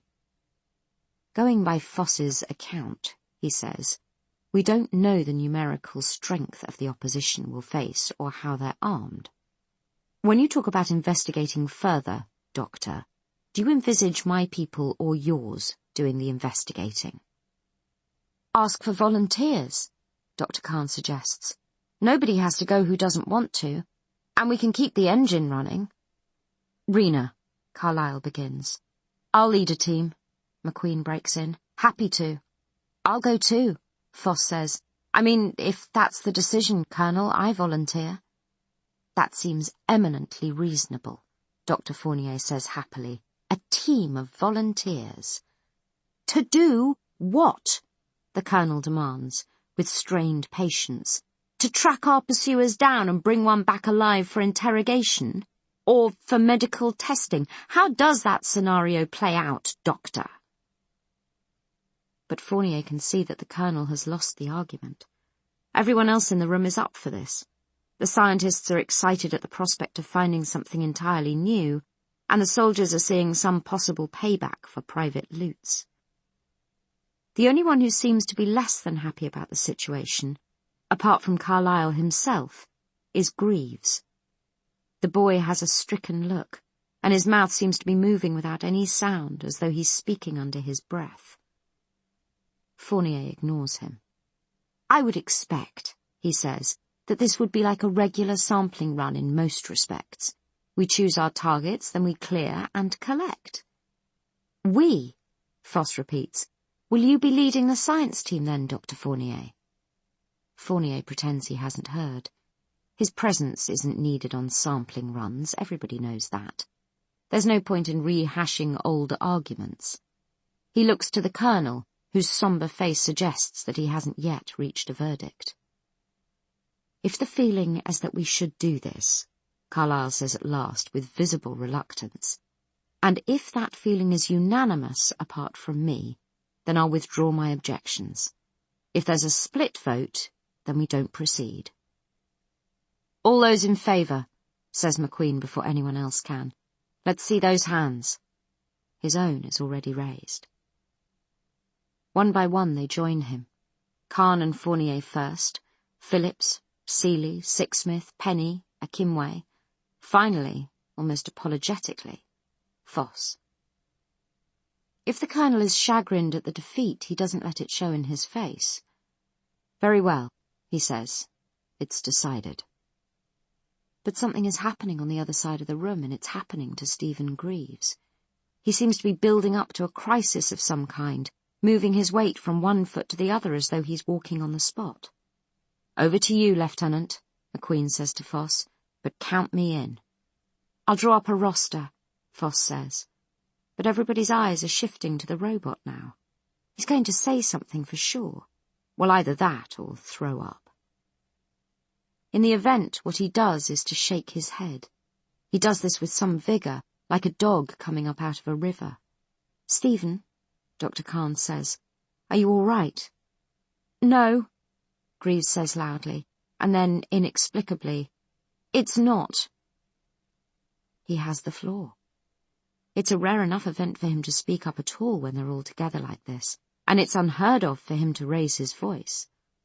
Most of the time he keeps his head down and speaks into the breast pocket of his lab coat, as though he keeps a hidden microphone in there. "Not what?"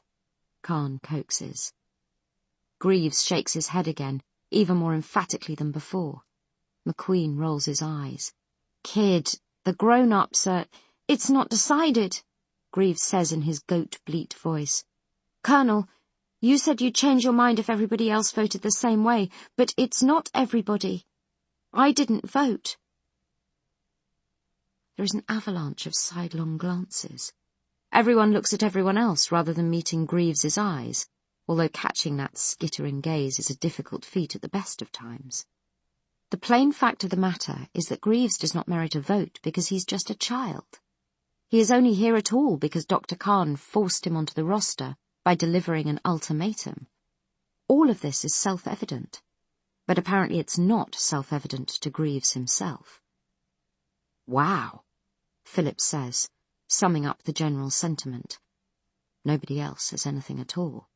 They're all waiting for the Colonel to find some diplomatic way of telling Greaves to sit down and be still. "You're right, Stephen," Carlyle says gravely. "I did say that I would only yield to a unanimous verdict, and I appreciate your support, but the two of us together don't make a consensus. I think the majority has spoken." Greaves is not deterred, although it's clearly costing him a considerable effort to speak up in public like this. His face has gone red. His breath is uneven. "I have a report," he says. I want to make a report. It's relevant to your decision." Fournier is embarrassed for him. It seems as though everybody else is, too. They wait in silence for a few moments, then a few moments more. Greaves can't get the words out, though his throat works hard to make a sound.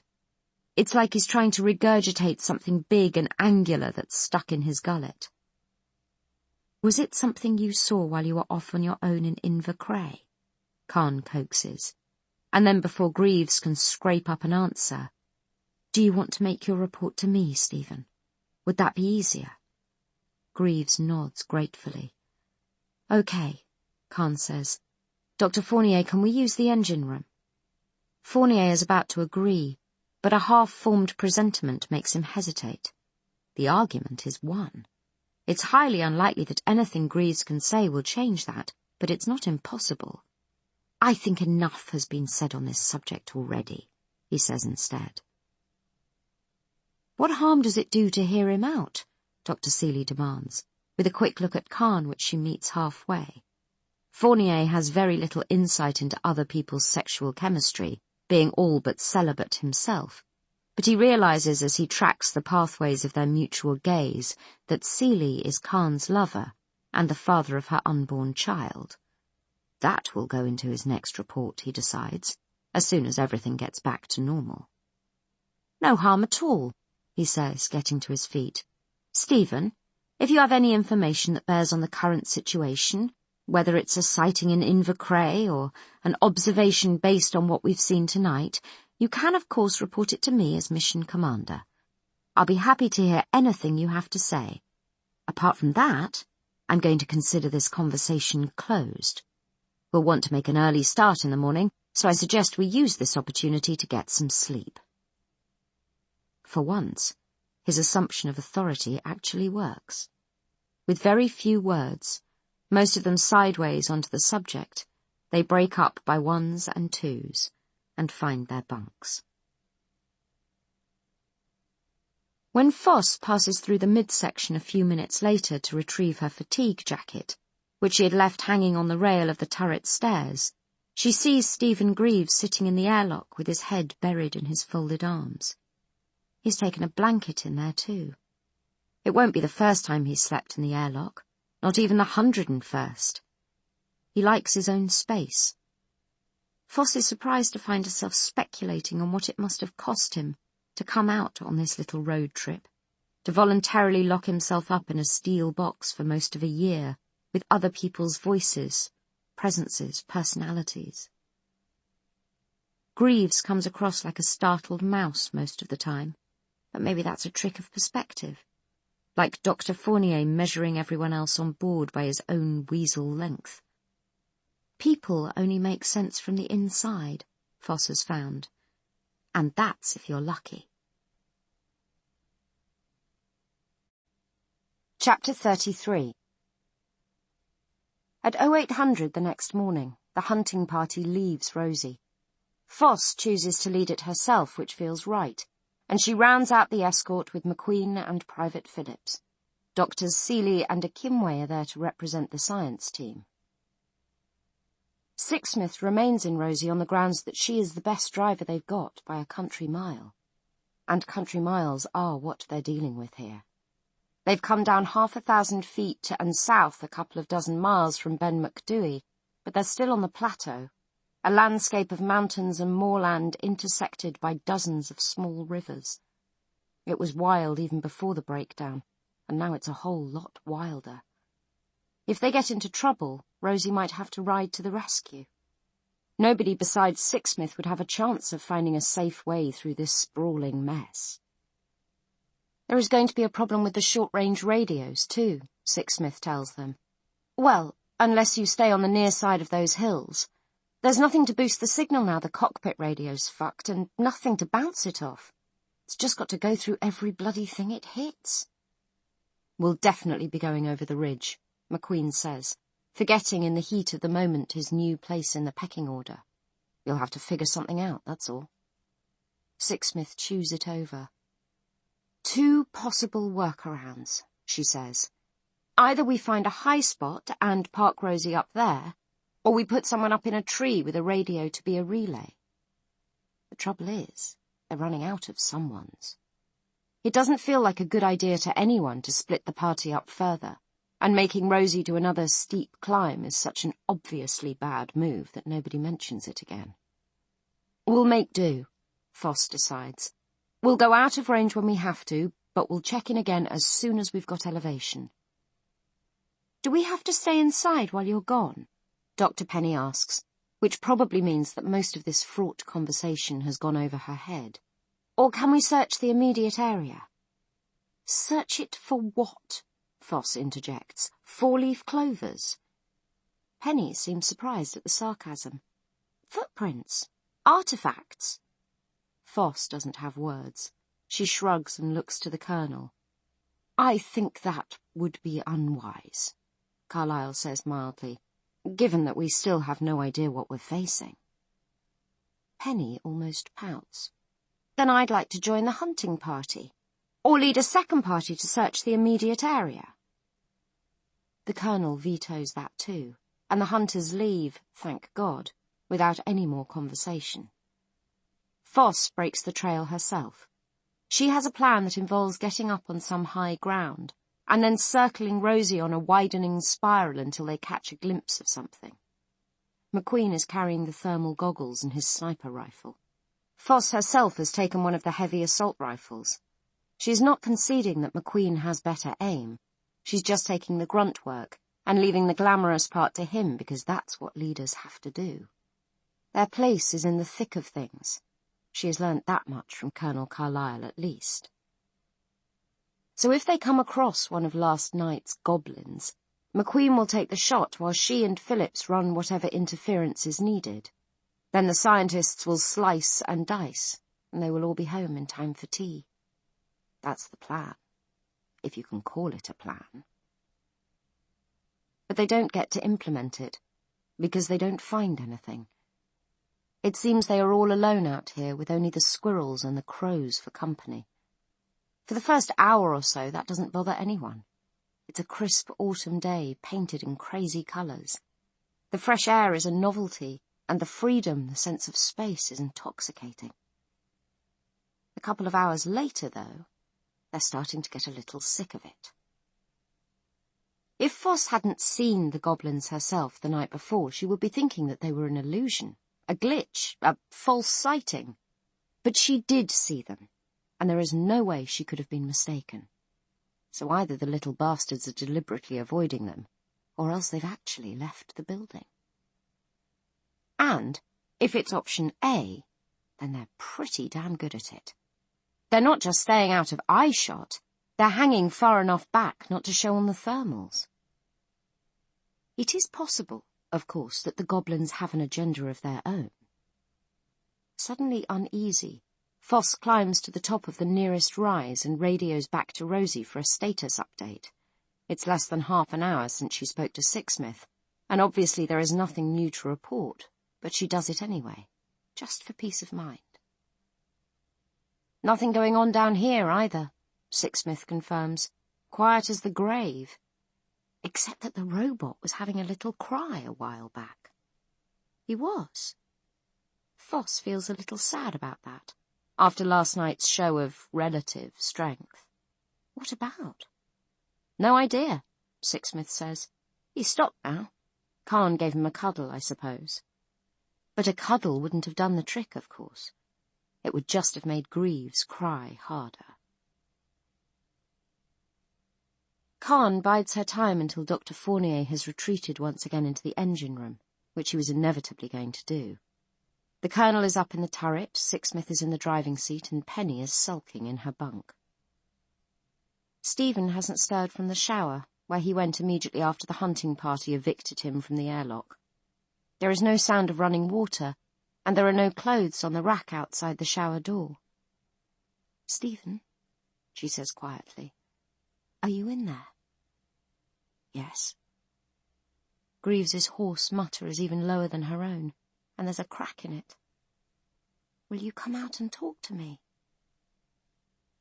He goes so far as to pull the curtain aside. He is sitting fully clothed on the floor of the shower, his knees drawn up to his chest. Clearly, he is using it in the same way he uses the airlock, as a space in which he can reliably be alone.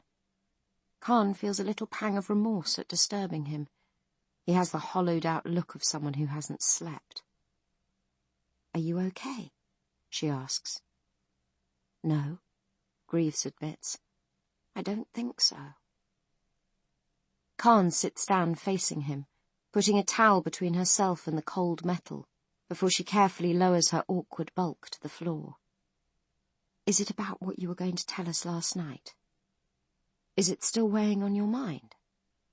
"Yes," And you still think it's important? Yes. Did you tell Dr. Fournier? Stephen grimaces, unaccustomed anger showing in his face. Dr. Fournier doesn't want to know. Khan is surprised at the accuracy of that assessment. Maybe Stephen is getting better at reading other people's emotions. No, she agrees. He doesn't. But I do. Was it something you saw before we started heading south again? Stephen makes a fending-off gesture with his hands, palms out. He is not agreeing or disagreeing, he's just asking for space. Khan waits patiently. It's a long time before he speaks.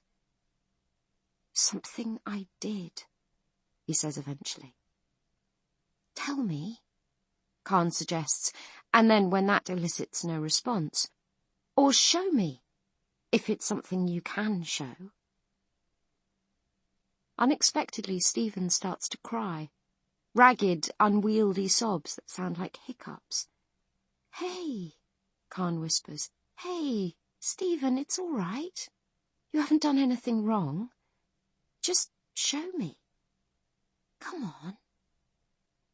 She rubs her fingertip gently against the back of his hand, until at last he wipes his eyes and pulls himself together. Stephen climbs slowly to his feet, his breathing still ragged. I wanted to show you before, he says, sounding lost. There wasn't a time when I felt like I could do it. Show me now, Khan prompts him gently. He nods and walks past her through the midsection into the lab. There is a faint thud of bass from Penny's bunk. It seems she has retrieved her CD player from the engine room. They won't be disturbed or overheard, which feels like a good thing. Stephen's state of agitation is worrying Khan, even though she is still more than half convinced it will turn out to be nothing. Then he opens freezer cabinet 10. And it's not nothing. It is very definitely something. Khan stares at the diminutive corpse in amazement, then in blank dismay.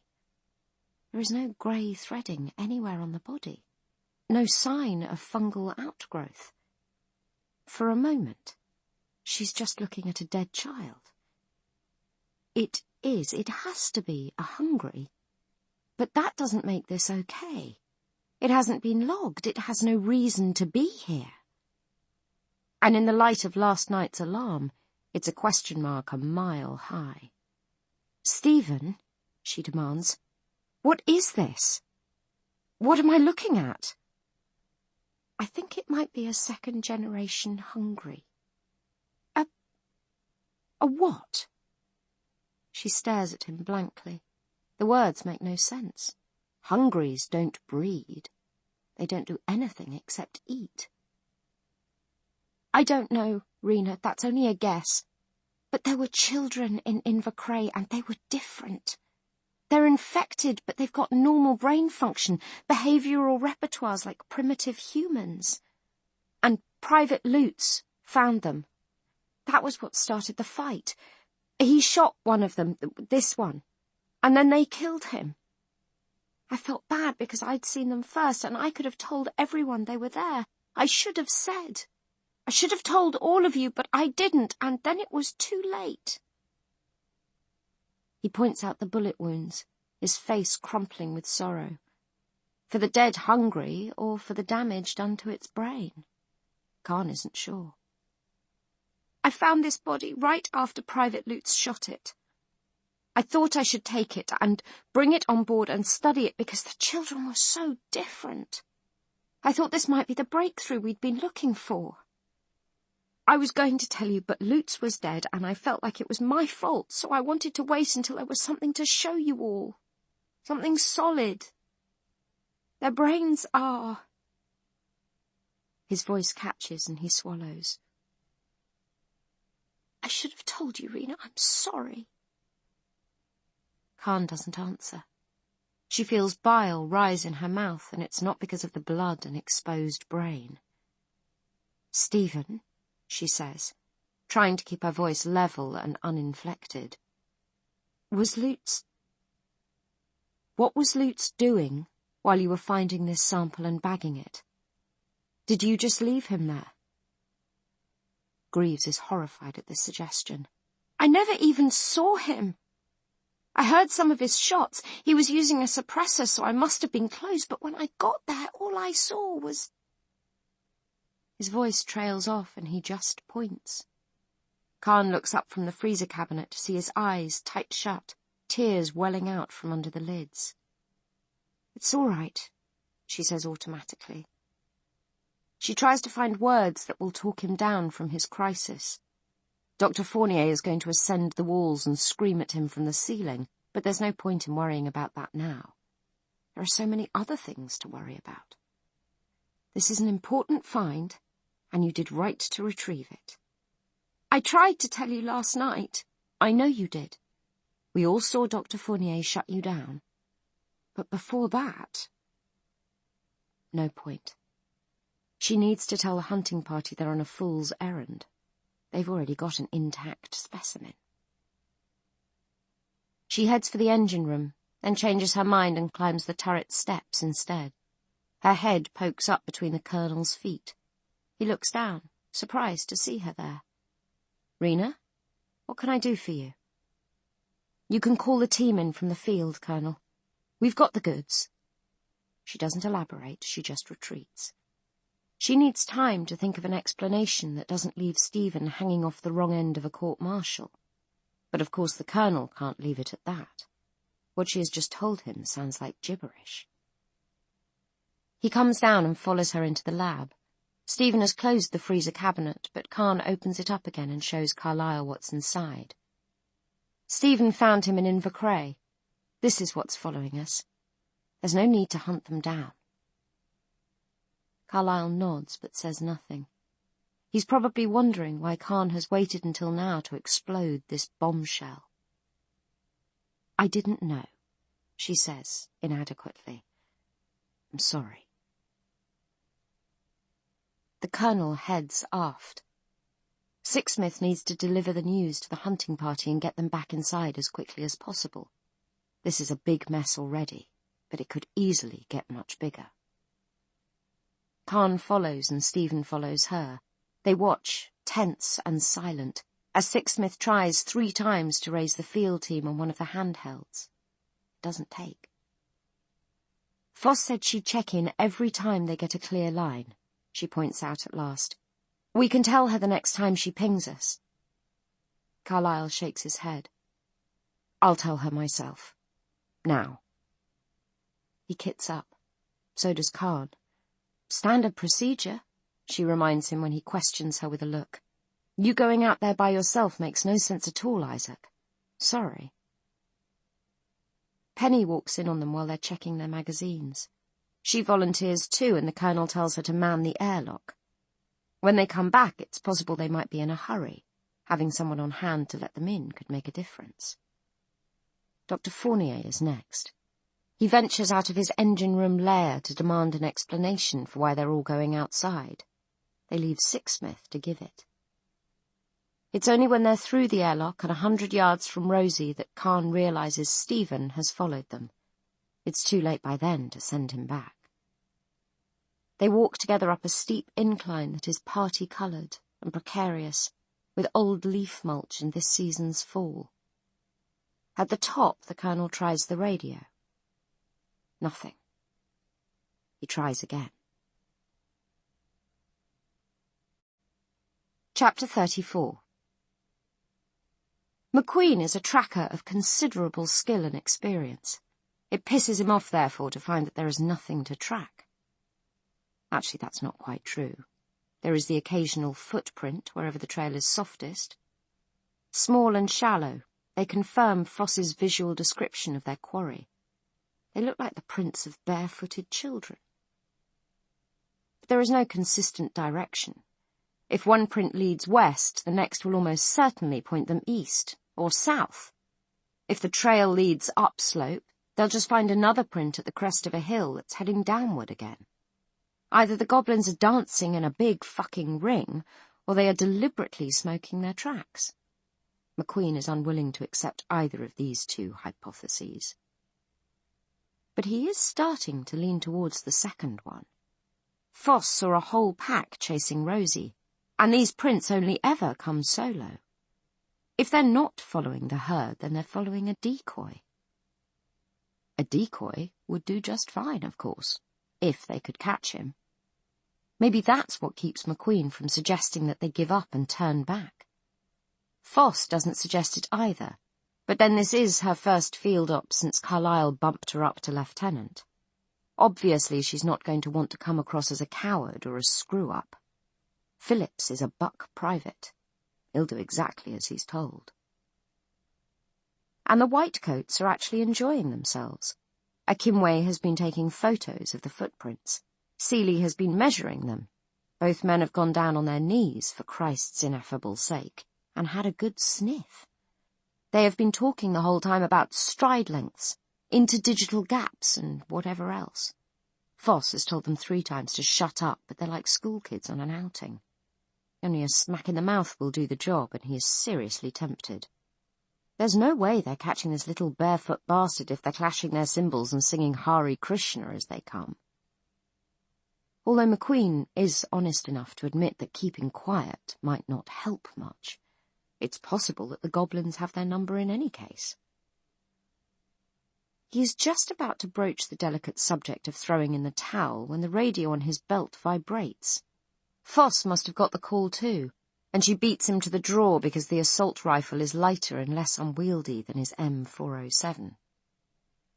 "This is Carlyle, field team," the colonel's voice tells them, as if they didn't know. "Time to come home.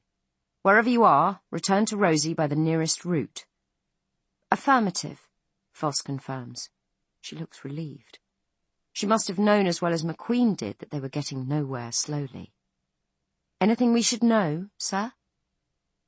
A few moments of crackle on the line makes it seem like she has lost the signal, but then Carlyle's voice comes through clear again. "We already have a sample specimen. Repeat, we have a specimen on ice that's fit for purpose." "What the fuck?" The words are forced out of Foss.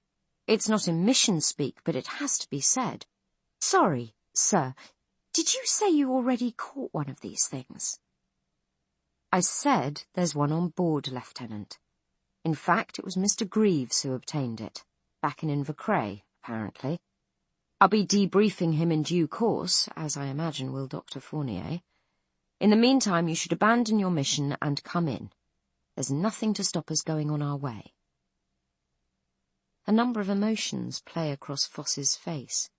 She looks at McQueen, who mimes shooting himself in the head, but it's really not his own brains he'd like to see spread around. So he doesn't get to bag one of the things that killed Lutz, because the robot got there first. The fucking robot. It's like you had your eye on some hot, sweet lady and Stephen Hawking beat your time. Except that Stephen Hawking, by all accounts, was pretty smart. "We are going to have words about this," McQueen prophesies grimly. "On our way, sir," Foss says. "Out."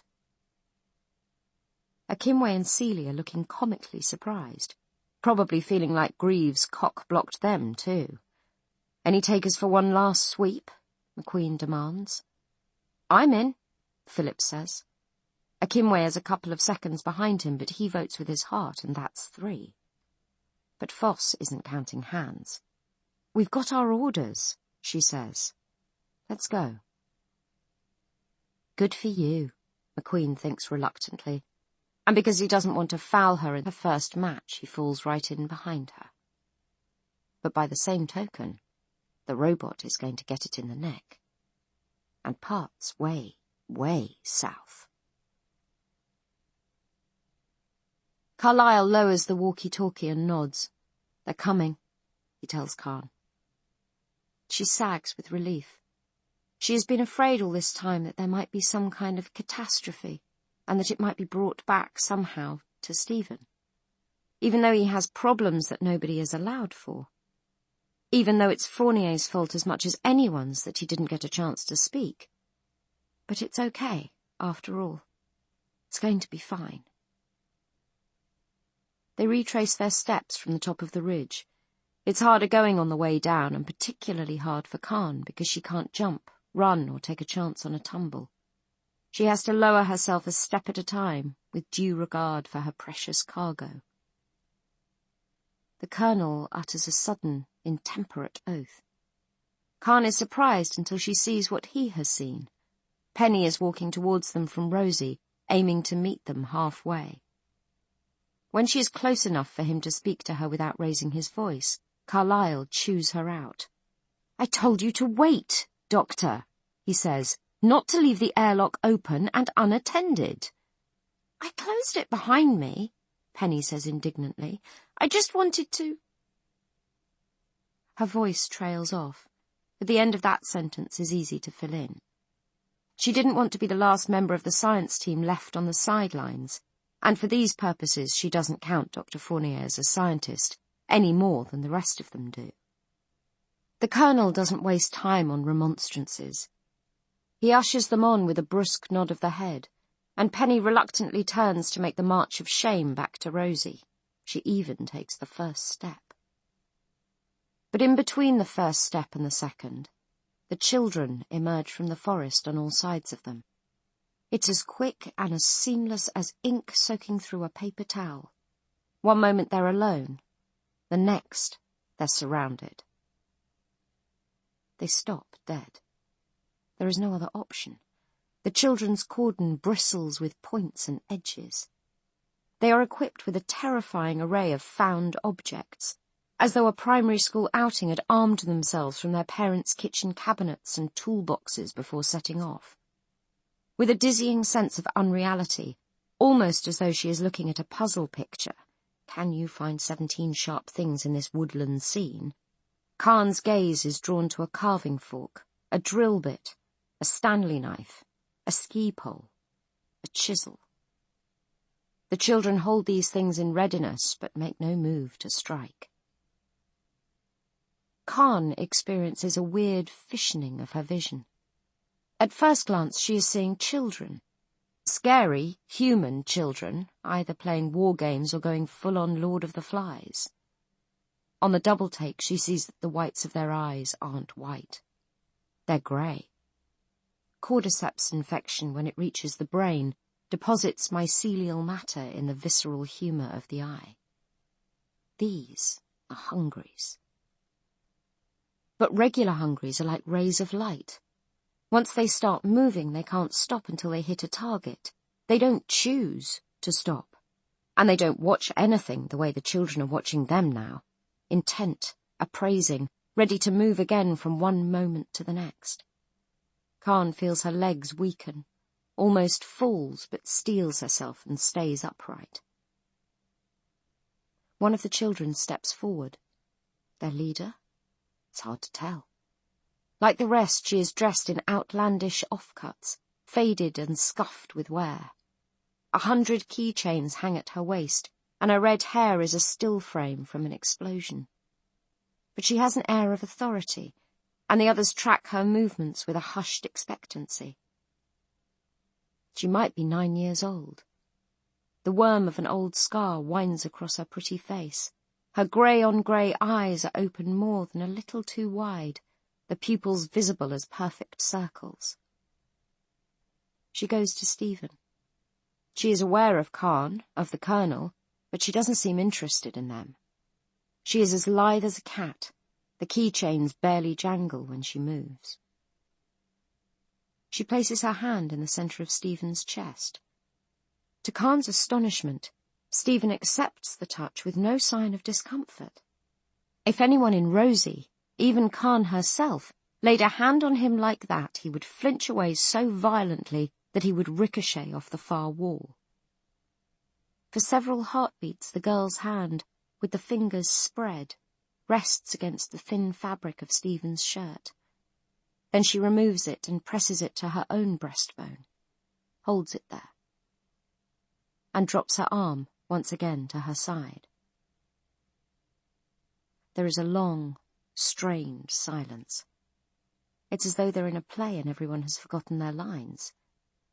The Colonel's hand drifts by almost imperceptible degrees towards the gun holstered on his belt. Stephen is just a little faster. He reaches into the pocket of his fatigues and brings something out, a lozenge of red plastic with a white ring dangling from it on a string. He tugs the string, pulls it out to its full length, and then releases it. "At light speed," a voice says. "We'll be there before you know it." It's an analog voice, a gravelly rasp made almost incomprehensible by hiss and sputter. As the words are spoken, the string rewinds back into its casing until the ring bumps up once again against its side. For a moment, Stephen stares at the thing in his hands, a frown of thought on his face. Khan hasn't seen the thing in his hands for 8 years, but she knows exactly what it is. Captain Power comes back to her in a sudden flood of recollection. The toy Stephen was clutching when they found him, and all the way back to Beacon. The one she found, broken, and gave back to him. The voice box must be all that's left of it now. Stephen holds it out on the flattened palm of his hand. The girl takes it and turns it in her hands. She makes a chirping, clicking sound, baring her teeth. This seems to signify approval. At any rate, she tucks it into her belt by the ring, which she loops around 3 times. She studies the keychains that hang beside it with great thought, and finally selects one. She unhooks the keychain and hands it to Stephen. Its shape isn't clear to Khan until Stephen takes it and holds it up. It's a plastic figurine from some long-forgotten toy franchise. A small, mustachioed man in red and blue overalls, and a red hat that bears a capital letter M. His limpid blue eyes roll satirically, and his right hand is raised in a salute. Stephen bobs his head in acknowledgement as he takes the little gewgaw from the girl. He snaps the business end open, hooks it on one of the loops of his own belt, and shuts it again. He pats it approvingly, makes a convincing show of liking how it sits there. Throughout all of this, Khan and the Colonel and Dr. Penny have stood frozen. Khan can see, and she assumes the others can, that this is a ritual of first contact. Their lives, at the very least, depend on its going well. Apparently the gift exchange phase is complete. The scarred girl repeats the gesture with which she started all this, putting her hand first on Stephen's chest and then on her own. "You," she says, "and me." When she can see that they have all registered this gesture, her own people as well as the 4 adults, she brings the hand down so her whole forearm is extended horizontally. She holds it in that position for a few seconds. Then she extends both arms towards them, as though she wants to be picked up and cuddled, or as though she's asking for applause. Her eyes are on Stephen again now, hard and questioning. Her fingertips flicker and her lips move, but like him, she makes no sound. Khan feels a throb of wonder so intense it's almost a physical pain. These signs are stripped down to the barest basics, not because the girl's understanding is basic, but because she is making no assumptions about theirs. She is keeping it simple for their benefit.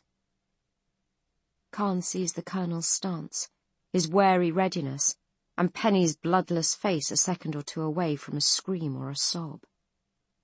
Hungries that can talk. Hungries that can reason. Reasoning is very much Stephen's thing, but talking he does poorly. His hands are twitching. He is building up to an attempt, but Khan can't trust their chances of survival to him getting the signals right, when he is so bad at talking to his own kind. She brings up her own arms, left and then right in a decisive motion. "Now hear this." The girl's gaze flicks between her and Stephen. She doesn't seem to appreciate the interruption. "Over here," Khan says. Her voice breaks a little, but the words do the job. She's got the girl's attention. She points to herself, to Stephen, to the Colonel, draws 3 vertical lines in the air. Then she lets her arm fall, as the girl did, until it lies horizontal at the level of her midriff. The horizontal line means the dead boy, she's pretty much certain, and the girl's pantomime plea meant, give him back. The children have come all this way for a corpse, for a burial. Running, hour after hour, keeping formation, leaving their home and everything they knew behind them. Following an idea. Even more than their ability to communicate, this fact proves their humanity beyond a doubt. You took samples? Khan asks Stephen, keeping her voice low and flat. Yes. From the brain? Brain, spinal column, heart, kidney, spleen, muscle, dermis, epidermis. Dr. Khan, Carlyle says in a conversational murmur, would you please explain to me what you're doing? I'm negotiating, Khan answers in the same tone. For our lives. With Stephen's samples safe and stowed, they can afford to give up the body. It might not save them, of course, when she sees how it has been dishonoured. The scarred girl may feel like there's still an issue to settle. And part of me wouldn't blame her, Khan thinks. She is seeing herself and all of them, suddenly, startlingly from the children's perspective. It's not a pretty sight. She points to Rosie, puts her hands in front of her face to mime the airlock doors opening, closing, opening. The girl bares her teeth, head tilted to one side. Impossible to know whether she gets it, but she is listening, watching, waiting for Khan to lay out the deal. Khan walks the fingers of her right hand across the open palm of her left, points to Stephen and the Colonel and Penny, and finally herself. Him, her, me. All of us, we walk. And then, the clinching argument. She makes the dead boy sign again, arm held out flat from the elbow, and slides it very slowly across the space between them until it's almost touching the girl's shoulder. We bring him out to you. The girl looks her in the eye, hard, the way anyone would when there's a deal on the table and they want to get a sense of how much weight your word will bear. Khan is wondering that too, but she means what she says. She'll do it if the scarred girl lets them go. She'll keep the bargain, mend what was broken back in Invercray, and take her chances on the consequences. And it's looking good, Khan thinks. Nobody has been eaten, or stabbed, or shot. We can do this. But they can't. The tableau breaks up. Without warning and contrary to sense, one of the children is slammed backwards off his feet. It's the boy standing immediately to the scarred girl's right. He is there, and then he's gone. So suddenly, it's almost as though he's being reeled in on a line. Khan registers the sound of the gunshot, as soft as one hand clapping a full heartbeat later. After that, things do not go well. Chapter 35. McQueen has deployed every ounce of tracking craft he possesses and got nowhere. Then, as they retrace their steps down the near side of the ridge, chance hands him what he has been searching for. In the clearing below them, barely 50 yards from Rosie, Colonel Carlyle, along with Dr. Khan, Dr. Penny and the robot, but you can't expect any better of them, has allowed himself to be ambushed. They all see it. But unlike McQueen, they are stopped dead by it, paralyzed. Maybe they see children, but McQueen is expecting things that look like children, and he is not taken in. He ships his rifle with the casual virtuosity of a drum majorette doing a baton twirl. It ends up in optimal balance, the sight to his eye and the rest against his shoulder. With his left arm he points to where the bullet will fall. With his right hand, he pulls the trigger. The first target goes down clean. Externally clean, at least. On the inside, that fragmenting hollow-point bullet has turned it into the kind of stuff that clogs up the drains in an abattoir. And an abattoir is what this is about to become. But his first shot breaks the tableau into blurs of untrackable turbulence. The goblins are everywhere, and then they're nowhere, faster than he would have imagined possible. In their wake, Penny and Khan are down. Penny is self-evidently dead before she falls, blood gouting from her open throat. Khan is clutching her arm, which is red from shoulder to elbow. John Seeley gives a yell of formless horror and rage, and he's off down the slope, cutting straight across McQueen's line of sight, but that doesn't even matter. There is nothing to aim at, literally nothing. Foss is running too, quartering back towards Rosie, and she's firing into the air, which is a sound idea. Throw the little bastards a scare at least, and maybe hide the noise of her own booted feet as she sprints downhill. The enemy is still right there, he knows, despite what his eyes are telling him. The only way they could disappear so fast is by dropping down into the long grass. With the wind coming out of the east, the grass should be leaning to his left, so wherever it does anything else, something is moving. And to his amazement, the movement is in his direction. The goblins aren't running away. They're coming on strong. He squeezes off 3 more shots in quick succession, aiming at those suspect movements in the grass, and each one does some good. But Phillips falls too, cut down right beside him by means not yet clear. A downhill charge won't help. It certainly hasn't helped Seeley, who has vanished from sight, plucked down into the hungry undergrowth. The time for precision is past. McQueen lets it go with maybe the faintest twinge of regret. Now is the time for violent excess. He drops to one knee, sets down the M407 and picks up Phillips's Scar H. He notes in passing that what killed Phillips was a thrown knife that ended its trajectory in his jugular. That was an impressive throw across a barely credible distance. He salutes a fellow professional. He hefts the scar and stands, pressing down firmly on the trigger. The rifle speaks a spiked and rolling polysyllable as he turns it slowly from left to right and back again. The long grass writhes and thrashes. Chapter 36. Khan is the still centre of a world of turbulence. The stillness is not through choice, she just can't react fast enough. The boy goes down. The other children scatter, but scatter is the wrong word. They rise up like a wave. They flow over and past and through anything and everything that's in their path. One of them, in passing, smacks down Khan's arm, which is still raised as part of her diplomatic pantomime. Another cuts Elaine Penny's throat. Then they drop into the long grass and vanish from her sight. Penny flinches away from the attack, but only after it has already happened. Flailing, helpless, she puts up both hands to clasp the ragged wound from which blood has started to spill in the gulp, gulp, pause rhythm of water being poured out of a jug.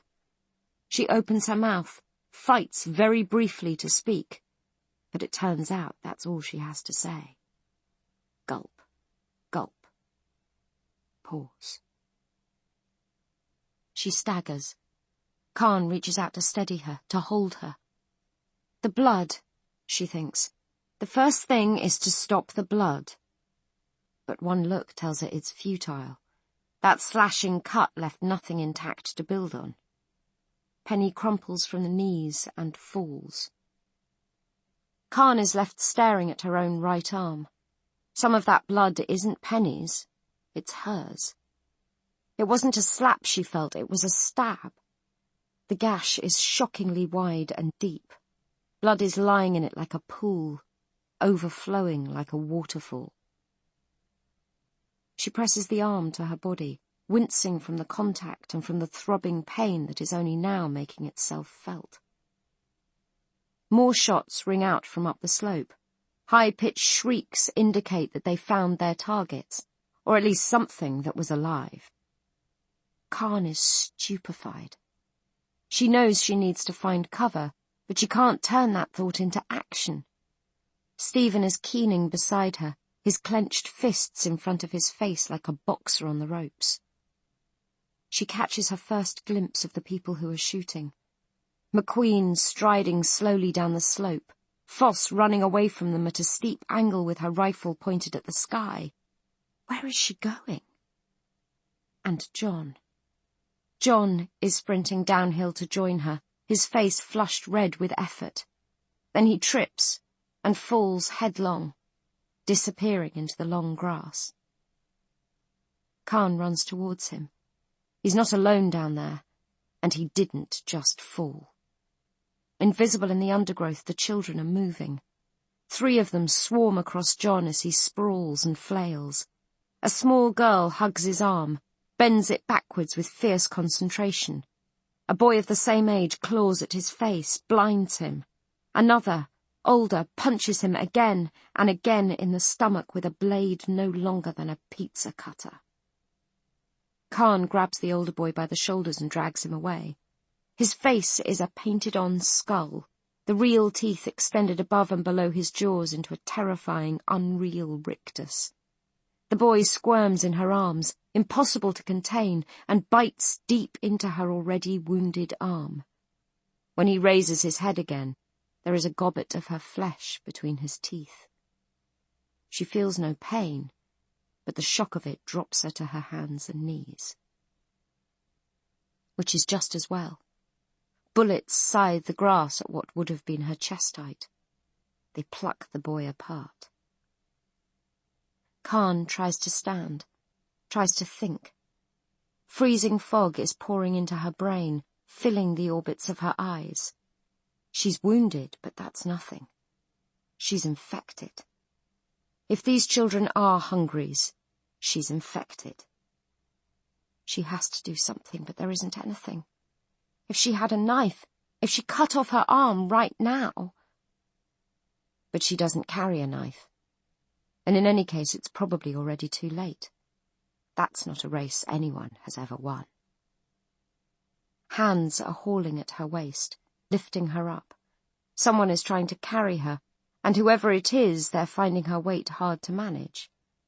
She struggles, thinking it must be the children come back to take her, to finish the job. The hands shift, clamp down hard around her middle, and she's lifted into the air, dumped down heavily over someone's back. She lets the fog swallow her. It's a relief not to have to be conscious, while cordyceps remakes her in its image. Chapter 37. Foss makes her call and sticks to it. McQueen may or may not have the edge on her, very slightly as a shooter, but the logistics of firing downhill into a crowd that includes her own people don't thrill her. So she runs for Rosie, picks a spot halfway down the near side where the airlock housing gives her some cover, and drops into a shooting stance. She would have preferred to have her M407 in her hands, but the Scar on semi-auto will deal out the damage a lot faster, and this feels like a situation where more is more. "On me!" she shouts. "Back this way! Now!" The Colonel gets it at once, but he's not going to be the first to come. He has his sidearm unholstered, and he's firing up the slope, where the tall weeds are crawling with quick, darting shapes. Between the 2 of them, they're making a corridor down which the science team can retreat. Dr. Akimwe takes the invitation, arms and legs pumping. Foss sights on him, then ranges left, because that's where the undergrowth is thickest. She sees the movement and gooses the trigger. 1, 2, 3.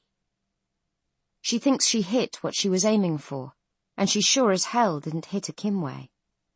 Whatever takes him down takes him at foot level and trips him hard. He's winded but still conscious, still moving.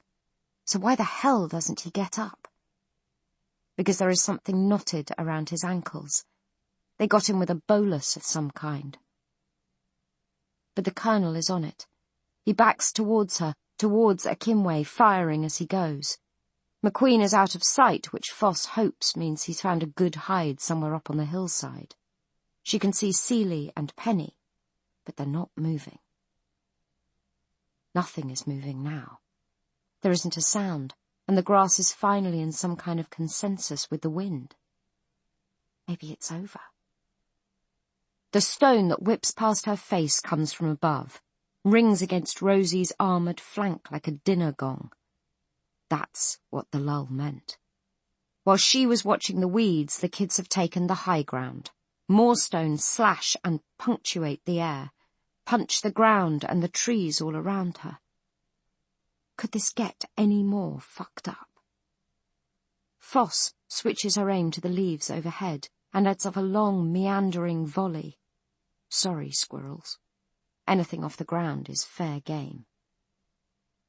And here's some good news at last. The turret rotates, and the flamethrower kicks in, drenching the canopy overhead with yellow-white flames. When they get out of this, she's going to have to kiss Sixsmith on the mouth, even if people will talk. The fire catches, and the rain of stones drops off sharply, presumably as the kids find some vantage point where they won't be roasted.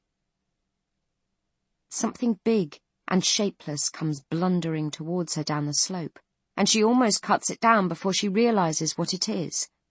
It's the robot, weaving like a drunk, carrying Dr. Khan over his shoulder. She looks like she's already dead, but you do what you can. The pelting rain of stones resumes as Greaves lurches past her towards the airlock. Foss locks the Scar H on full auto and gives him a 51mm umbrella. Greaves makes it to the airlock, but then he has to put Khan down so he can cycle the door.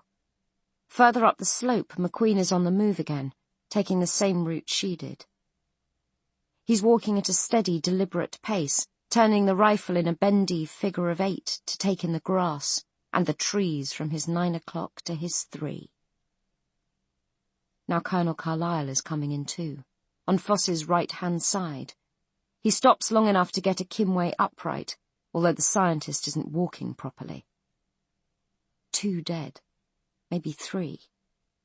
The science team fucking decimated. The colonel was right about staying indoors, and she should have backed his call. None of this had to happen. Greaves has the door open, thank God. He stoops to gather up his burden. Foss fights the urge to run straight for the door. She needs to give the others some cover as they come. She backs towards Rosie's midsection 1 step at a time, while the colonel and Akimwe converge with McQueen to form a ragged but effective skirmish line. The kids may be wicked little wizards, with their stones and their penknives, but that doesn't mean shit if they can't pop their heads up without getting them blown off. She reaches the airlock, steps up onto the plate, and the door slams shut in her face. She hears the scrape and smack of the latches sliding into their grooves, the hiss of the cycling air.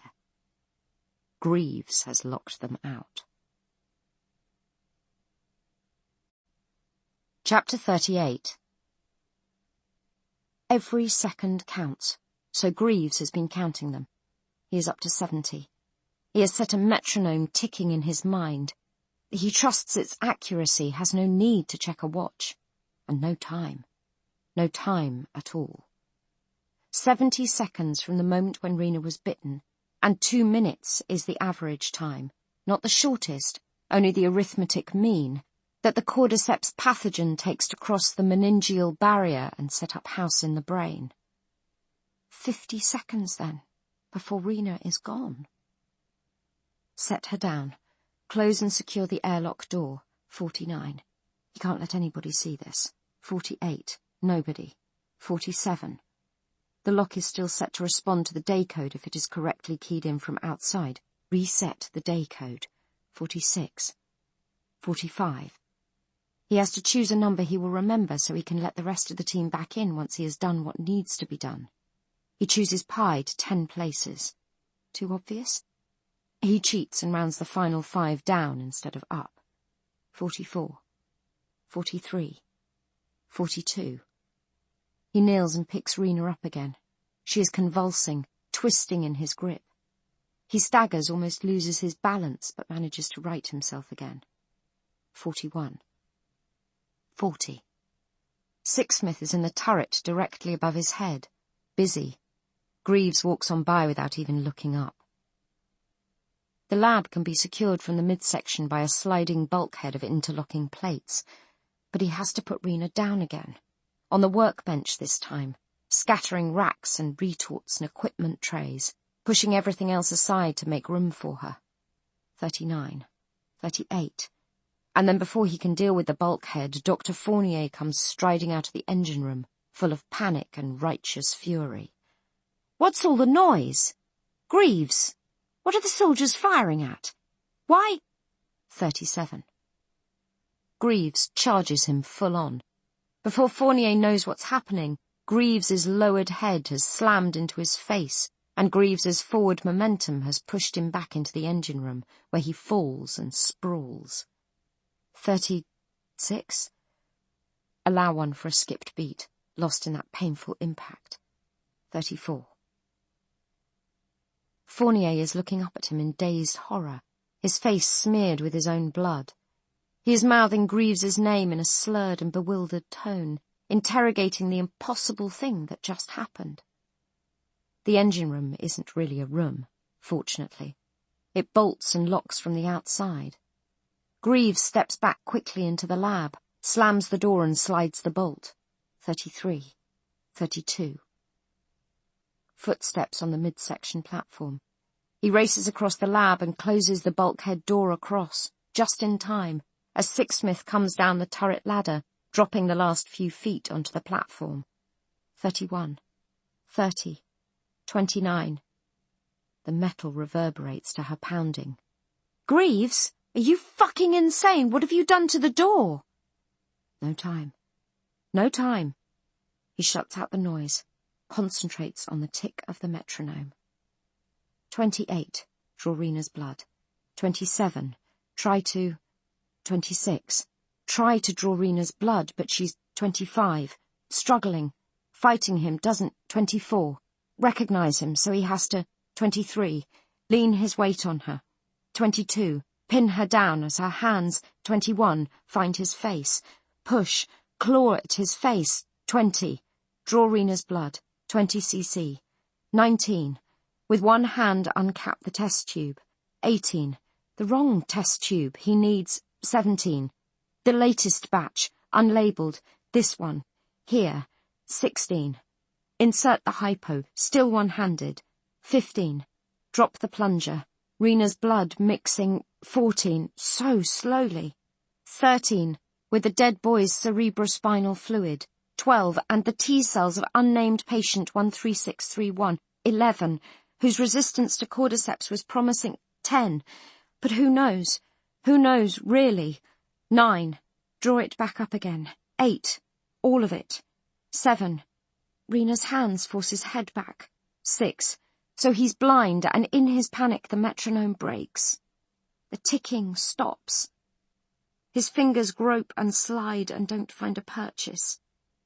He needs a dispersal point in the muscle of her upper shoulder, close, very close to her neck. Intramuscular injection will take advantage of the massive blood flow through that part of the body. Take-up should be instantaneous, and it will have to be, because he's out of time. He stabs down, hits the plunger, drops the untested medicine into a part of Rena's body that he can't even see.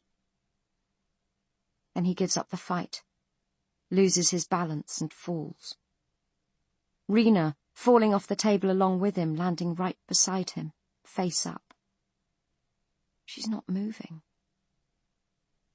Until she opens her eyes, opens her mouth, and screams. Greaves holds her as she shakes. It's not easy for him to be so close to another human body, to feel its alien movement against his own skin, but in her convulsions she might injure herself or kill the baby she's carrying. Eventually she quiets. "Please," he whispers into her ear, in case she can hear him. "Please." Please, please don't tell them, Rena. They can't know. Nobody can. Not anybody, not ever. What he has just done. Chapter 39. Sixsmith is nobody's idea of an engineer, but she is far from stupid. With the midsection door out of action, the cockpit will have to stand in. The main problem is that it opens like the door of a truck's cab, occulting about half the visual field as it swings out. Weighing against that, there are doors on both sides. She fires up the engine and brings Rosie around in a half circle, driving a steel wedge between the beleaguered crew and the little fuckers who appear to be trying, with some success, to kill them all. She throws the near side door open and yells out something that more or less boils down to, "Come and get it!" And one by one they come. Akimwe, limping and sobbing, as pale as a whitewashed wall. Then Foss and McQueen, still firing up into the blazing canopy, even though there is no response from up there now. And finally the Colonel, who doesn't even make a move until everyone else is inside. They don't stay in the cab. It's barely big enough for a driver and a shotgun. One by one they clamber through the glory hole into the crew quarters. Slamming the door shut, Sixsmith guns the engine and relocates at maximum warp. The fire is catching. The whole damn forest is burning down, and the flames will go where the wind carries them. The only sane place to be is way out in front of that. She gets about 2 miles, not even that far, not 2, when she blows a track. Chapter 40. By the time Foss makes her way through to the midsection, Greaves has unlocked both the bulkhead door and the engine room.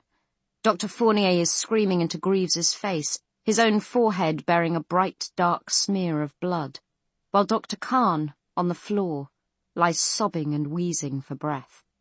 Her long dark hair trails into the pool of vomit she has just deposited there.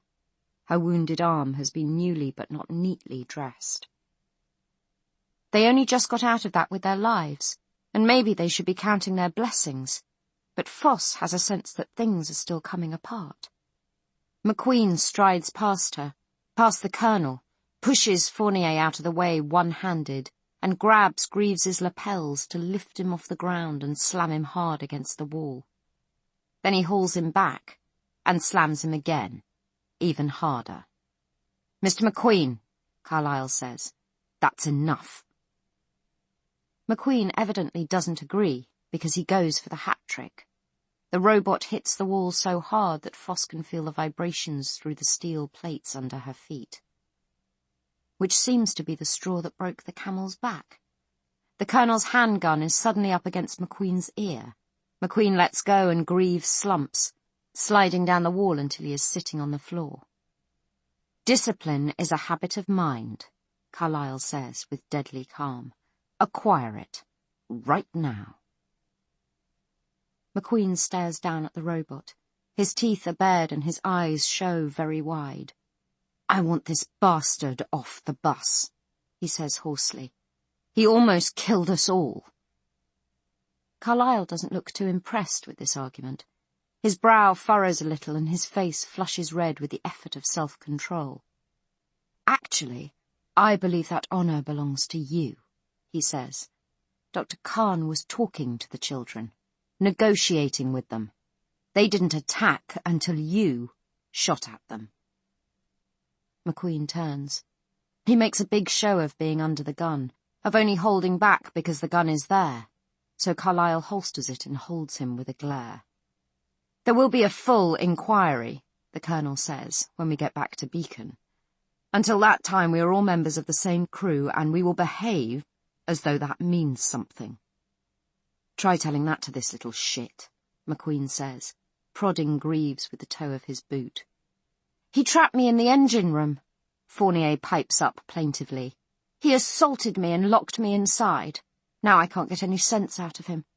I demand to know what happened out there and where the rest of my crew is." "They're dead," Foss says shortly. She's had about enough of the civilian commander. They've just lost 3 people, for Christ's sake, and on top of that, Greaves panicked and almost killed them all. And here's Fournier bleating on about his own little bit of lost dignity like that's the salient point. Dr. Khan is trying to climb to her feet. Foss offers her a hand, but she shrugs it off, even though she has to grab hold of a grip rail to stay upright. "Where's John?" she whispers. "Did he make it?" "Seeley's dead," McQueen says. "Penny and Phillips too. And the rest of us were this close." He holds forefinger and thumb an inch apart, an inch from Greaves's face. "That was when boy genius locked the door on us." "I demand to know," Fournier says again. "Oh, shut the fuck up," Foss interrupts. "If you want to know something, stick your head around the door once in a while and take a look." Fournier swells like a bullfrog, but he doesn't answer, so that's a plus. Khan is stricken. She falls back against the lab bench and almost slides down onto the floor again. Foss doesn't like her much, but she knows that look of blank despair. She has seen it often, both in Beacon and in the times right after the breakdown, before Beacon was a thing. Impulsively, not really knowing why, she puts a hand on Khan's shoulder. "Hey," she says, "be strong. For the baby." Khan looks round at her. She doesn't seem to have got the sense of the words, but the touch calms her a little. At any rate, she stays upright, and her breathing slows a little from the 2-stroke staccato she had going on there. She's doing her best to hold herself together, Foss thinks, and her best isn't bad. All the same, the doctor keeps blinking as though she's having a hard time bringing the world into focus. There's more yapping. Fournier goes on about insubordination. McQueen goes on about locking the robot up or throwing him out, swinging back and forth between the 2 options. They're both still reeling from what just happened, Foss sees, and maybe being angry keeps them from thinking about it too much. And all this while Akimwe is crying as though he's never going to stop. Rosie just rolled to a halt, Foss realizes suddenly. She goes aft to see where Sixsmith has parked them. Right now, looking at the scenery feels like a much better idea than listening to all this bullshit and watching all this heartache. Chapter 41. Rosie has stalled, and the people inside her likewise. In the face of Khan's grief, which is silent, and Akimwe's hysteria, which is loud and inescapable, Dr. Fournier retreats once more into the engine room. He knows how bad this habit of self-imposed purder looks to the rest of the crew, especially now, but he needs to get in touch with the Brigadier and tell her what has happened. That the team has suffered a catastrophe. That the hungry pathogen has metastasized in some unforeseen way to produce an entirely new pattern of symptoms, possibly becoming even more dangerous. And that Rosie is carrying the proof in the form of a valuable and hitherto unseen specimen. He wants the Brigadier to give him permission to come home. What they have just found takes precedence over politics. Surely Fry has to see that. His decision to go overland in the first place quite possibly led directly to this disaster, by slowing them down enough for the feral children to keep pace. Certainly it was a factor in Rosie blowing a track, which is why they're not moving, although there is now so much they need to run away from. Fournier is keenly aware of all this. He feels the weight of the crew's unspoken verdicts. He is the commander, and every call he has made since they turned around and headed for home has been wrong. There is no way for them to know that he has been wrong for the best reasons, on direct orders from the Beacon muster. This is necessary. All of it. He is on the right side of history, with the blood of 3 people on his hands. He feels himself surrounded, and it brings him close to panic. He is guilty and ashamed, but he wants to explain to the others the conditionality of his guilt, the unimpeachable rightness of his disastrous decisions. He can't. He's not allowed to. His mission, his larger mission enfolded in theirs, is ongoing. There may even be more deaths. How can he know? He has leaned out a long way past his centre of gravity, and gravity isn't a law you can exempt yourself from. He places his work table against the door, wedging it closed, and calls the Brigadier. Nobody answers. He hits the signal button again and again without hearing anything apart from the infuriating insect chirps of static. The radio has just the one frequency, so he can't tune it. He can't do anything except keep on pressing. Finally he breaks down and cries, utterly alone in his misery. Even Greaves has Samrina Khan, but he has nobody. No friend or confidant. Nobody to justify him in the face of the world. Of course, it's only in Rosie that he is despised, for now. But when they go back to Beacon, it will be the whole world. Everyone will hear how he caused the deaths of a third of his crew. The muster can protect his person, but not his reputation, and the one is scant use without the other. It's not his fault. He is not a free agent. The free agents around him should have done better. A heavy knock on the door makes Fournier start violently. He ducks down to floor level to stow the radio and slip the plate back in place over the hidden recess. It's getting a little crowded in the hidey hole now, because the circuit board from the cockpit radio is in there too. What about his face? Is it obvious that he has been crying?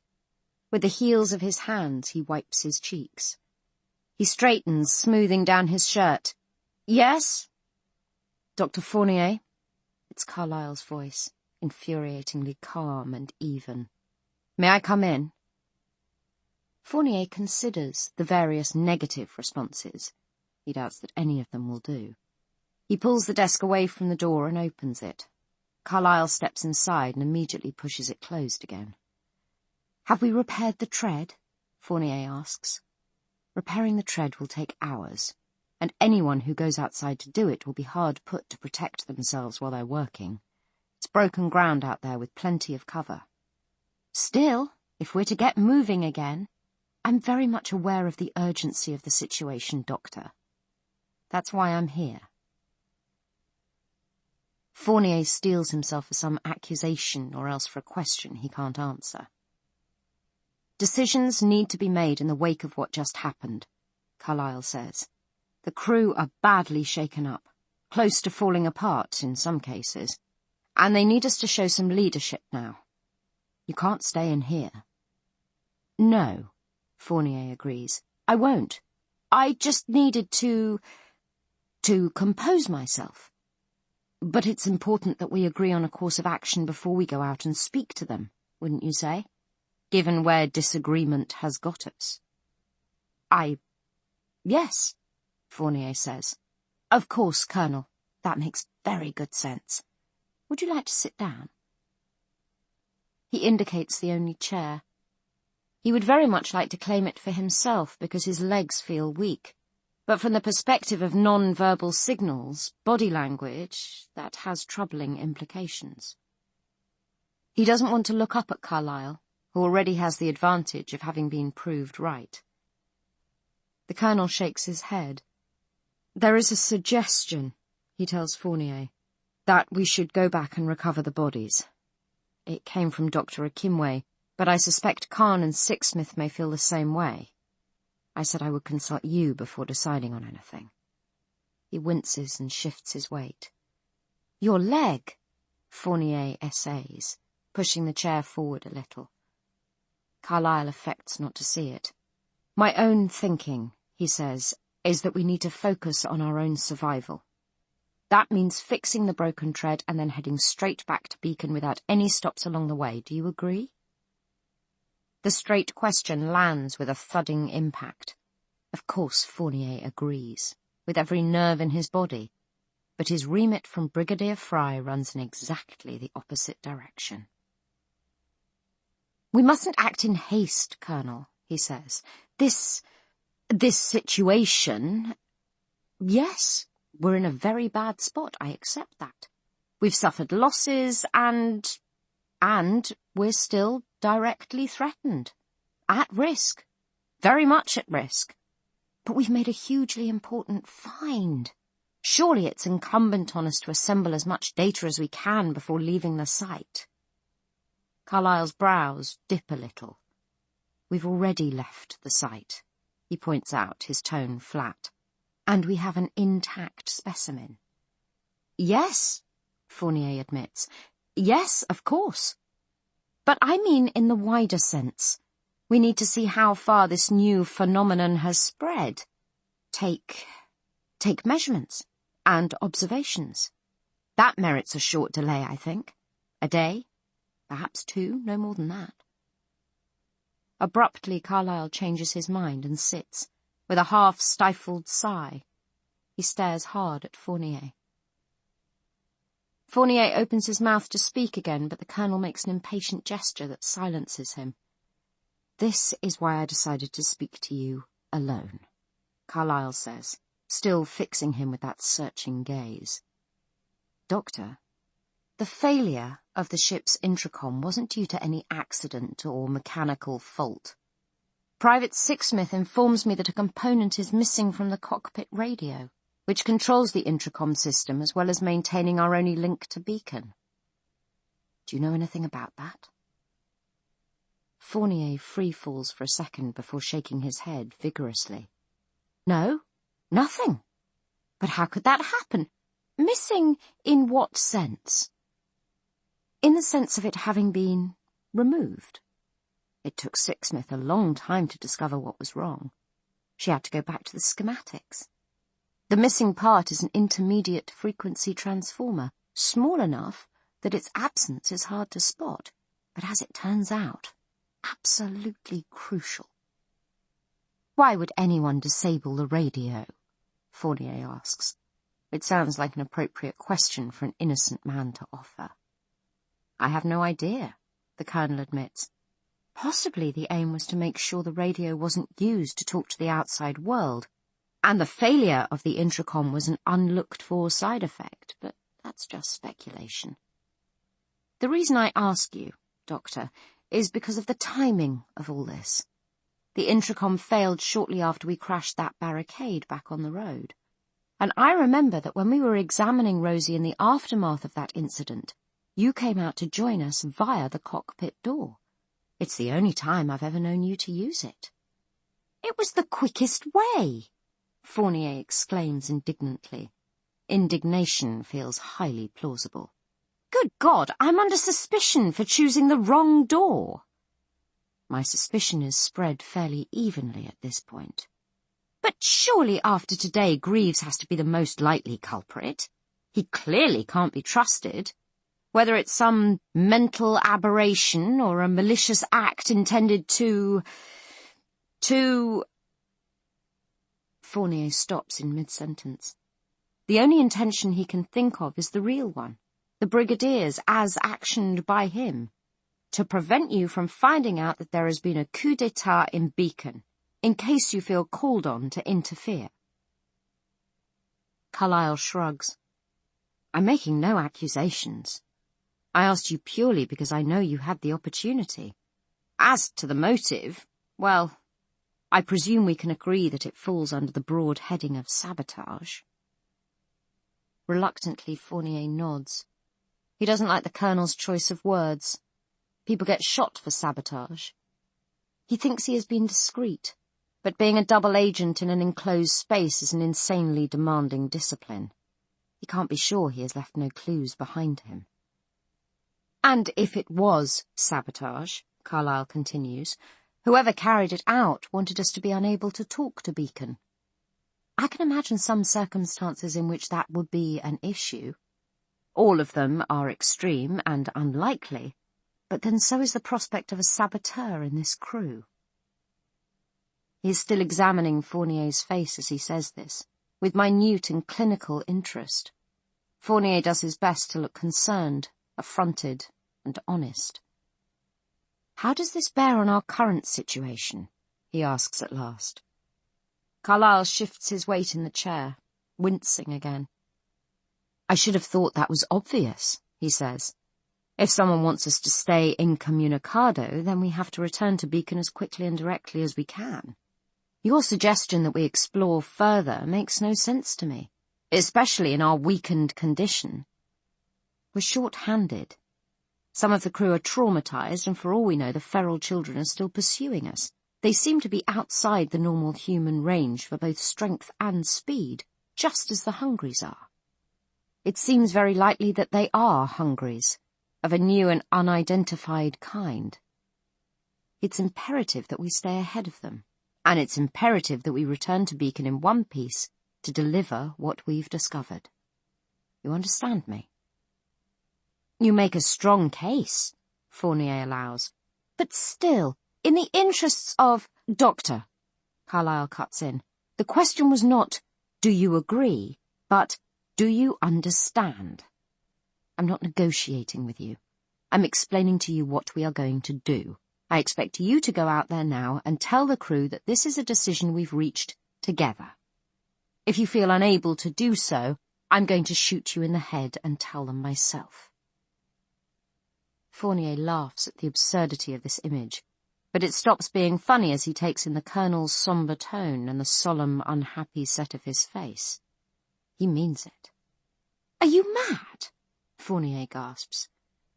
Possibly, the Colonel says, but I don't believe so. At any rate, I'm fully cognizant of what I'm doing, and I'll take full responsibility for it. I intend to get this crew back to Beacon alive. If you propose any course of action that exposes them to further danger, you make yourself an active threat, in which case killing you becomes the least of several evils. But, appalled, Fournier tries to cling to rationality. You can't just threaten me like that. I don't do it lightly, Doctor. When we get back to Beacon, you can report that I coerced you and threatened you with violence. I won't contradict you. In the meantime, of course, it will have to be our secret. As I've already told you, I don't want to compromise morale when it's at such a low ebb. We share this command. I have as much right as you to say what the mission is. Up to now, yes. Not any more. The Colonel draws his field pistol from its holster and lays it across his lap.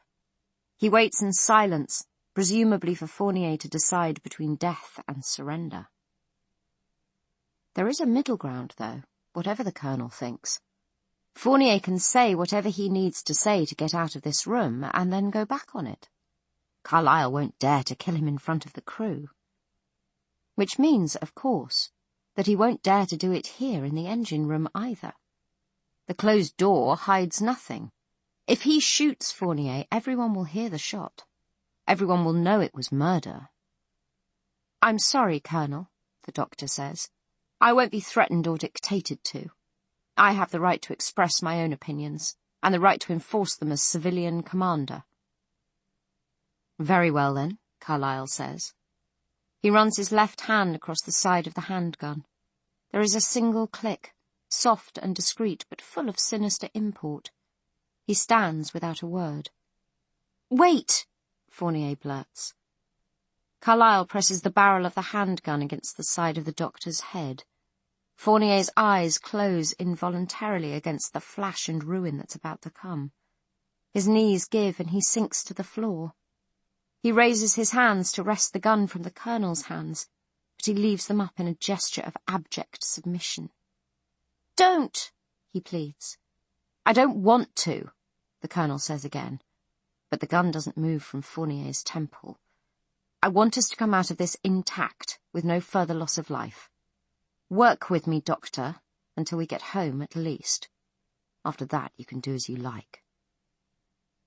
Fournier can taste bile in his mouth. He thinks he might be about to vomit, which would make his humiliation complete. I'll work with you, he says, the words thick and oily in his mouth. I promise. The cold pressure at his forehead goes away. Thank you, Carlyle says. You are sure, Dr. Fournier, that you don't have that missing radio component? If you did, we could contact Beacon right now. Make a full report and get our orders direct.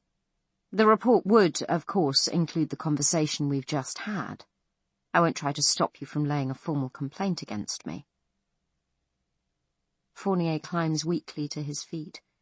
He feels strange and distant from himself, tingling and prickling with dread and nausea.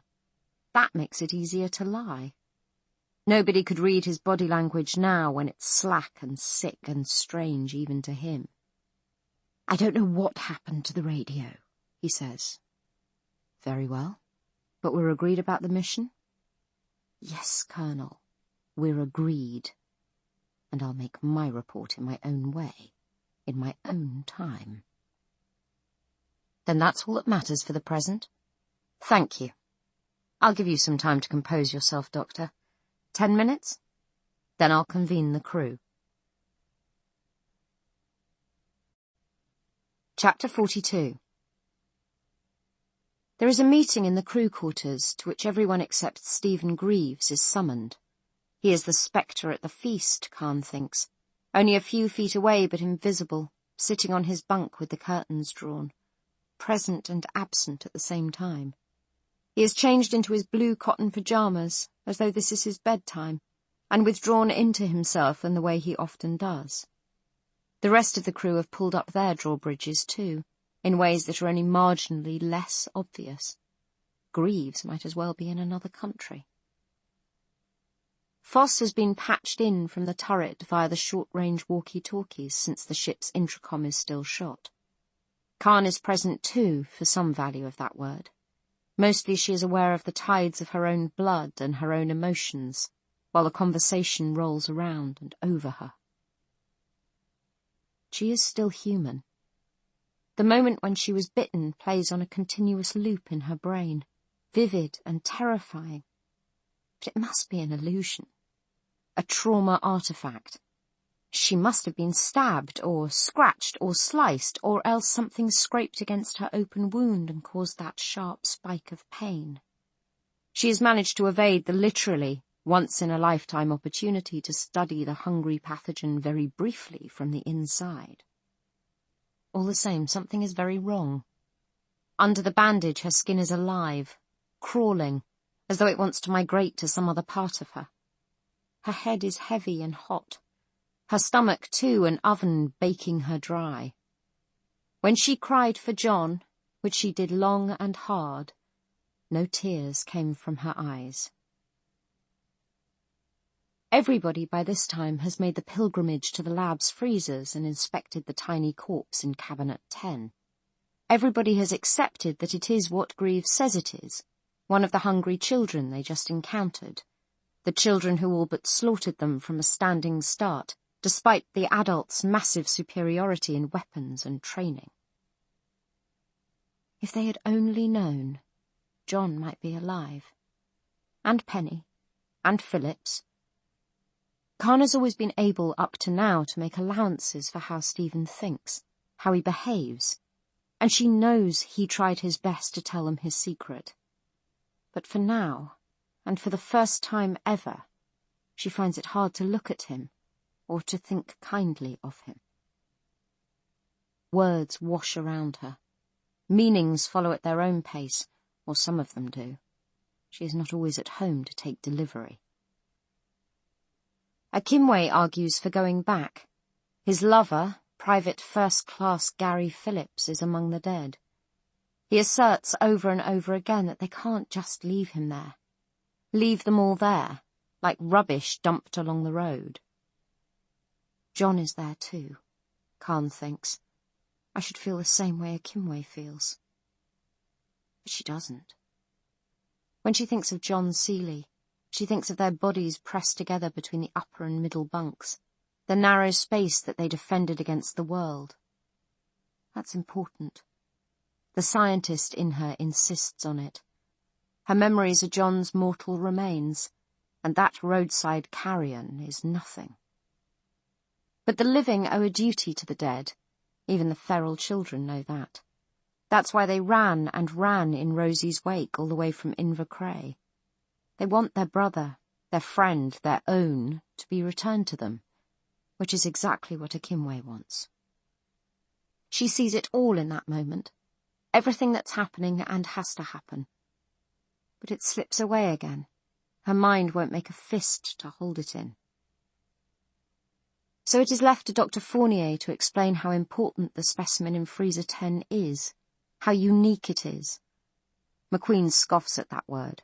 How can it be unique when they're surrounded by the evil little fuckers? And it's true that Fournier's words ring a little hollow right now. In fact, everything about him is hollow. He looks like a cardboard cutout of himself stood up as a point-of-sale display in the days when smiling faces sold things. Not that he's smiling. The children are, or seem to be, something completely new, he tells the silent room. They are infected, but they can still think. Properly focused research might be able to pinpoint the mechanism involved and then duplicate it, to find a cure or a vaccine. This is the single most important discovery anyone has made since the breakdown began.